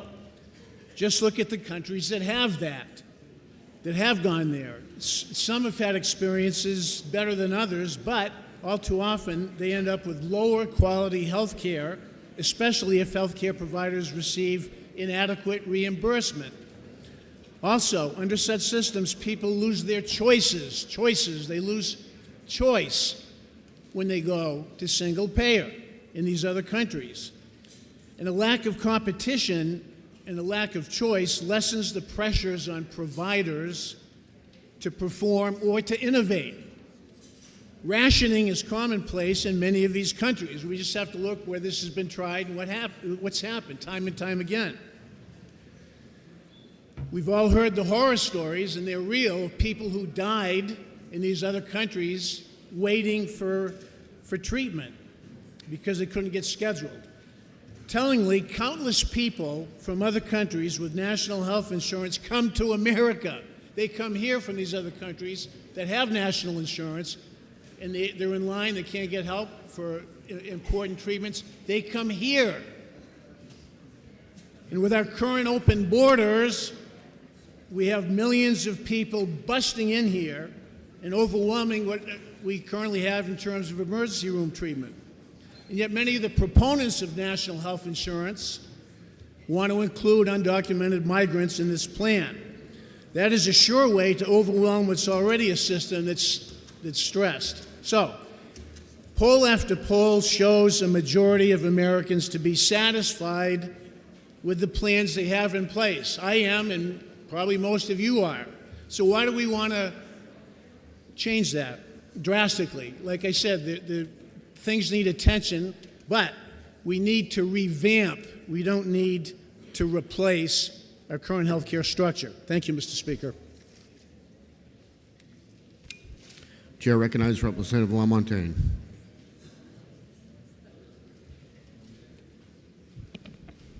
Thank you, Mr. Speaker, and good afternoon, my fellow members of the House. I rise in support of H.R. 23, calling on our federal delegation to support a national universal health insurance program. Our complicated, wasteful health insurance system is a catastrophe. We spend more on health care per capita than any country on earth and have the worst health outcomes. It's true what is said that people come from all over the world to access American health care, but wealthy people paying cash for the best doctors in the world is not the same thing as people coming here to buy private health insurance. They don't. Opponents of the resolution state that many citizens are happy with their current arrangements. No one testified at the hearing that they love their private health insurance. On the contrary, we heard many stories of necessary health care being denied and being too expensive. Two members of the committee who said they were happy with their health insurance actually have national government-run single-payer health insurance. That would be TRICARE and Medicare. Yes, people on those plans are very happy with it. Why? With single payer, you can go to any provider you want, private, public, or a nonprofit. People ask, how can we afford a national health insurance program? But the real question is, how can we afford not to have one? The crux of the matter is that we have two separate risk pools for health insurance. One is the low-risk pool, the healthy working adult population and their children, few of whom have any major medical problems or expenses. The other is the high-risk pool. Who's in that pool? Everyone with a disability, they're automatically on Medicare. Any child with a major medical problem, automatically on the CHIP program, regardless of their income level. All the poor, they're on Medicaid. And most importantly, the elderly, they're on Medicare, who as a group have the highest health costs and the highest prescription drug costs of any other group. So the private sector has the luxury of insuring the low-risk pool and making huge profits at it. But the government is tasked with insuring the high-risk pool. Most of us are going to pay private health insurance for 50 years, our entire working lives. We're going to pay into that year after year, and not one penny of that money goes into the pool to take care of us when we're old. We hit 65 and we're dropped like a hot potato and have to go on Medicare. So I ask you, how is this sustainable? How can the government possibly keep that up? You want to cut national debt? Have national health insurance and we all increase our contribution from the 2 to 3% we already pay to 5%. That would be much less expensive for you and your employer, who are now paying 12 to 20% of every salary into private health insurance. If we combined risk pools like every other country in the world, we could afford to provide long-term care insurance for the elderly who need it. As it is now, ordinary working and middle-class people who have the misfortune of prolonged age-related disability or dementia are forced to spend their entire life savings, sell their homes, leave nothing for their children, just to pay for their long-term care. And that is because we have allowed private insurance companies to profit from insuring them their entire working lives and contribute nothing for their care when they're old. A national health insurance plan would allow us to have long-term care for our seniors. And we would no longer need Medicare supplements or the awful Advantage plans. We need to do it, and it must be done at the federal level, which is why this is a House resolution. Aside from the elderly, what's in it for young people? Personal freedom is one of the reasons I am in favor of a national health insurance plan. You could pursue the job you love, not just the job that has benefits. You could start a small business without worrying how you're going to have health insurance for yourself, let alone your employees. Single payer will easily provide insurance for gig workers, who are often the ones who have no insurance. And instead of bargaining over health plans, unions can focus on better wages, working conditions, and retirement plans. Single payer would also benefit manufacturers who are trying to compete with companies in other countries. In fact, almost every other country in the world where companies do not have to pay for insurance for their employees. It would make us more competitive in the global economy. But let's be clear, we do not have a free market in health insurance. We don't have choice. If you get coverage through your job, your employer picks the plan. You don't have any say about it. And if you buy it through the marketplace, you really only have one option. And providers are severely restricted by networks. You can't choose which doctor you go to. Your insurance plan chooses that for you. And also, Why isn't Medicaid expansion enough? Why do we need single payer? I don't like the Medicaid program. And don't misunderstand me, I would never vote to take it away from anyone until we have another option. But Medicaid entails enormous administrative costs to screen for income, and you have to keep doing it over and over again. It's also tedious to apply for it, and that's a barrier to participation. And it's a literal barrier to access because many doctors simply won't accept Medicaid patients. And it's a disincentive to work or an incentive to work under the table because if you start to make a little more money, you're going to lose your insurance. If we opened up Medicare for all, for example, we could do away with Medicaid altogether and save a lot of money. Medicare and TRICARE are national government-run single-payer healthcare systems, and they work very well. They're more efficient than private insurance companies that have an overhead of 17 to 20%. Most importantly, it will allow us to prioritize reimbursement for primary care, which the private insurance market does not do, which is why we have a crisis of primary care in this country. My husband's doctor retired last year. It took him 4 months to find a doctor that was even accepting new patients for primary care. And the first appointment he could get is still 8 months away. So the other important thing about a national insurance program, it would mean managed care could be about providing best medical practices and not just maximizing shareholder profits. This is not socialized medicine, it is just the insurance. You can still go to whatever doctor you want to. It will cost the state of New Hampshire nothing. And as for illegal immigrants, if you don't have a Social Security card, you wouldn't get a national insurance card either. So I urge you all to vote to pass on this resolution, and I ask for a division vote. For what member does the reasoned member rise? Mr. Speaker, I move indefinite postponement on H.R. 23, and I ask for a roll call vote. Representative Sweeney moves indefinite postponement on H.R. 23 and asks for a roll call. Is that sufficiently seconded? It is sufficiently seconded. This will be a roll call vote. Members, take your seats.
The motion before us is indefinite postponement on H.R. 23. This is going to be a roll call vote. If you're in favor, you'll press the green button. If you're opposed, you'll press the red button.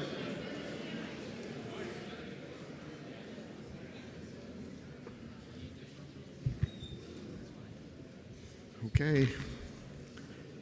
Chair recognizes representative for a parliamentary inquiry.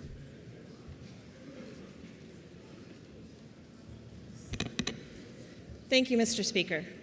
Mr. Speaker, if I know that most granite staters would be unable to afford or even severely set back by needing to pay nearly $7,000 or more a year to their employer's choice of high deductible medical plan, in addition to already paying copays and premiums, and if I know under our current system, year after year, these same granite staters have seen an increase in cost while at the very same time seeing a decrease in benefit coverage.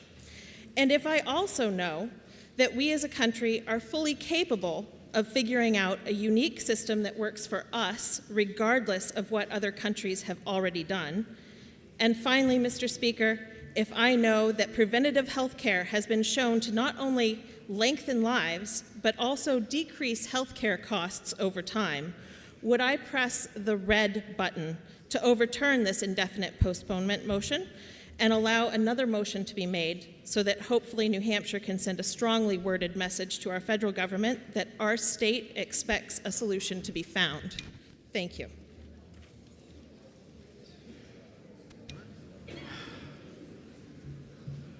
Chair recognizes Representative Lundgren for a parliamentary inquiry.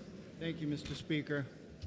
Mr. Speaker, I know that in other countries with national health insurance, that folks have ended up receiving lower quality health care when providers receive inadequate reimbursements for their costs. And if I know that the folks from such countries often end up traveling to America for health care, and if I know that a majority of Americans are satisfied with their current health care plans, and I know that I am a doctor who has spent many years, dealing with healthcare administrations, that I would press the green button to indefinitely postpone. Thank you. Motion before us is indefinite postponement on H.R. 23. This is a roll call vote. If you're in favor, you'll press the green button. If you're opposed, you'll press the red button. Voting stations are open for 30 seconds.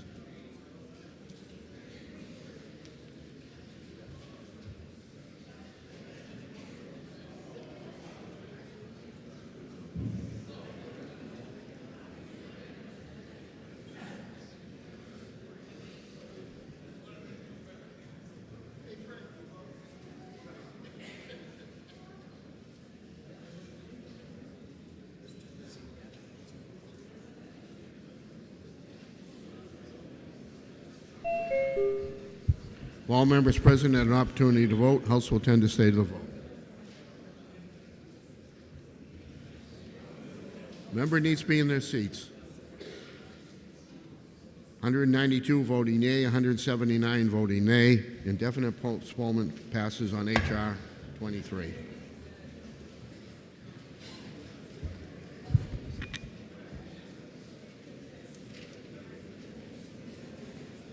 For what reason does the member rise? I move to put the debate in the permanent record. I'm sorry? Can we put the debate in the permanent record, please? Debate in the permanent record without objection. Thank you.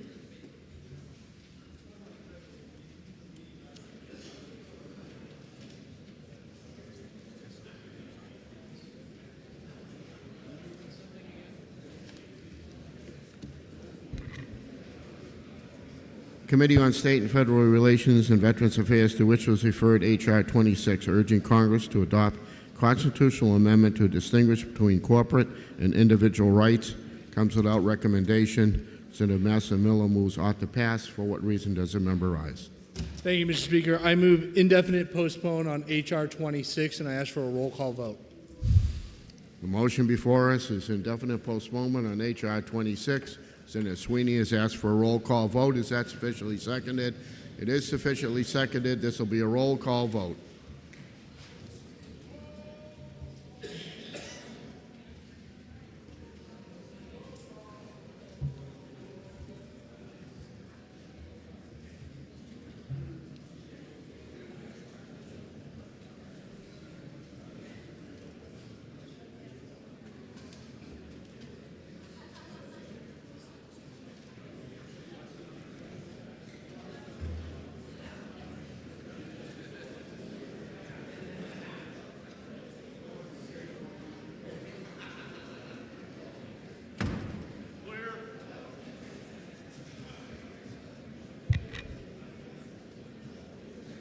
The motion before is indefinite postponement on H.R. 26. This is a roll call vote.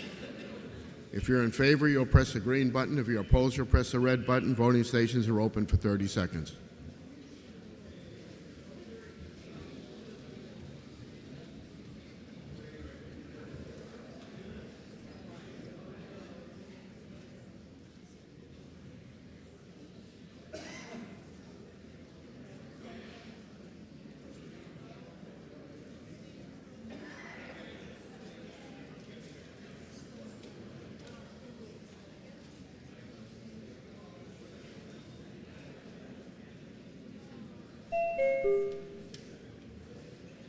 Representative Harriet Catherine.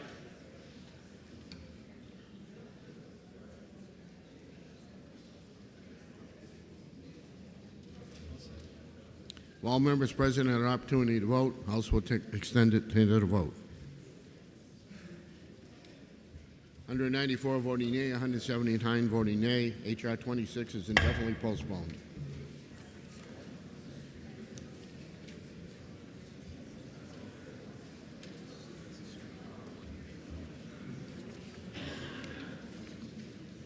Committee on State and Federal Relations and Veterans Affairs, to which was referred H.R. 27.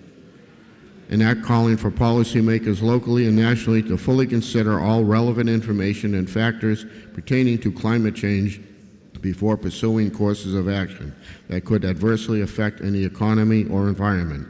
Consider the same, report the same, on the recommendation that the bill ought to pass. Representative Michael Moffett for the committee. Chair recognizes Representative Siebert.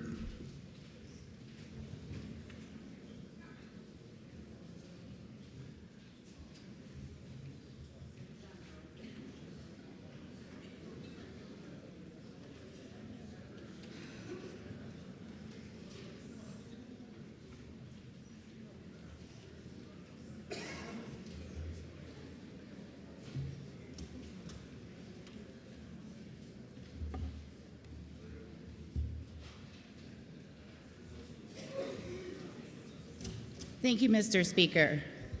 Mr. Speaker, this measure is not just about climate change. It ultimately seeks to undermine how we currently conduct everyday business here at the State House. The principle of hearing both sides of an issue before weighing the decision is essential in ensuring the fairness of the decision-making process. This principle embodies the core values of democracy, transparency, and justice, which we hold dear. In this legislature, we listen to and consider multiple perspectives on any given issue and allow stakeholders to present their arguments and evidence. In parliamentary proceedings, the practice of hearing both sides of an issue before weighing a decision reinforces the integrity of our deliberative process and enhances the legitimacy of our outcomes. Please join me in voting no on the ought to pass motion so another motion can be made. Thank you. Chair recognizes Representative Moffett.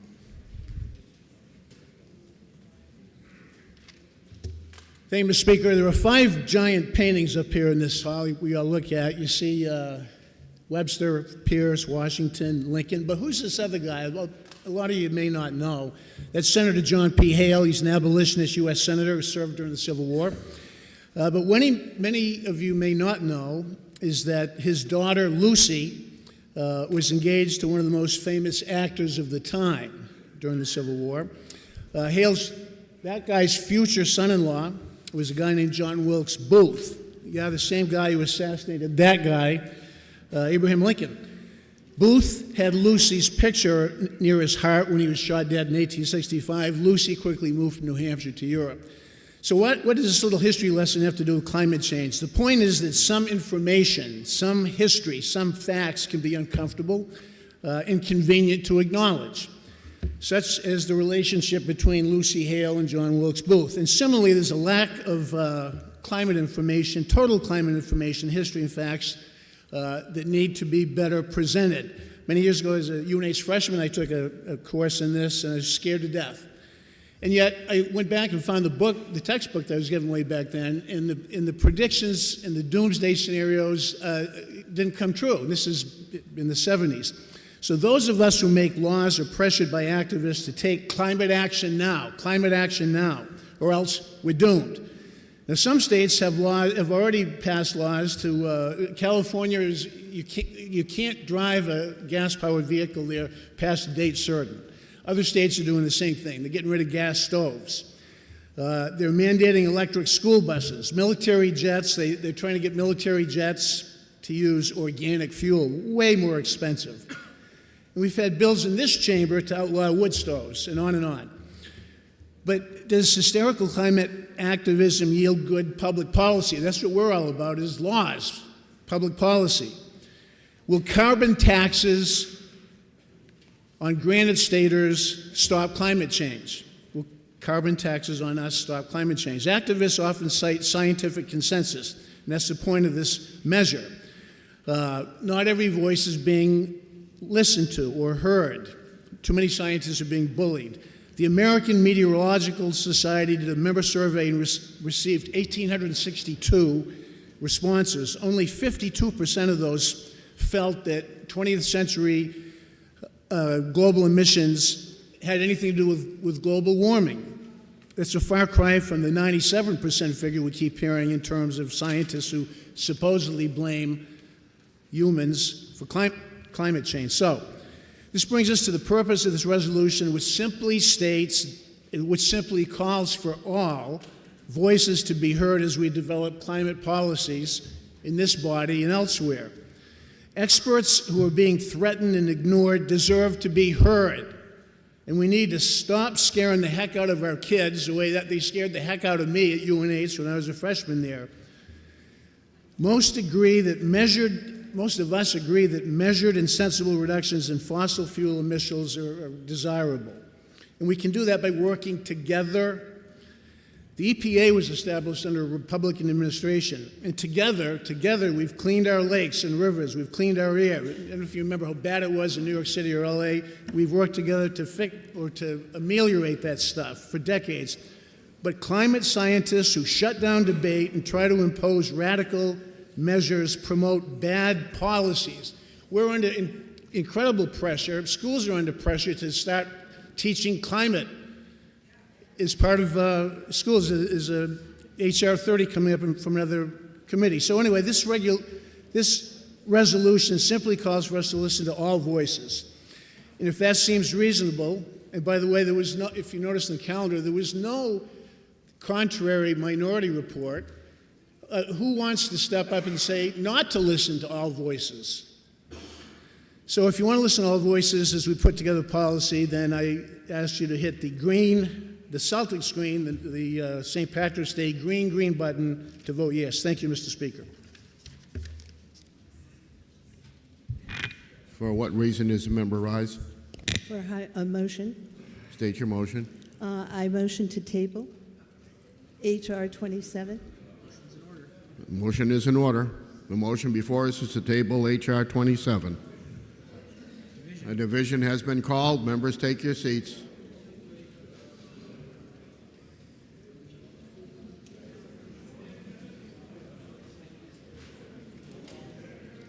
Representative Houle has requested a roll call. Is that sufficiently seconded? It is not sufficiently seconded.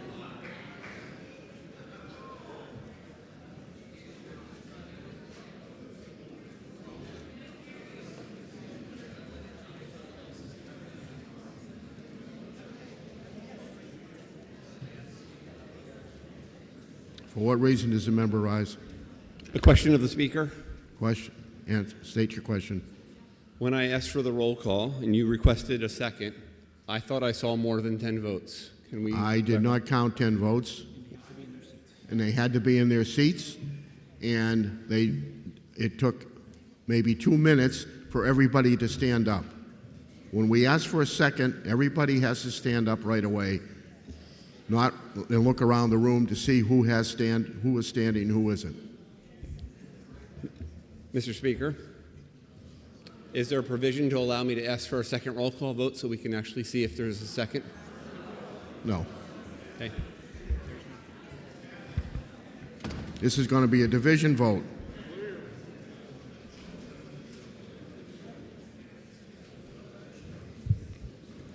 The motion before us is to table H.R. 27. This is a division vote. If you're in favor, you'll press the green button. If you're opposed, you'll press the red button. Voting stations are open for 30 seconds.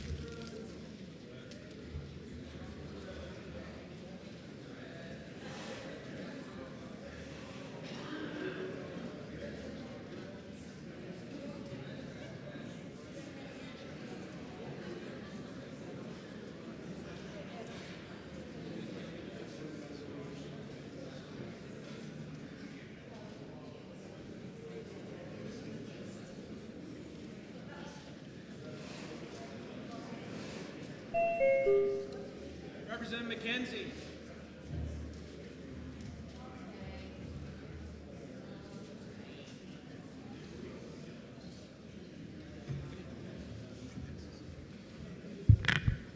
While members present had an opportunity to vote, House will attend the state of the vote.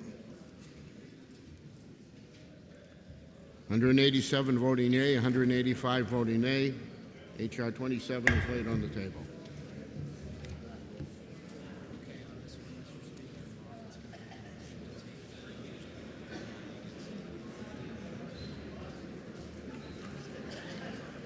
Majority Committee on State and Federal Relations and Veterans Affairs, to which was referred HCR 9, an act rescinding the application to the Congress of the United States of America to call a convention pursuant to the terms of Article 5 of the United States Constitution.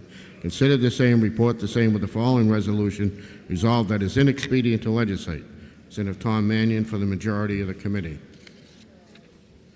Minority of the committee, having considered the same, being unable to agree with the majority, report with the following amendment the recommendation that the bill ought to pass with amendment. Representative Christine Siebert for the minority of the committee.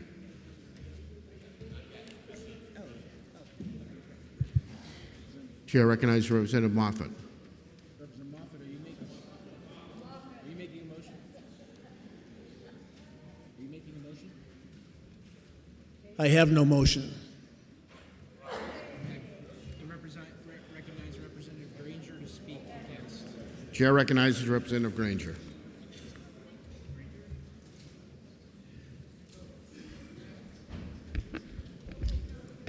Thank you, Mr. Speaker. So HCR 9 rescinds an application for an Article 5 constitutional convention. You've probably heard from people claiming that an Article 5 convention experts that an Article 5 convention is a well-understood process and that it can be issue-specific. I want to try to convince people in my view that this is not the case. Okay, so I want you guys to do me a favor, and if you can, go on your cellular telephones, just read Article 5 of the U.S. Constitution. I'm not going to wait for you, but I have a couple questions for you, and you don't actually have to answer this rhetorical, but how are the delegates selected, and how many delegates does each state get? The answer is it's not defined in Article 5. It's determined by Congress. Congress determines how the delegates are selected. They could simply choose that they themselves are the delegates. That's well within their power. Do you want whoever is currently in office to be the delegates to a constitutional convention? Just think about it. Question 2, does it mention anything about an issue-specific constitutional convention? So, for instance, a constitutional convention about a specific issue, for instance, a balanced budget amendment or anything like that. The answer is no, it does not. There's no such concept. It is a fabrication. It doesn't exist. Proof towards that is that though the applications themselves can be about a specific subject, there is a federal House resolution that is in the works to combine all the Constitutional Convention applications into one. This includes obsolete Constitutional Convention applications under Article 5 that have absolutely nothing to do with our specific Article 5 Convention application. All right, so what that means is there is an active attempt by congressmen to start an Article 5 Constitutional Convention. This might not have been information you had prior, so this is something to consider, and it might change your mind on the topic. So question 3, how can anyone claim that they can be confident about anything that comes out of a convention? All right, here's a little thought experiment for you. Are people wiser now versus 100 years ago? Are people wiser now versus 200 years ago? If you think that they're not wiser now than they were back then you should trust the people who were around throughout the entire history of the United States who all eschewed an Article 5 convention. It has never been done. It's gotten close, and every single time it gets close, the applications keep getting rescinded. There's a reason for that, all right? Now isn't the time to do it. The world is way too polarized. So you might be thinking, why don't we just not ratify it if the Constitutional Convention comes out with something bad? So if a Constitutional Convention happens and they come out with a constitution or even just an amendment that's bad, why don't we just not get rid of it? You know, we can just vote it down.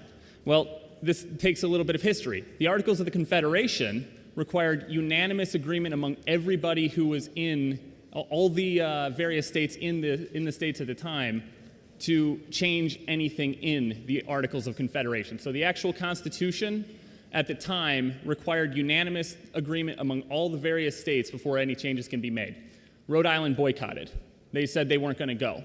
So what the other states did was they just independently ratified it, and then they just went with the new Constitution, the current Constitution, and then all the other states that didn't ratify it kept the Articles of the Confederation. And this forced all those states to sort of adopt the new U.S. Constitution. If you imagine that sort of thing happening now, where we have 50 different states, imagine 50 different states deciding in various ways that we're going to keep the current Constitution, and then other ones saying, well, we're going to take the new Constitution. It's just not a very good idea. It'll just split up the whole union. So, wrapping up, a constitutional convention is uncontrollable. States have no say. The legislatures have no say in what goes on at the Constitutional Convention.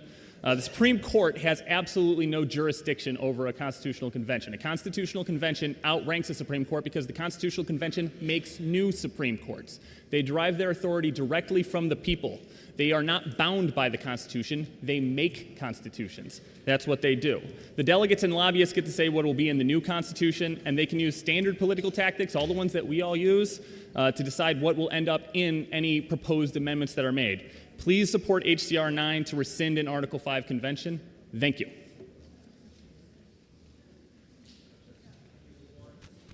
Chair recognizes Representative Seibert.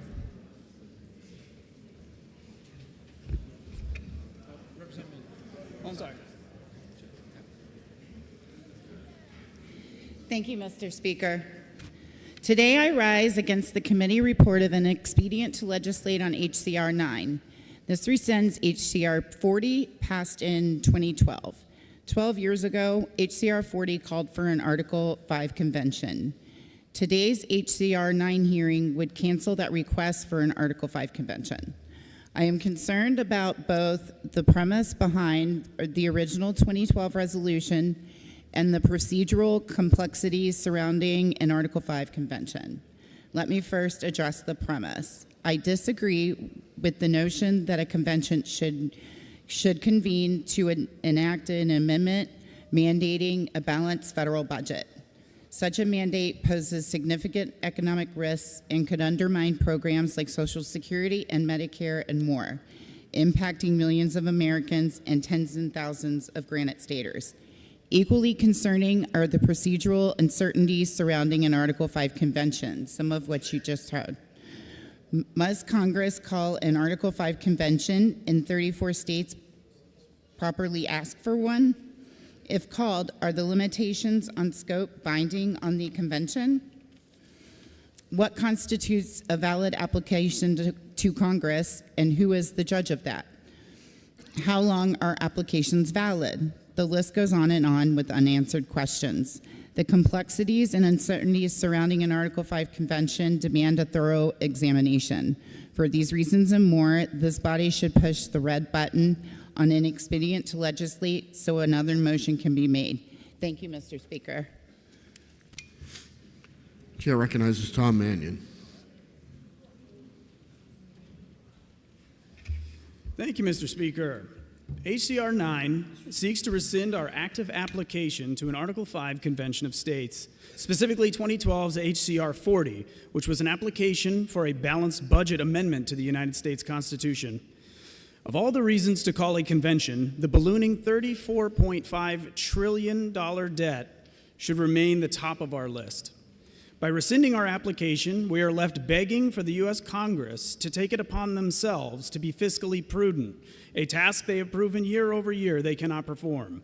Estimates place the budget increasing by $1 trillion every 100 days. The Treasury Secretary, when asked about funding for Middle East conflict, stated, "We can afford 2 wars. DC is disconnected from reality." The tool provided to us by the founders is the Article 5 convention process.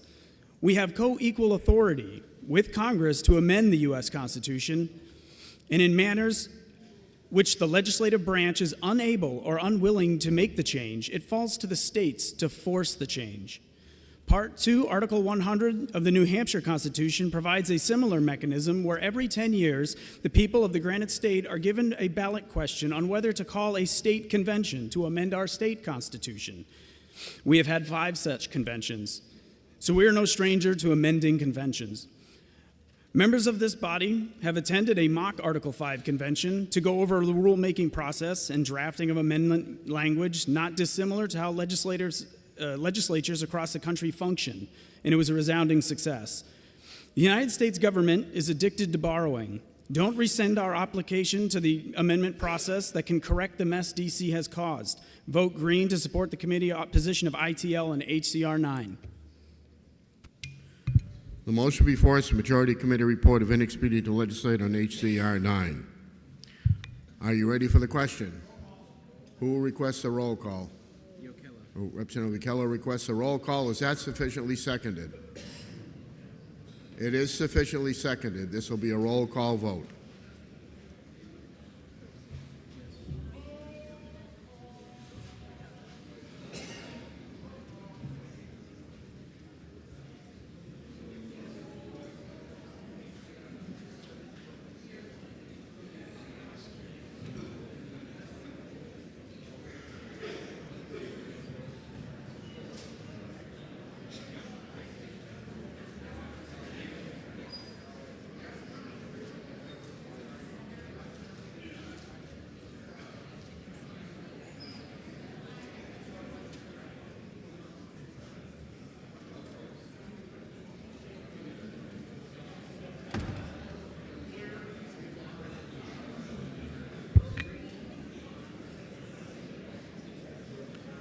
The motion before us is the Majority Committee report of inexpedient to legislate on HCR 9. This is a roll call vote. The chair recognizes Representative McCarter for a parliamentary inquiry.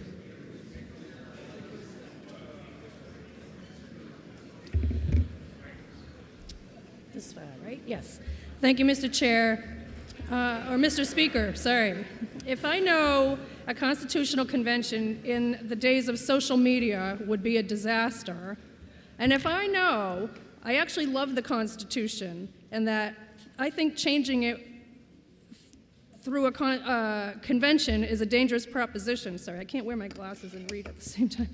If I know that Congress decides who will be the delegates in a convention, if I know that every time America gets close to a con, states wisely rescind, if I know that through HCR 24 in the U.S. Congress, they're trying to combine all articles of an Article 5 convention, thus destroying the idea that a constitutional convention will be a single-issue affair.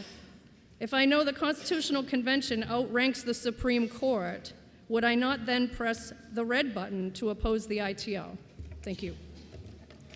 Chair recognizes Representative Tom Mannion for a parliamentary inquiry.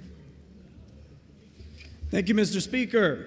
If I know over 11,000 amendments have been proposed to the Constitution by Congress alone, and if I know that in Article 5 of the United States Constitution provides 2 mechanisms to amend the Constitution, one of which is the Convention of States process, and if I know rescinding our active application for a balanced budget amendment leaves us at the mercy of Congress to clean up their own mess, then I would press the green button to support ITL on HCR 9. The motion before us is the Majority Committee report of inexpedient to legislate on HCR 9. This is a roll call vote. If you're in favor, you'll press the green button. If you're opposed, you'll press the red button. Voting stations are open for 30 seconds.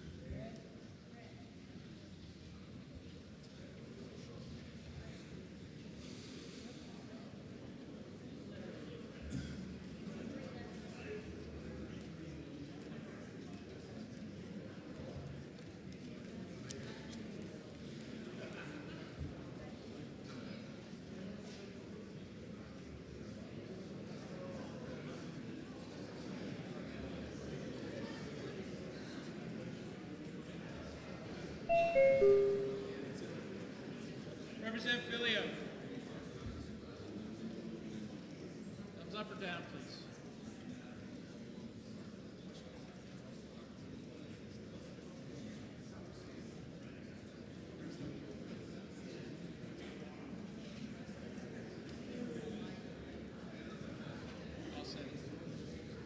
If all members present had the opportunity to vote, House will tend to stay to the vote. 128 voting yea, 238 voting nay. The inexpedient to motion legislate fails. Representative Seibert moves on to pass. Representative Seibert moves on to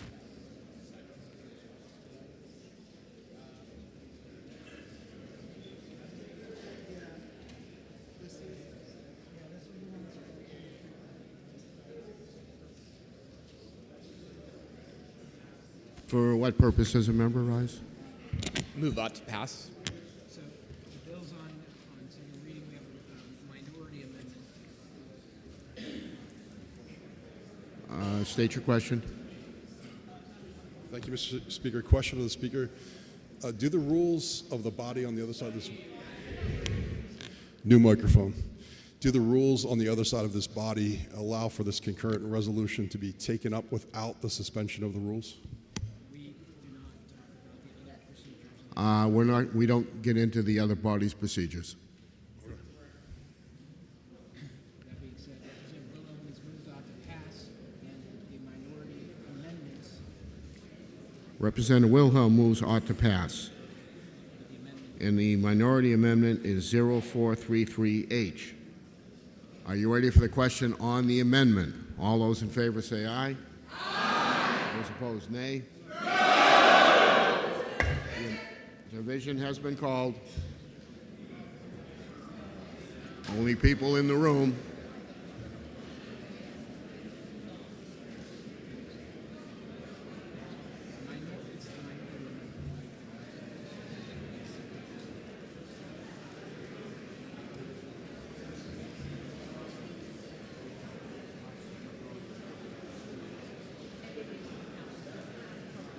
Is it in the calendar? What's the page number? 49. Chair recognizes the clerk. Thank you, Mr. Speaker. The amendment is on page 49. It is proposed by the minority of the committee. The report on HCR 9 on page 23 says the minority report is ought to pass. That was transmitted incorrectly. It is ought to pass with amendment is the minority recommendation. The amendment that you'll be voting on with this division is the amendment in the calendar. Thank you.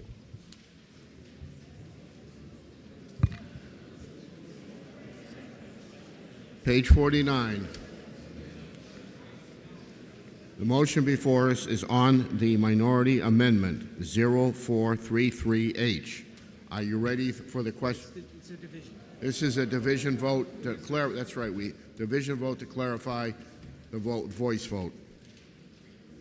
If you're in favor, you'll press the green button. If you're opposed, you'll press the red button. Voting stations are open for 30 seconds.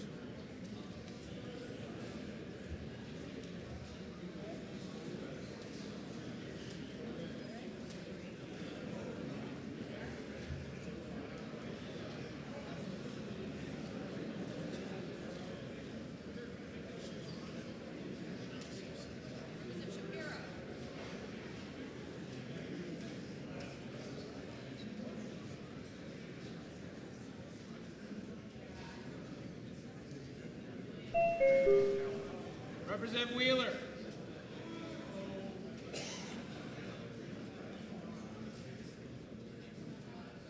Representative Creighton. Representative Love. Representative Fidolfi.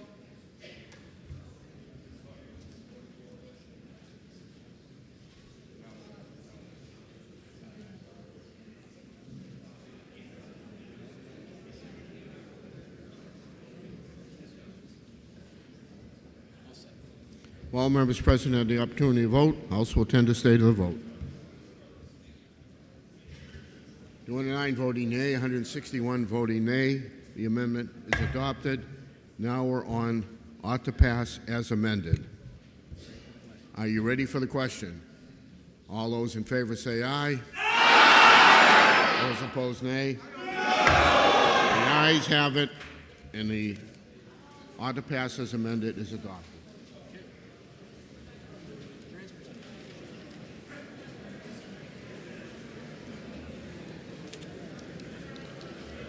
Majority Committee on Transportation, to which was referred House Bill 1244, an act prohibiting smoking and e-cigarettes in motor vehicles when a passenger is under 16 years of age.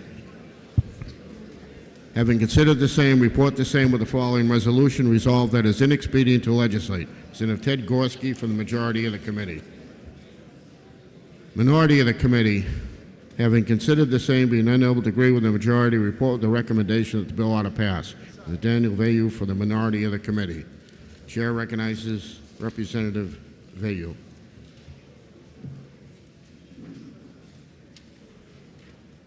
Thank you, Mr. Speaker. HB 1244 makes it a violation to smoke or vape in a motor vehicle when a passenger under the age of 16 is present. We all know that secondhand smoke presents a serious health risk, and the risks of secondhand vaping can be just as serious. Children exposed to secondhand smoke or vaping share the same risks as the smokers themselves, including exposure to toxic chemicals, respiratory issues, cardiovascular problems, and cancer. These risks can be magnified in children because developing lungs and growing bodies are far more likely to sustain long-term damage, potentially leading to lifelong health issues. The member will suspend. The member has a right to be heard. Once again, if you need to have a conversation, take it out into the anteroom. Member may continue. Thank you. Smoking has been banned in most indoor spaces for decades because of the well-established risks of secondhand smoke, and many of the chemicals contained in e-cigarettes are known to have serious health risks of their own. The effect of secondhand smoke and vapor in vehicles is amplified even more because of the confined space. Even with the windows cracked and ventilation on, smoke and vapor become much more concentrated within a vehicle compared to other indoor spaces, making the act of smoking when children are present that much more dangerous. Young children are often unable to advocate for themselves in these conditions. Throughout my life, I have dealt with intense migraine headaches. One of the triggers for these headaches is tobacco smoke. When I was a child, my father would reflexively light a cigarette as soon as he got in the car, despite my pleas not to, often causing me to have to deal with the pain that would often ensue. To try to appease me, he would crack the window to try to vent the smoke, which tended to simply push the smoke into the back seat. Conditions at home weren't much better, but at least I could retreat to my room and close the door. As a passenger in a car, I was trapped. We require children under the age of 18 to wear seatbelts in vehicles, so it should be just as feasible to ban smoking in vehicles when children are present. As a secondary law, HB 1244 does not allow police to pull people over just because an occupant is smoking. But it sends a message that we understand the dangers involved with smoking in enclosed spaces when children are present, and demonstrates that we truly care for those who cannot stand up for themselves. Please push the red button to defeat the ITL motion so that another motion may be made. Thank you, Mr. Speaker, and I request a division vote. Chair recognizes Representative Gorski.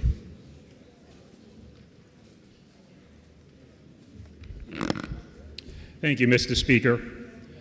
I stand in support of the committee report of ITL and HB 1244. Majority was against this bill for two main reasons. First, the concept of the secondary offense. Basically, you could drive your vehicle, smoke a cigarette with an 8-year-old in your back seat, as long as you weren't stopped by federal authorities. So basically, the intention of this bill, as was stated in testimony, was to protect the children. But basically, how this bill is written, it does not do that. Because as I mentioned, you can smoke in the vehicle with someone under 16. As long as you follow the rules of the road, you can do it. Second of all, this bill is a slippery slope. It's really a civil liberties issue. Basically, the state and the government is saying what you can and cannot do in the privacy of your vehicle. So I ask, what's next? Is it you can't drink coffee in your car? not listen to your radio? Based on these reasons, I ask you to support the motion of ITL by pressing the green button. Thank you, Mr. Speaker. Representative Granger has requested a roll call. Is that sufficiently seconded?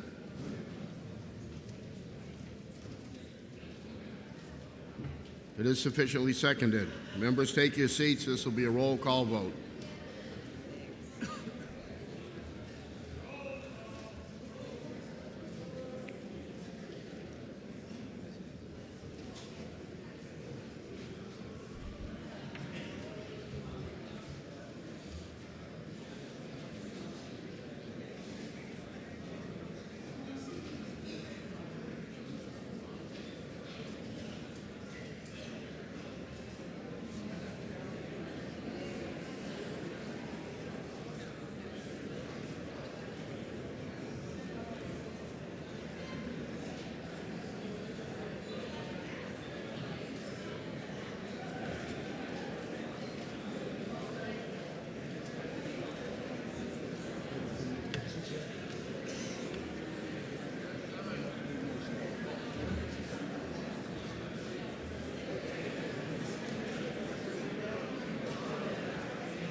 The motion before us is Majority Committee Report of Inexpedient to Legislate on House Bill 1244. House will be in order. This is a roll call vote. Chair recognizes Representative Drew Fox for a parliamentary inquiry.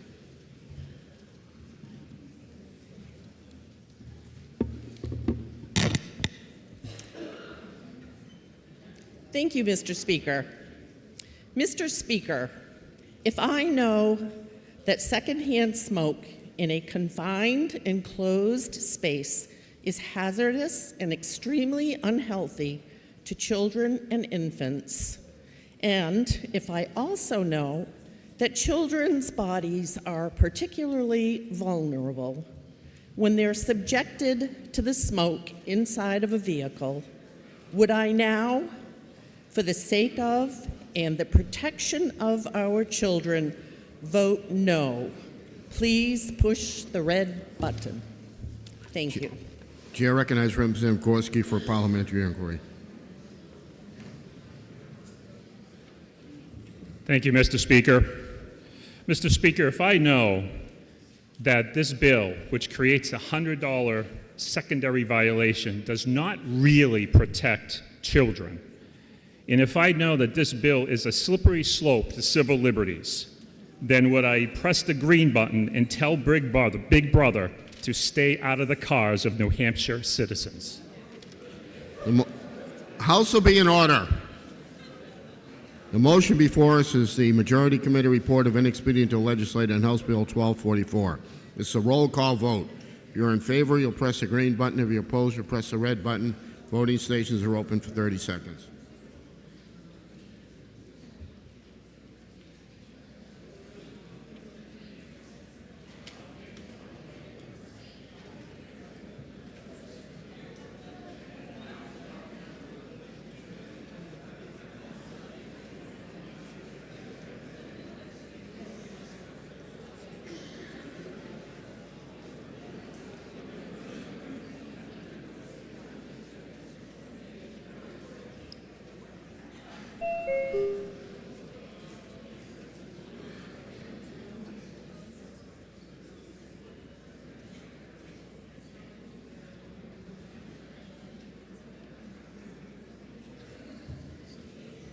All members present had an opportunity to vote. House will tend to stay to the vote. 188 voting yea, 171 voting nay. The committee report is adopted.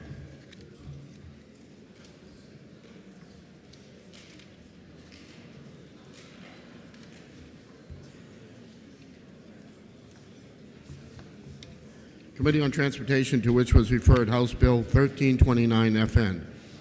An act relative to creating special number plates for fire departments. Considered the same, report the same with a recommendation that bill ought to pass. Senator Daniel Vayu for the committee. Are you ready for the question? All those in favor say aye. Aye. Those opposed, nay. The ayes have it. The committee report is adopted.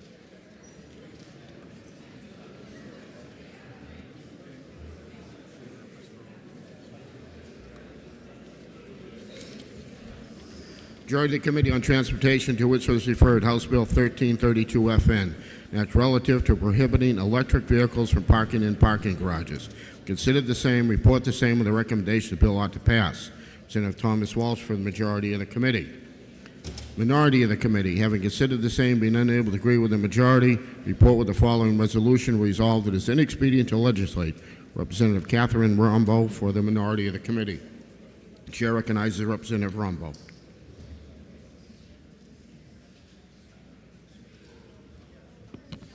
Thank you, Mr. Speaker. Mr. Speaker, I rise today in opposition to the recommendation of ought to pass for HB 1332. This morning, I think most of us pulled into the legislative garage entrance on Store Street. We waved to our patient attendant, who did not stop us to ask what type of vehicle we were driving. We headed up the ramp to whichever available spot we figured would be easiest to exit the end of this long day. Maybe we said good morning to a fellow committee member or a district colleague. Maybe we waved to a legislator from across the aisle as we climbed out of our cars and our trucks, large ones, small ones, electric-powered and gas-powered, and a few intrepid motorcycles. We piled our lunches and our laptops and our coats and our calendars into our bags. We made our way into Reps Hall, where we are trying our best to keep our neighbors safe while still getting government out of the way of people's lives as much as we can. Unfortunately, HB 1332 will not make us safer and will instead put government squarely in our way more than any traffic in the store's garage could. This bill seeks to prohibit parking electric vehicles in any parking garage in the entire state. This ban would not permit individual business owners or municipalities to decide whether to allow a variety of vehicle parking. It does not even seek to prohibit charging an EV, but simply just parking one. Out of approximately 12,000 EVs currently in New Hampshire, there have been only 2 car fires, neither of which occurred in parking garages.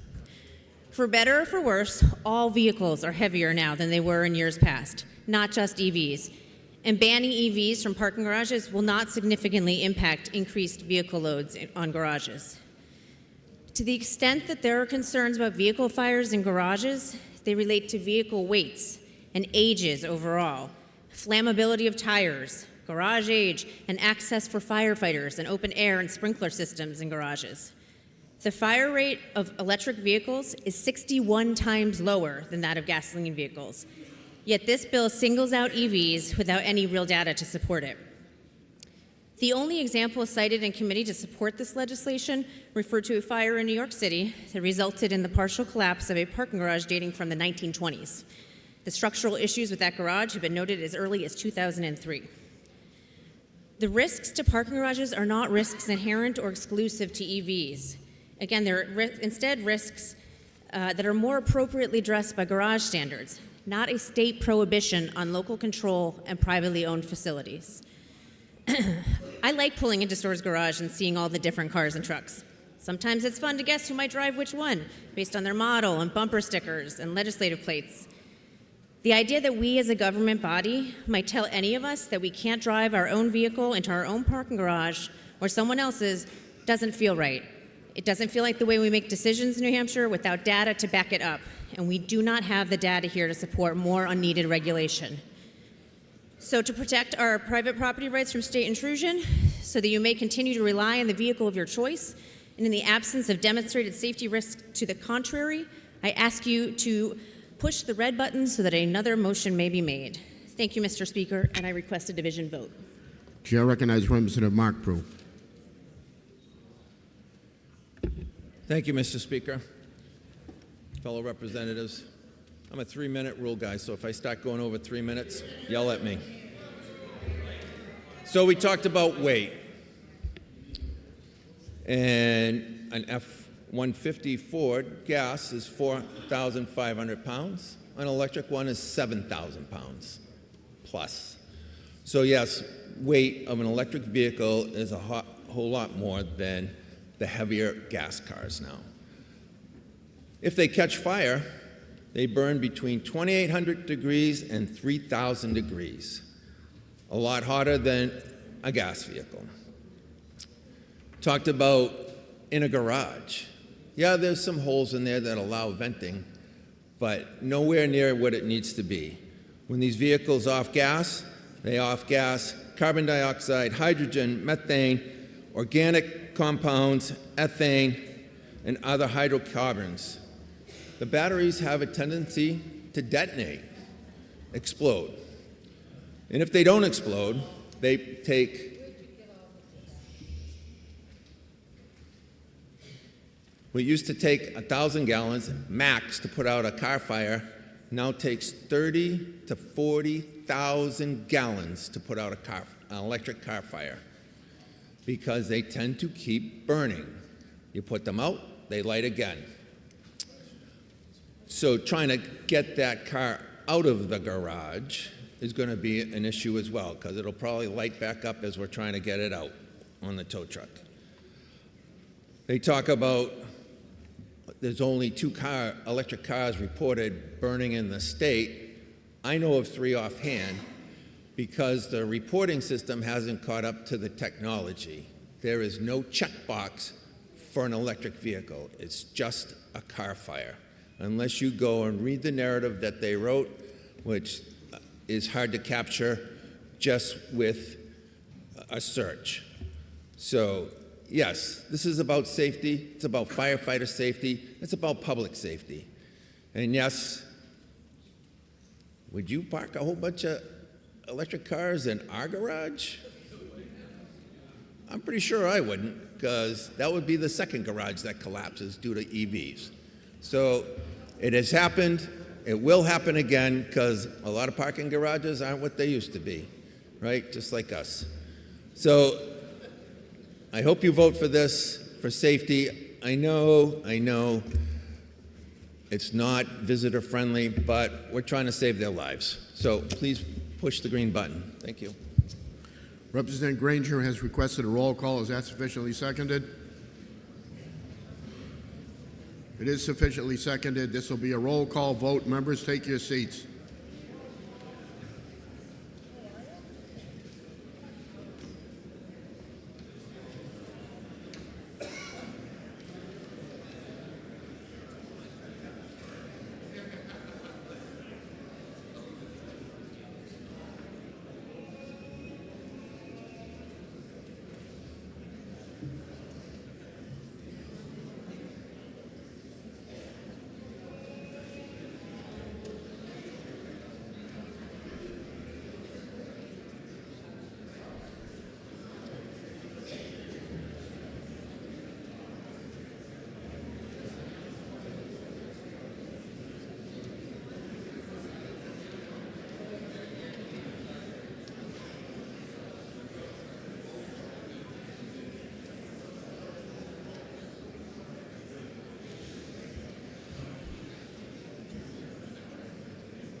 The motion before us is ought to pass, Majority Committee report of ought to pass on HB 1332. This is a roll call vote. Chair recognizes Representative Sullivan for a parliamentary inquiry.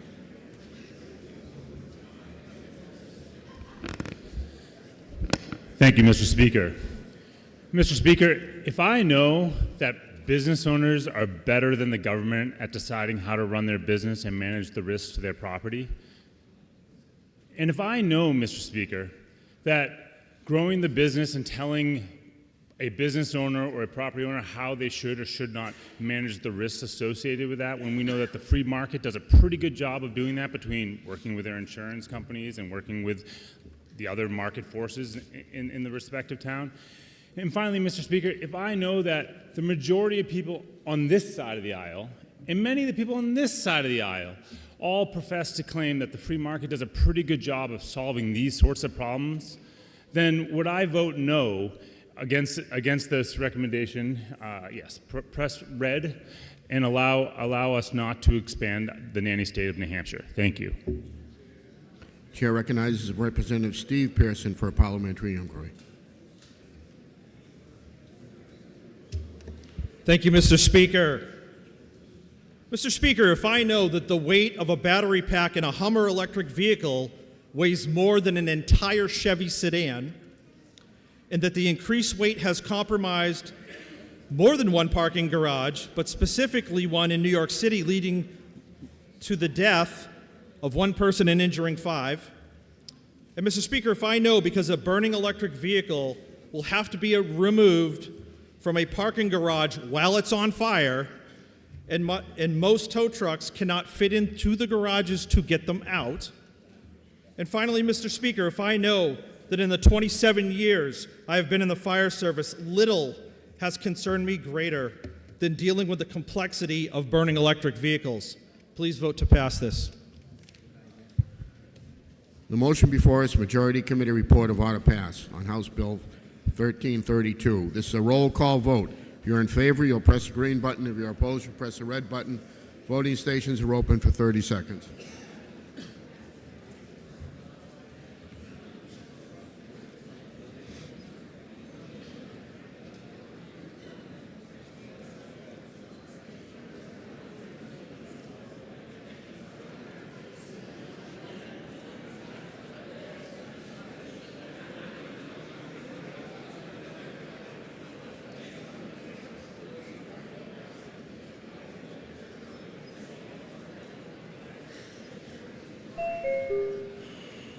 Representative Wheeler.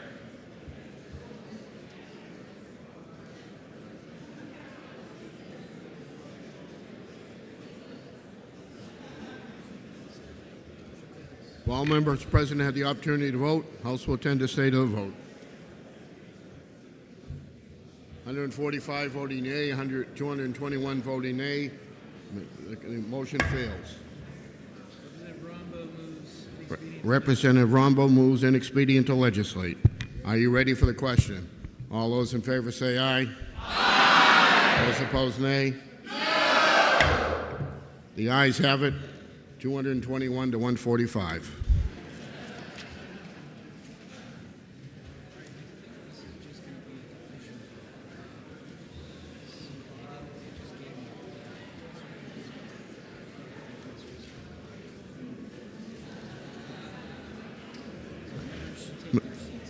Members need to take your seats.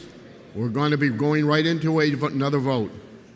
Majority of the Committee on Transportation, to which was referred House Bill 1403, an act relative to temporary vehicle emission control equipment. Consider the same, report the same with the following amendment, and the recommendation the bill ought to pass with amendment. Senator John Sellers from the majority of the committee. Minority of the committee. Having considered the same and being unable to agree with the majority, report with the following resolution: resolved that it is inexpedient to legislate. Senator Daniel Vayu for the minority of the committee. The amendment is 0612H, printed in House Record 10, page 48. Are you ready for the question on the amendment? All those in favor say aye. Aye. Those opposed, nay. No. The ayes have it, and the amendment is adopted. The motion before us now is ought to pass with amendment. A division has been requested. Members need to take your seats. This is going to be a division vote.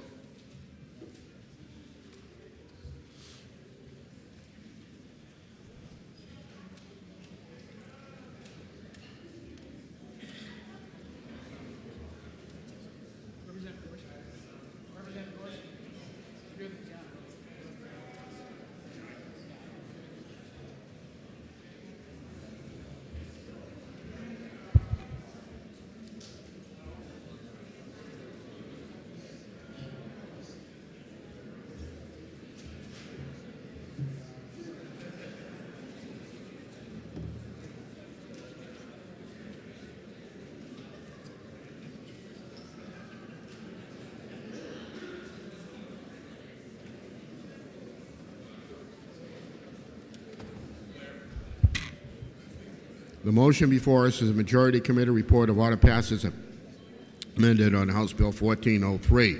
This is a division vote. Chair recognizes Representative Jones for a parliamentary inquiry.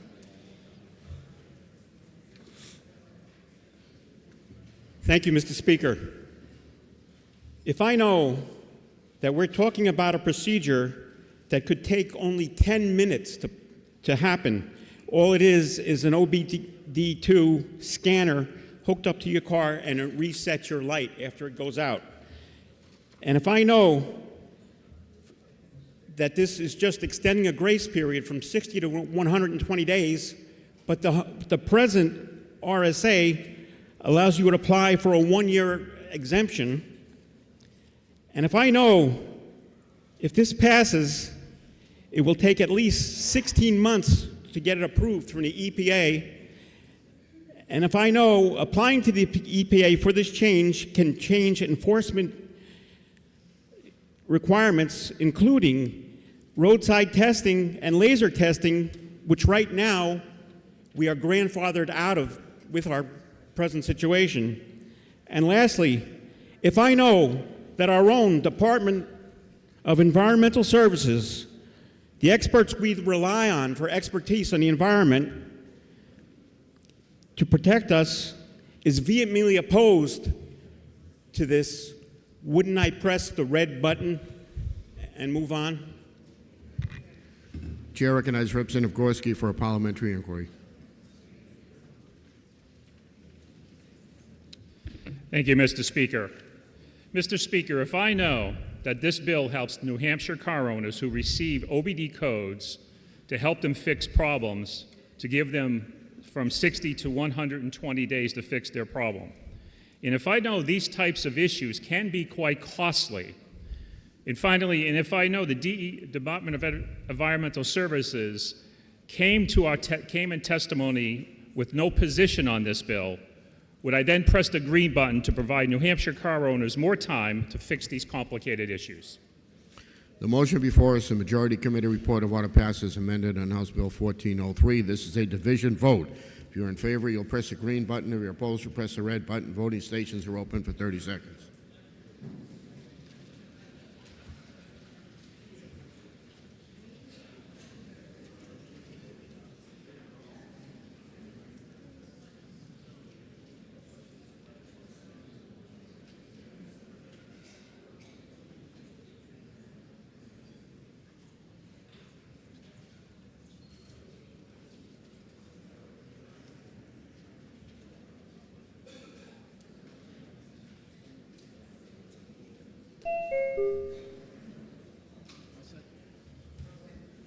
All members present had an opportunity to vote. House will tend to stay to the vote.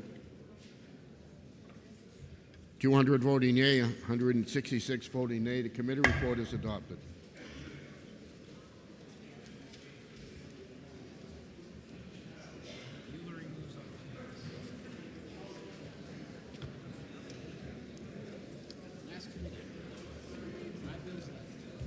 Committee on Ways and Means, to which was referred CACR 15 relative to taxation, providing that a 2/3 vote is required to pass legislation imposing new or increased taxes or license fees, or to authorize the issuance of state bonds, providing that the General Court shall appropriate funds for payment of interest and installments of principal with all state bonds.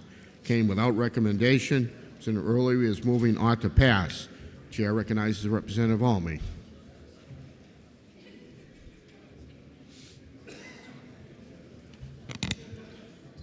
Thank you, Mr. Speaker.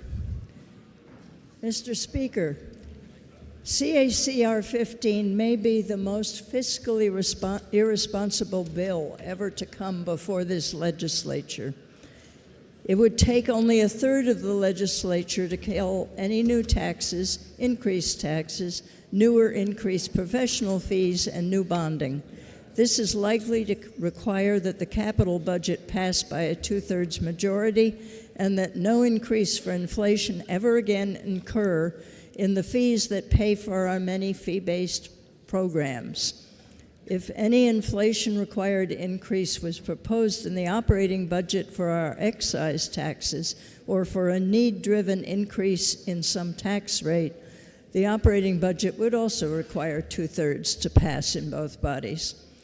Although my colleague from Hudson says we would all rally in emergencies, the record in 1999, which was our greatest fiscal challenge to date, on the establishment of the Education Trust Fund belies this.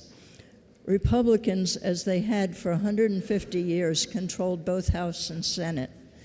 In finance, we had cut the cost of an adequate education as much as we could without facing court challenge, but the final cost was equal to 80% of our existing annual operating budget.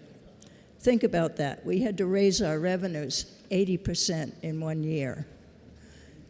HB 117 inserted a statewide property tax at $660 per thousand of equalized property value, but we still had to raise 2/3 of the amount from new and increased business and excise taxes.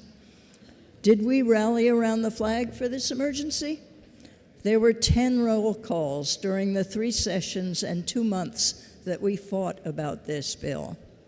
The highest yay vote was 57% to agree with the final committee of conference. Before that, the best votes were at 53%, including one to table the bill after the Finance Committee version went down to ignominious defeat with 45%. The new amended bill that became the final compromise passed with only 53%. How are we ever going to vote by 66.7% in future emergencies to vote together? Under this bill, a 1/3 minority could stop new bonding for reauthorizations of transportation and other capital items already approved. The treasurer's reissue of bonds to achieve lower costs would be seriously impeded, and her department action slowed by the need to submit all bond payments by a simple 51% majority vote in the House and Senate. The bill allows a small minority to stop the issuance of funds for any new professions' license fees and for the inflation-driven increases needed for existing license fees. As no more federal stimulus money is coming in, inflation is still simmering, and the revenues are beginning to decline, it stops any future revenue adjustments that would be required to maintain existing services in this state. The small minority could also deny payment for lawsuits against the state, both those already won and those pending, which would trigger a constitutional crisis. Rule by a minority on all matters of money is neither a republic nor a democracy. It is chaos. Thank you. Chair recognizes Representative Rowley.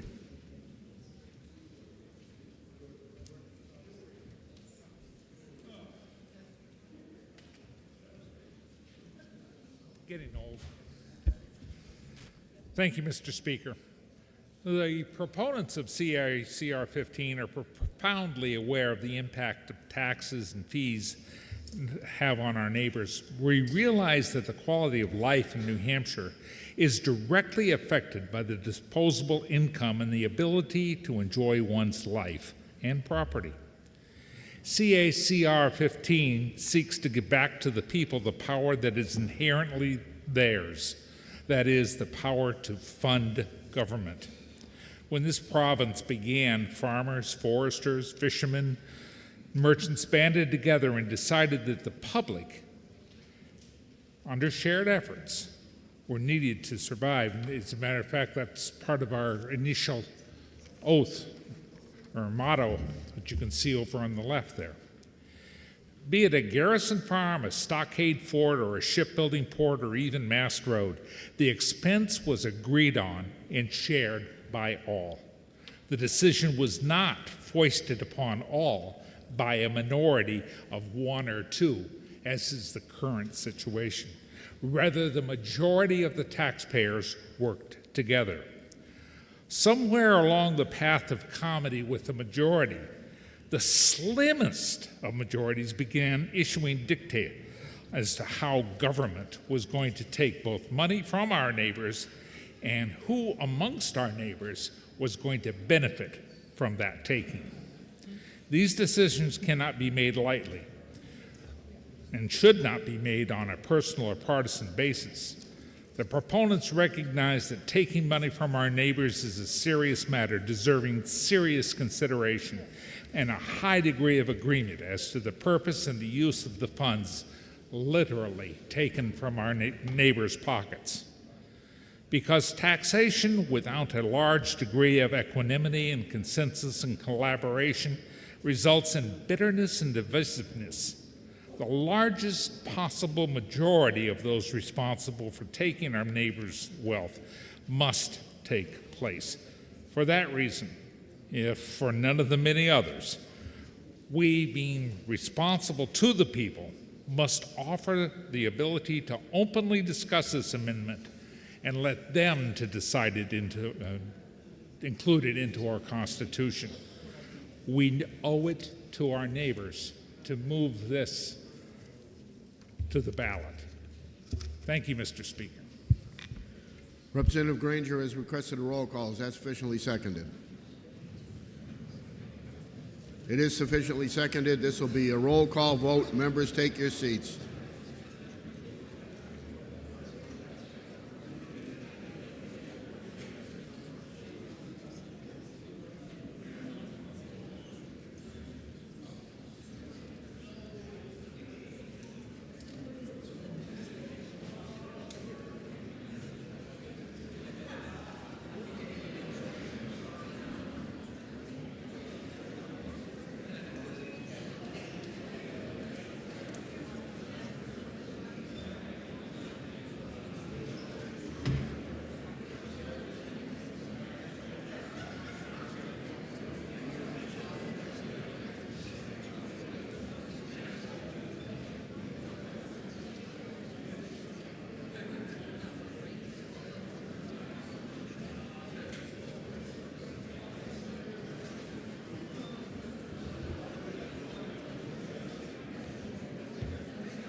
The motion before us is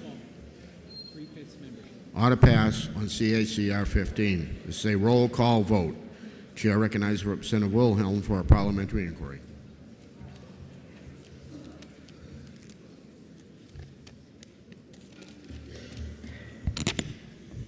Thank you, Mr. Speaker. Mr. Speaker, if I know that the current tax system in New Hampshire gives huge tax breaks to the ultra-wealthy and large out-of-state corporations, while hardworking Granite Staters and our small businesses pick up the tab, and if I know that this constitutional amendment would make it harder to support those same hardworking Granite Staters and small businesses with strong public safety, great schools, and infrastructure that drives our economy forward, and if I further know that this constitutional amendment would hold hostage important legislative functions such as the state budget and transportation bonds to a minority of the legislature, resulting in gridlock. And finally, Mr. Speaker, if I know that simple majority rule, not supermajority rule, whether you like a policy or not, is a fundamental principle of our representative democracy, then would I now push the red button? Thank you, Mr. Speaker. Chair recognizes Representative Janesian for a parliamentary inquiry. Thank you, Mr. Speaker. Mr. Speaker, if I know that my constituents are concerned about the high cost of paying a multitude of taxes and fees, and they want to keep as much of their hard-earned money as they can, and if I know that a supermajority rather than a simple majority is the best way to limit new and increased taxes and fees, then would I press the green button to pass this CACR?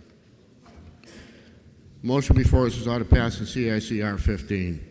This is a roll call vote. If you're in favor, you'll press the green button. If you're opposed, you'll press the red button. Voting stations are open for 30 seconds.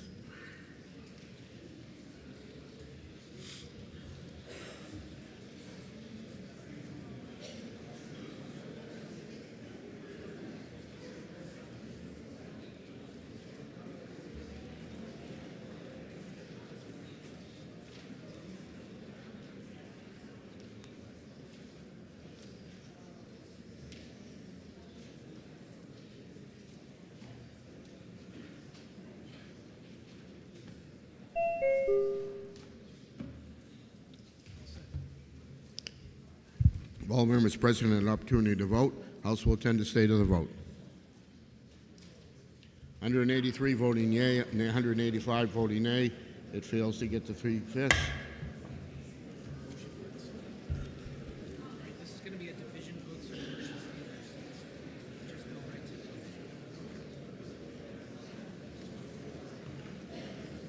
to Committee on Ways and Means, to which was referred House Bill. This is going to right into a division vote, so if you'll stay in your seats, it'll be a lot quicker. Committee on Ways and Means, to which was referred House Bill 1554A, 1054A, relative to Northern Border Alliance Program Fund. Comes without recommendation. Representative Fellows moves ought to pass. This is going to be a division vote. Members should be in your seats. The chair recognizes Representative Rochford for a parliamentary inquiry. Thank you, Mr. Speaker. If I know this bill merely changes a non-lapsing fund to a lapsing fund, and this fund was just established with a bipartisan voice vote less than a year ago. If I know the rules affiliated with this fund's program were just adopted in November, and if I know that the program just began in earnest in December, and this fund is used for such expenditures as overtime and patrols, and if I know that just yesterday I was speaking to law enforcement in Coos County, and they are planning hundreds of patrols using this money for the next couple of months. And finally, Mr. Speaker, if I know that it's just too soon to determine if this bill is needed, and an OTP on this is premature, then would I now hit the red button so another motion can be considered? Chair recognizes Representative Fellows for a parliamentary inquiry.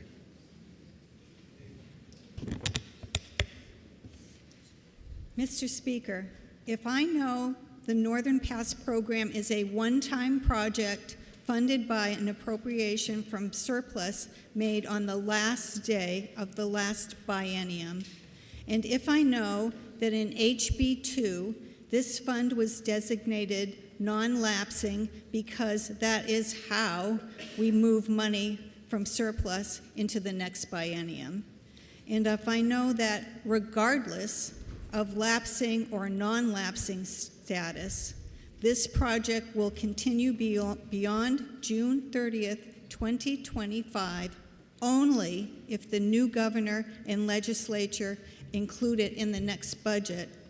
And finally, if I know that lapsing this fund on June of 2025 will make its unspent money available to fund urgent one-time projects for the next biennium, and we always have plenty of those when we get to the end of the biennium, would I push the green button to pass this bill?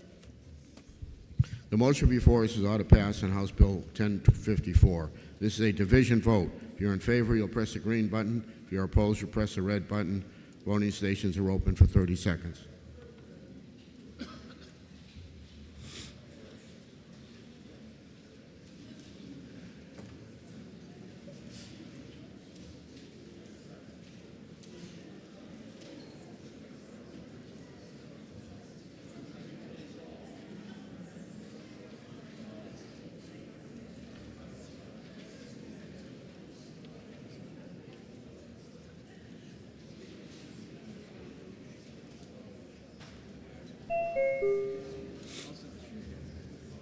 All members present had an opportunity to vote. House will attend to state of the vote.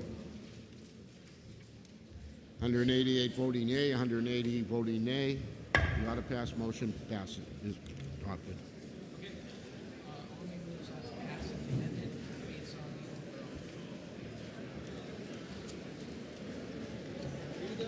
Committee on Ways and Means, to which was referred House Bill 1254 local relative to optional local public safety assessments on certain room occupancies.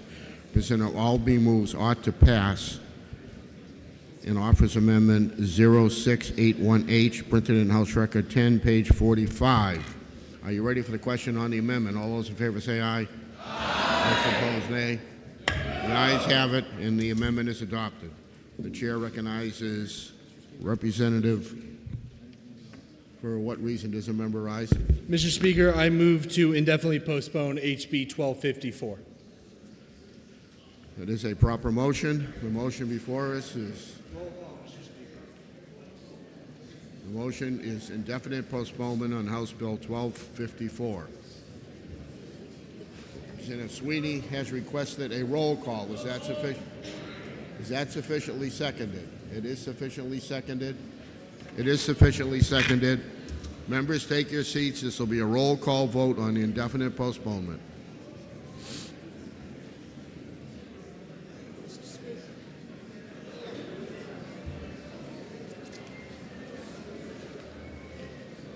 Mr. Speaker? Mr. Speaker? I want to...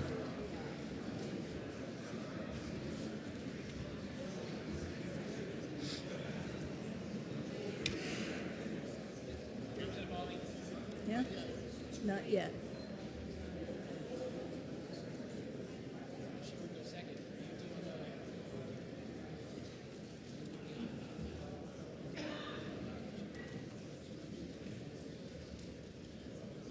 The motion before us is indefinite postponement on House Bill 1254. This is going to be a roll call vote. The chair recognizes Representative Janigian for a parliamentary inquiry.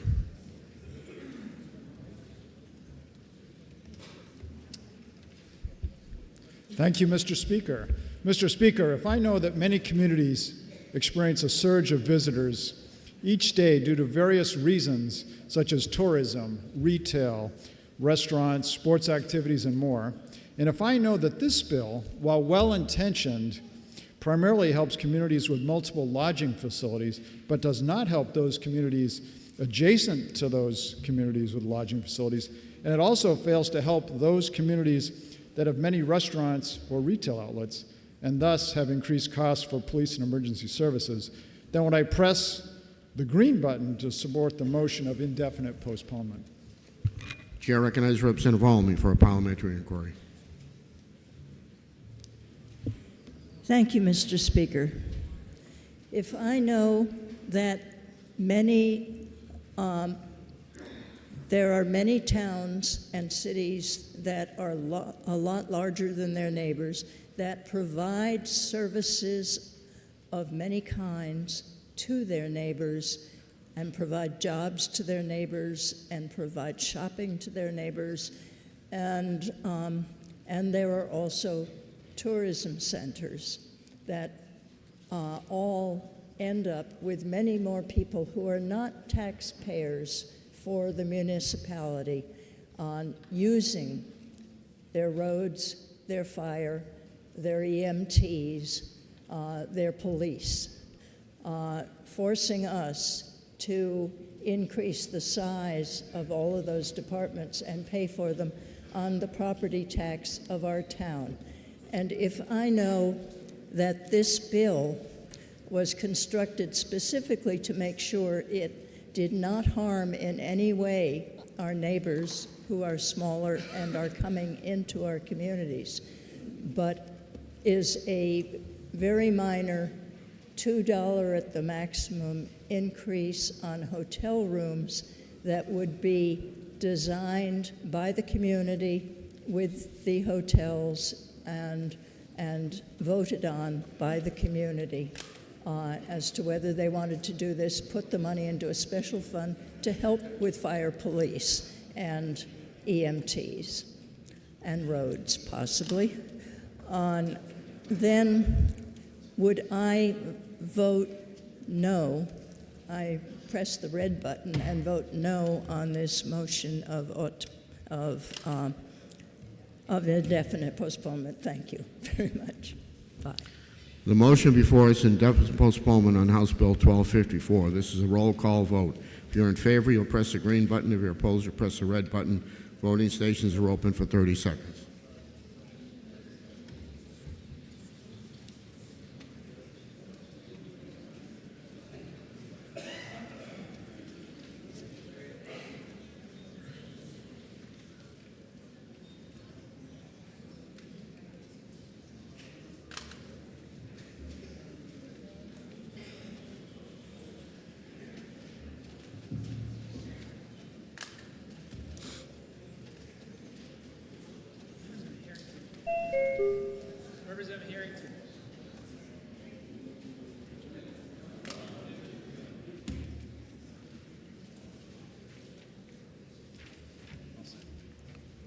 If all members present had an opportunity to vote, House will tend to stay the vote. 195 voting yea, 171 voting nay. HB 1254 is indefinitely postponed. For what reason does a member rise? I move to print the remarks of H.R. 27 in the Permanent Journal. Without objection. For what reason does a member rise? Mr. Speaker, given that we've already had speeches on H.R. 27, I'd like to remove it from the table.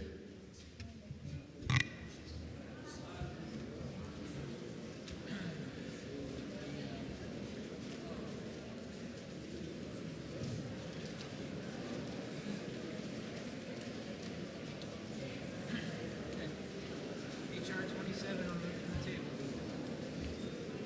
That was it's policy makers. Climate change.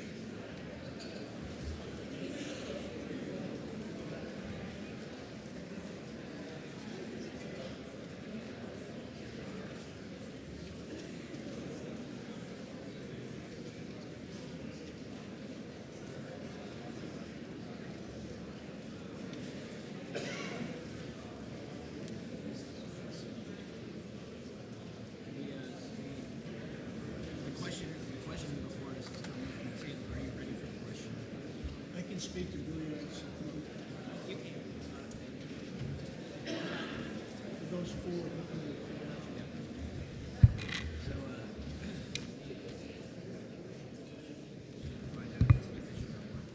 The motion before us to move H.R. 27 from the table.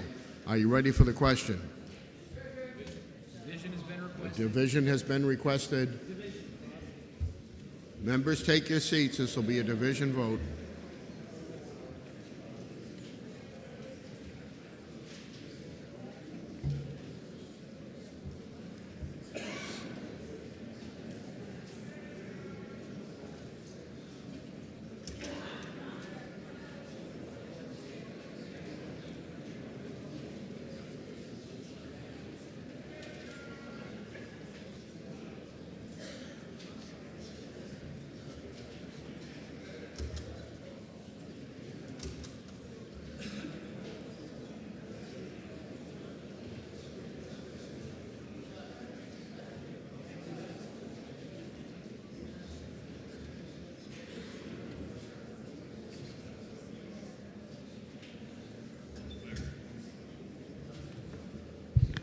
The motion before us is to move H.R. 27 from the table. This is a division vote. If you're in favor, you'll press the green button. If you're opposed, you'll press the red button. Voting stations are open for 30 seconds.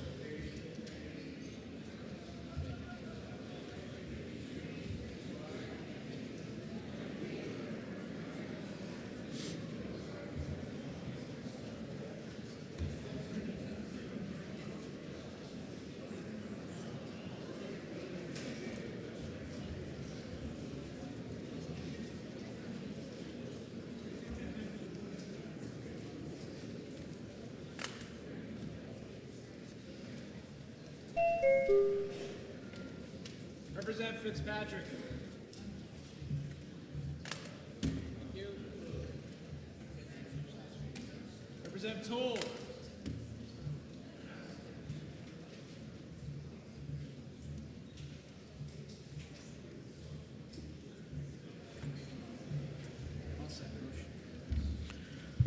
All members present had an opportunity to vote. House will tend to stay to the vote. 170 voting yea, 195 voting nay. The motion fails. Okay, we're back to where we're now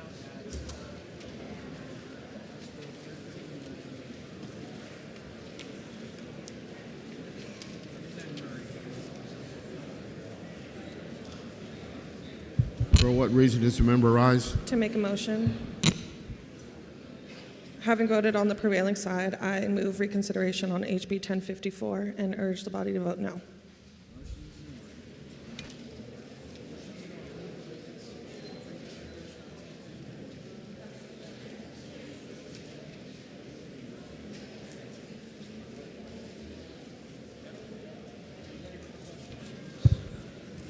The motion before us is reconsideration on House Bill 1054. Are you ready for the question? A division has been requested. All members take your seats.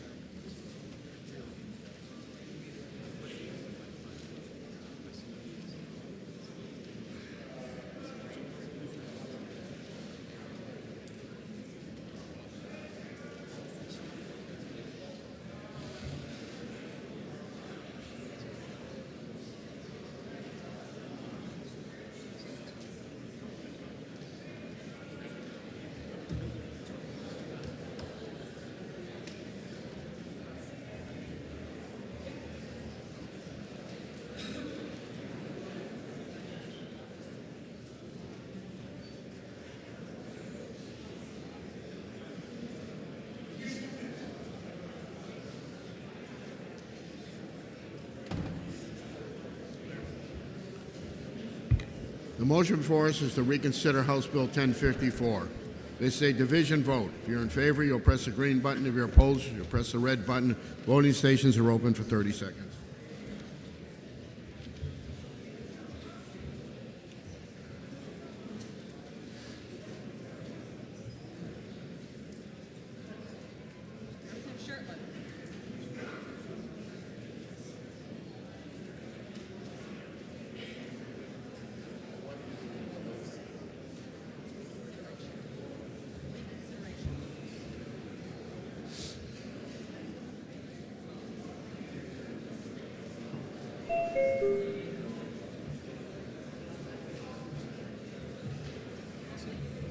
If all members present have an opportunity to vote, House will tend to stay to vote.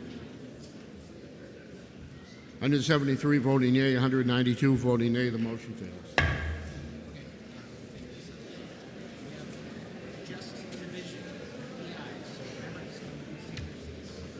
Members, stay in your seats. We've got a quick vote coming up. We have two bills with no debate, just divisions and PIs. The next two bills, which are our final two bills, are divisions with just PIs. So if everybody will stay in their seat, we'll get done pretty quickly. The majority of the Committee on Ways and Means, to which was referred, House Bill 1391 FN, the act allowing new vehicle purchased in the model year or before to be inspected in the second year after the purchase. Consider the same, report the same, with the recommendation the bill ought to pass. Senator Walter Spilsbury for the majority of the committee. Minority of the committee, having considered the same, being unable to agree with the majority, report with the following resolution: resolved that it is inexpedient to legislate. Senator Richard Ames from the minority of the committee. This is going to be a division vote. Members, take your seats.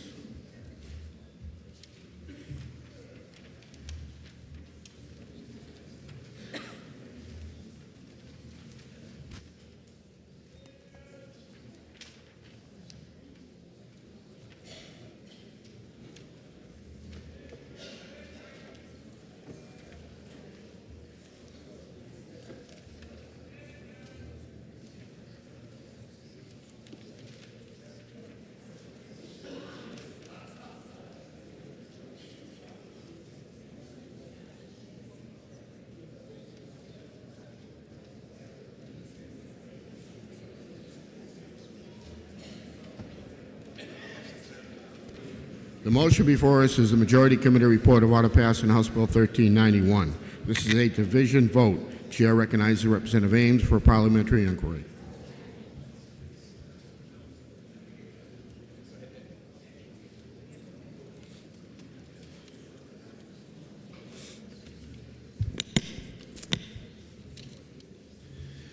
Mr. Speaker, if I know that House Bill 1391 will eliminate mandatory vehicle inspections for periods of up to 30 months after the date of purchase of a new vehicle, regardless of the distance traveled by or the wear and tear experienced by the vehicle during that pre-inspection time, and if I know that many such uninspected vehicles will have been driven as much as 70,000 miles before the date of the first required inspection, and if I know that tires, brakes, steering mechanisms, and exhaust control devices may all fail during this extended period of pre-inspection time, but that this bill includes no fee-supported system nor fiscal analysis of measures that would at least provide for placement on these vehicles of stickers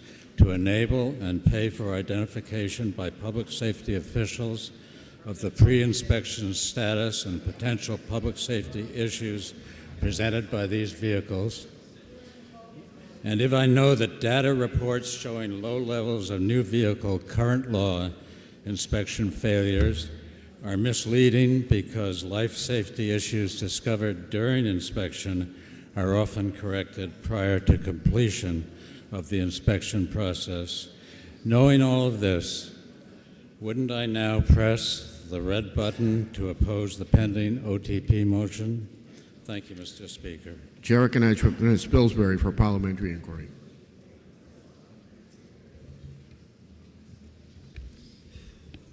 Thank you, Mr. Speaker. Mr. Speaker, if I know that deferring inspection of vehicles purchased new in the model year or before until the second year after purchase would reduce annual inspections by approximately 83,000 and save owners over $3.3 million per year, plus their time and their effort. And if I know that passing this bill would not substantially compromise public safety, given that just 1% of the 78,962 first-year inspections conducted in 2023 resulted in failure, mostly for minor issues classified as vehicle info, glass or tires. And if I know further that we do not charge inspection fees for the purpose of generating state revenue, and that this bill would have no material fiscal impact on the state, with any loss of fee-based revenue trivial in comparison to car owner savings, would I now press the green button and cast a common sense OTP vote? The question before us is the Majority Committee report of order pass an amendment on House Bill 1391. This is a division vote. If you're in favor, you'll press the green button. If you're opposed, you'll press the red button. Voting stations are open for 30 seconds.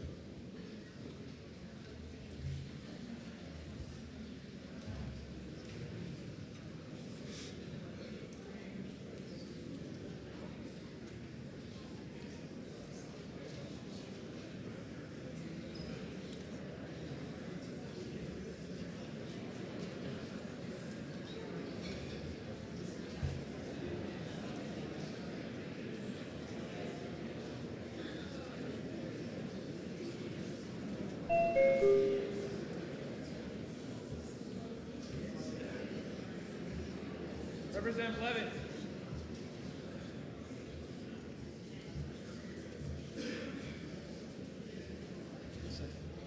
All members present had an opportunity to vote. House will tend to stay the vote. 219 voting yea, 145 voting nay. Committee report is adopted.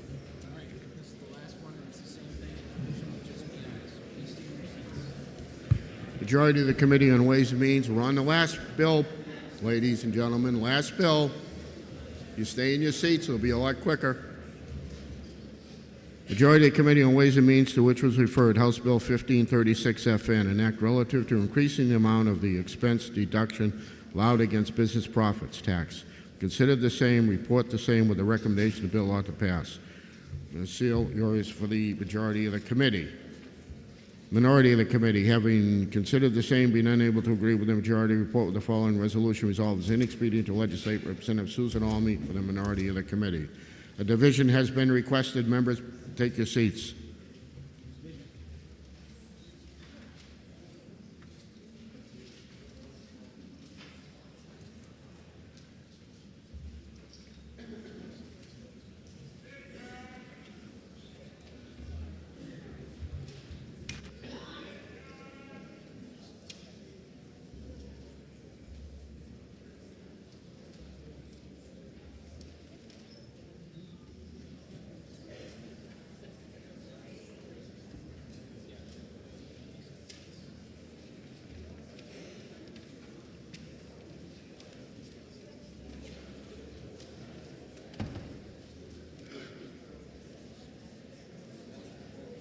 The motion before us is the Majority Committee report of order pass on House Bill 1536. This is a division vote.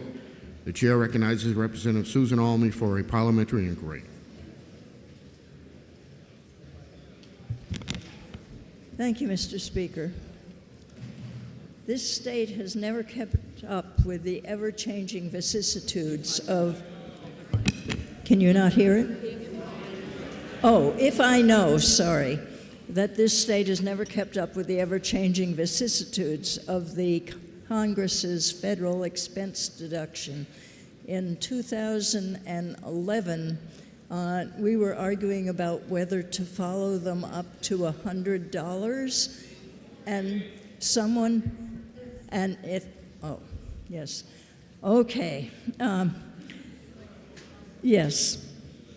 If I know that we have never kept up with the federal exemption, but that the federal exemption sometimes goes up and sometimes goes down, and that in 2025 and beyond... The member must be in their And seats. if I know that foregoing more revenue than we will need next year and beyond may be harmful to our younger generations and others in need of greater educational, mental health, and job supports than we will be able to afford, and that this makes and if I know that this will cost us money, would I vote no, red? Thank you. Chair recognizes Representative Janesian for parliamentary inquiry. Thank you, Mr. Speaker. Mr. Speaker, if I know that this bill allows for assets put in service as of January 1st, 2025, to be expensed up to $1 million from the current limit of $500,000, and if I know that this $1 million amount is more in line with current IRS limits, and if I further know that this helps stimulate businesses to invest and stay competitive, and finally, if I know that a bipartisan majority recommended passage of this bill in the Ways and Means Committee 16-4, would I now press the green button to support the OTP motion? The motion before us is the Majority Committee report of order pass on House Bill 1536. This is a division vote. If you're in favor, you'll press the green button. If you're opposed, you press the red button. Voting stations are open for 30 seconds.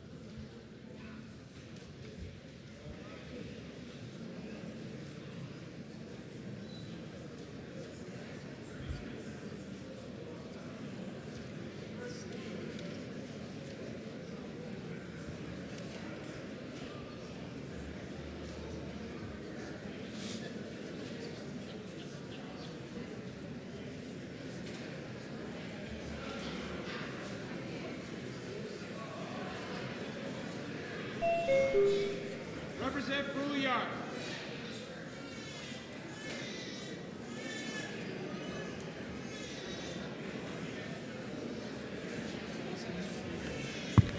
The House will be in order. We're almost done here. Will all members present had an opportunity to vote? House will attend the state of the vote. 272 voting yeas, 89 voting nay. The committee report is adopted. Now, if everybody will stay in their seats for just a minute, we have a couple of announcements. No unanimous consents. The chair recognizes the member from Auburn, Representative Osborne, for the third reading motion. Thank you, Mr. Speaker. Resolved that the House now adjourn from the early session, that the business of the late session be in order at the present time, that the reading of bills be by title only and resolutions by caption only, and that all bills ordered a third reading be read a third time by this resolution, and that all titles of bills be the same as adopted and that they be passed at the present time, and when the House adjourns today, it be to meet Thursday, March 21st at 10 a.m. The question is on the third reading motion. Are you ready for the question? All those in favor say aye. Those opposed, nay. The ayes have it, and the motion is adopted. Chair recognizes Representative Reed for an announcement.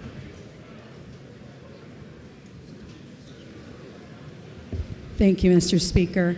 Anyone who's interested in housing solutions to our housing crisis, the Mercatus Center from George Mason University, members of the Mercatus Center are coming up to New Hampshire tomorrow to speak with legislators who are interested in housing solutions. It may surprise you, since the Mercatus Center from George Mason University tends to lean right and is a pro-free market approach to solutions. It may surprise you that I have worked quite closely with them, and they've been incredibly helpful with information on housing issues.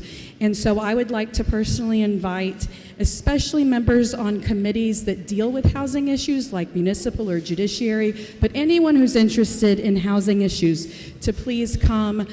We plan on having an informal get-together after the housing committee tomorrow. Should be around 10:30-ish at room 302 in the LOB. They are also holding an official workshop at the Merrimack Courthouse on Court Street at 3:30 with housing advocates, homelessness issue advocates, realtors, and builders. So really the whole span of everyone who's interested in housing issues are being brought together by the Mercatus Center. They have lots of good data on what's going on, and we may not agree on all solutions, but they've been incredibly helpful with their data. So I welcome anyone interested to come. Chair recognizes Representative Baruti.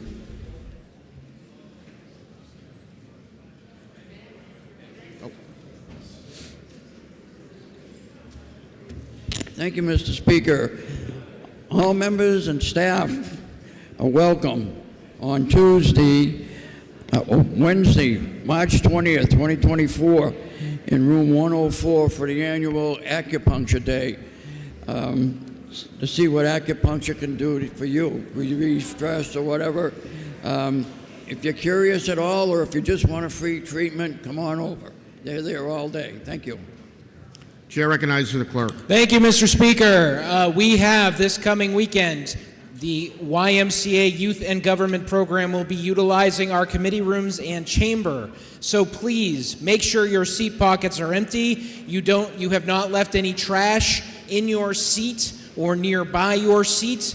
Please help us help the youth that will hopefully someday replace us. Thank you, Mr. Speaker. Representative Iverson moves the House stand in recess for the purpose of introduction of bills and roll bill amendments, roll bill reports, vacate motions, receiving messages. Are you ready for the question? All those in favor say aye. Those opposed, nay. The ayes have it, and the motion is adopted. The House is in recess until Thursday, March 21st at 10 a.m.